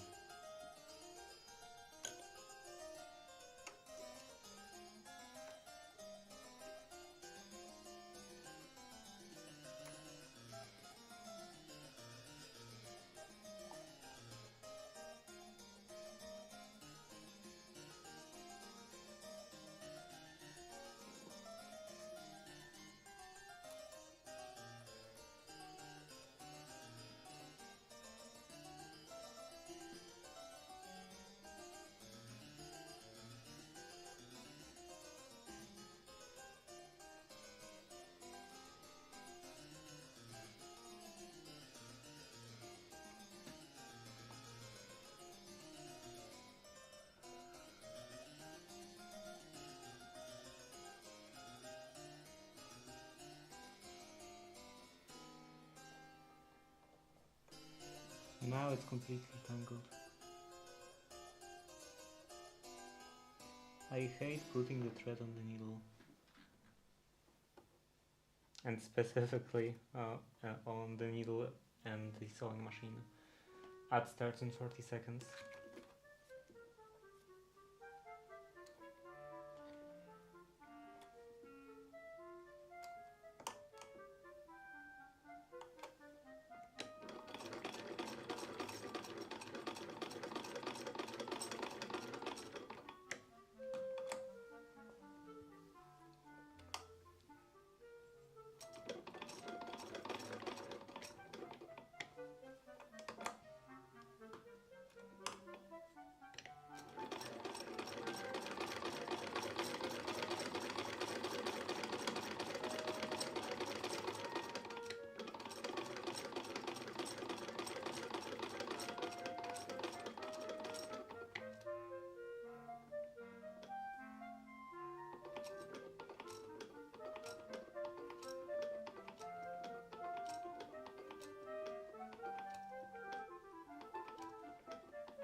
And that's the end. Now I can rotate that, go up again.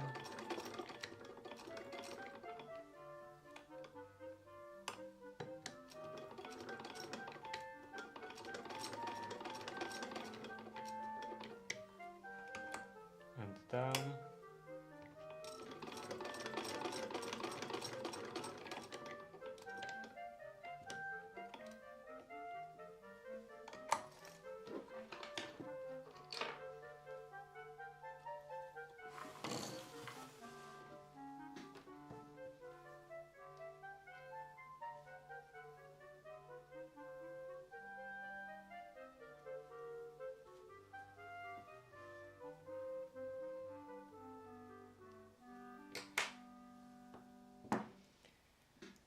Let's remove all those basting stitches.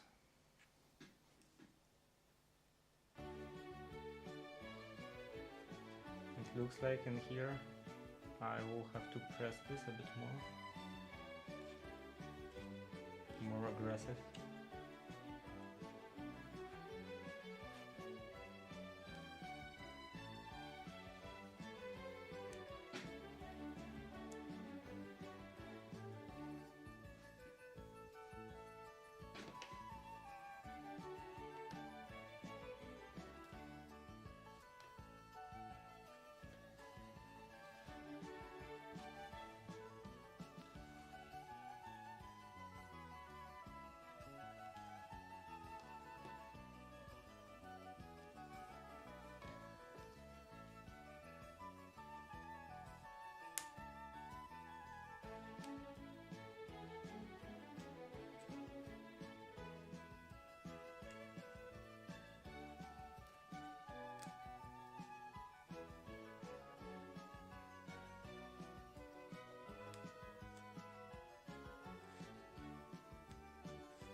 And there are still some stitches in here at the end.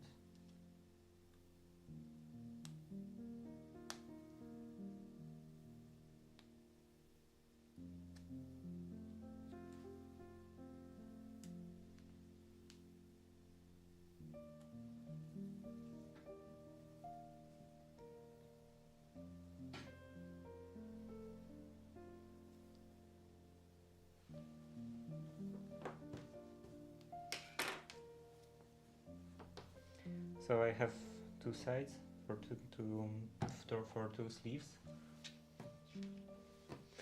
and I won't have enough time to actually do anything. But let's at least base that on.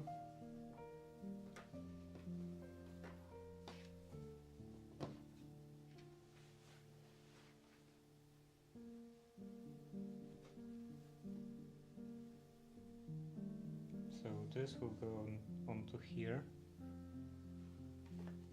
basting this.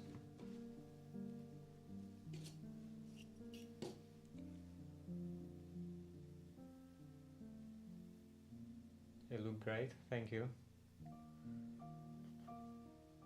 And hopefully they will look great also actually attached to the sleeve.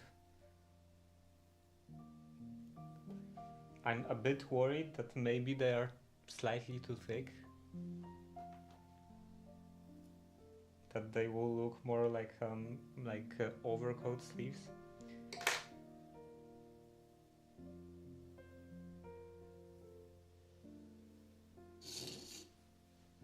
Yeah, very thick. It would be thick with at least triple C.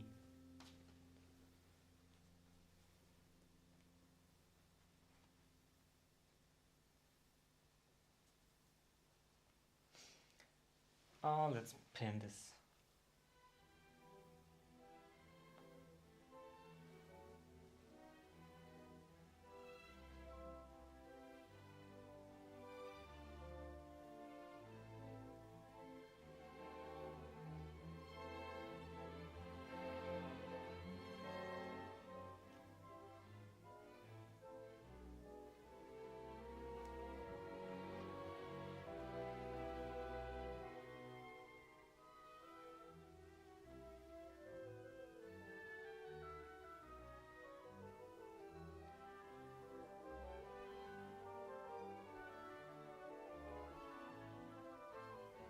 Maybe they're a smidge too long.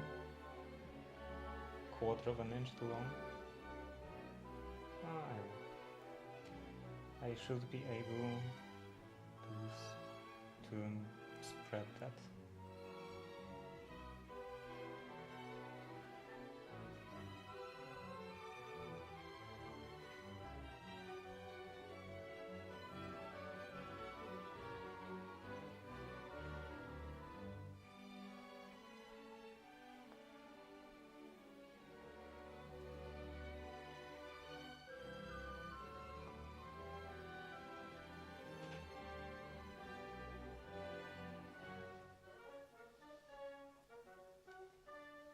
Now on the other side.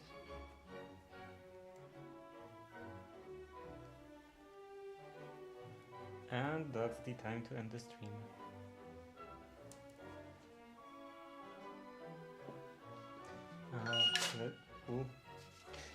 Let's see. This is 3/4 of an inch. And this is inch longer. So it should go right up to the edge. I will still make 1/4 of an inch from the edge.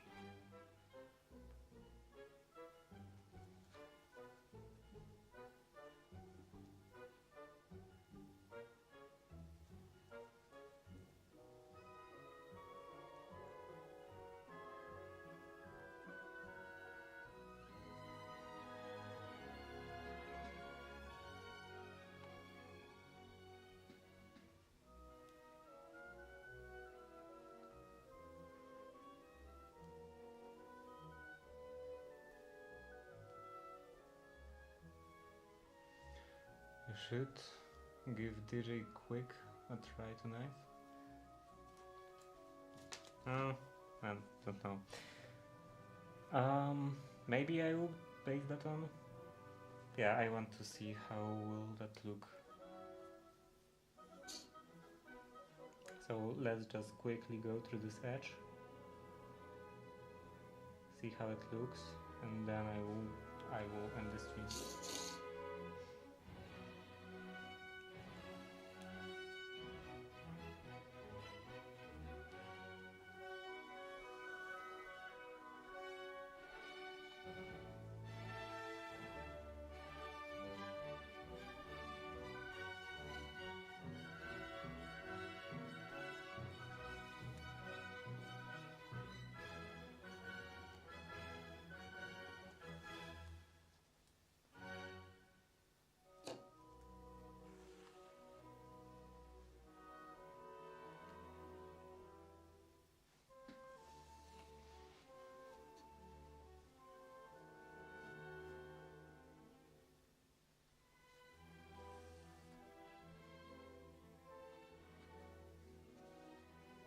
I wonder if there is like a Guinness record for quickest basting.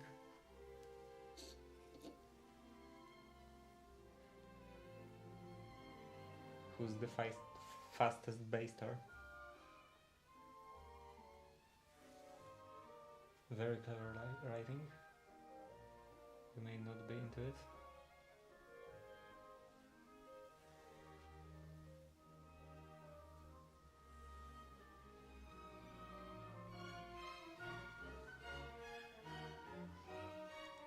Yeah. With the name starting with DJ, I'm pretty sure I won't be into it.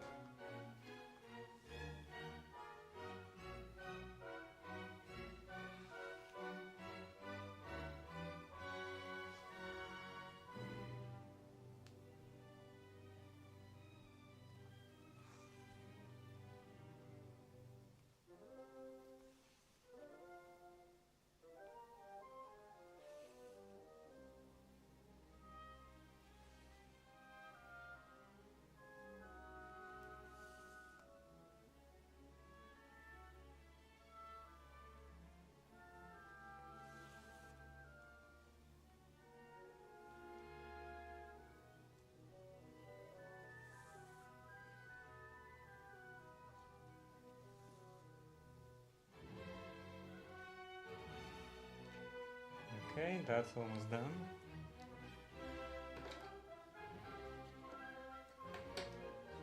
Now I can remove the pins.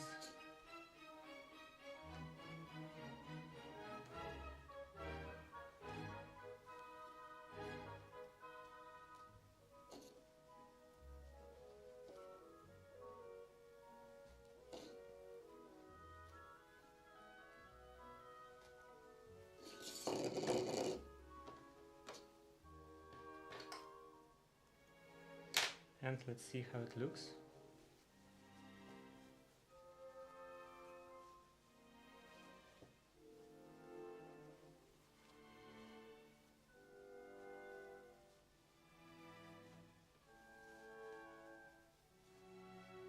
I won't exactly see how it looks because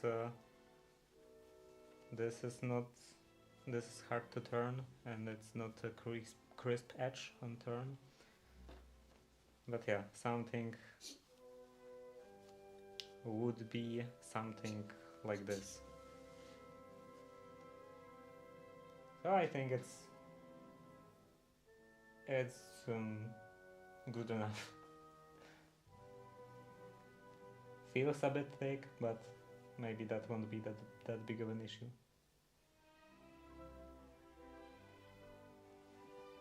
So I will continue this tomorrow, and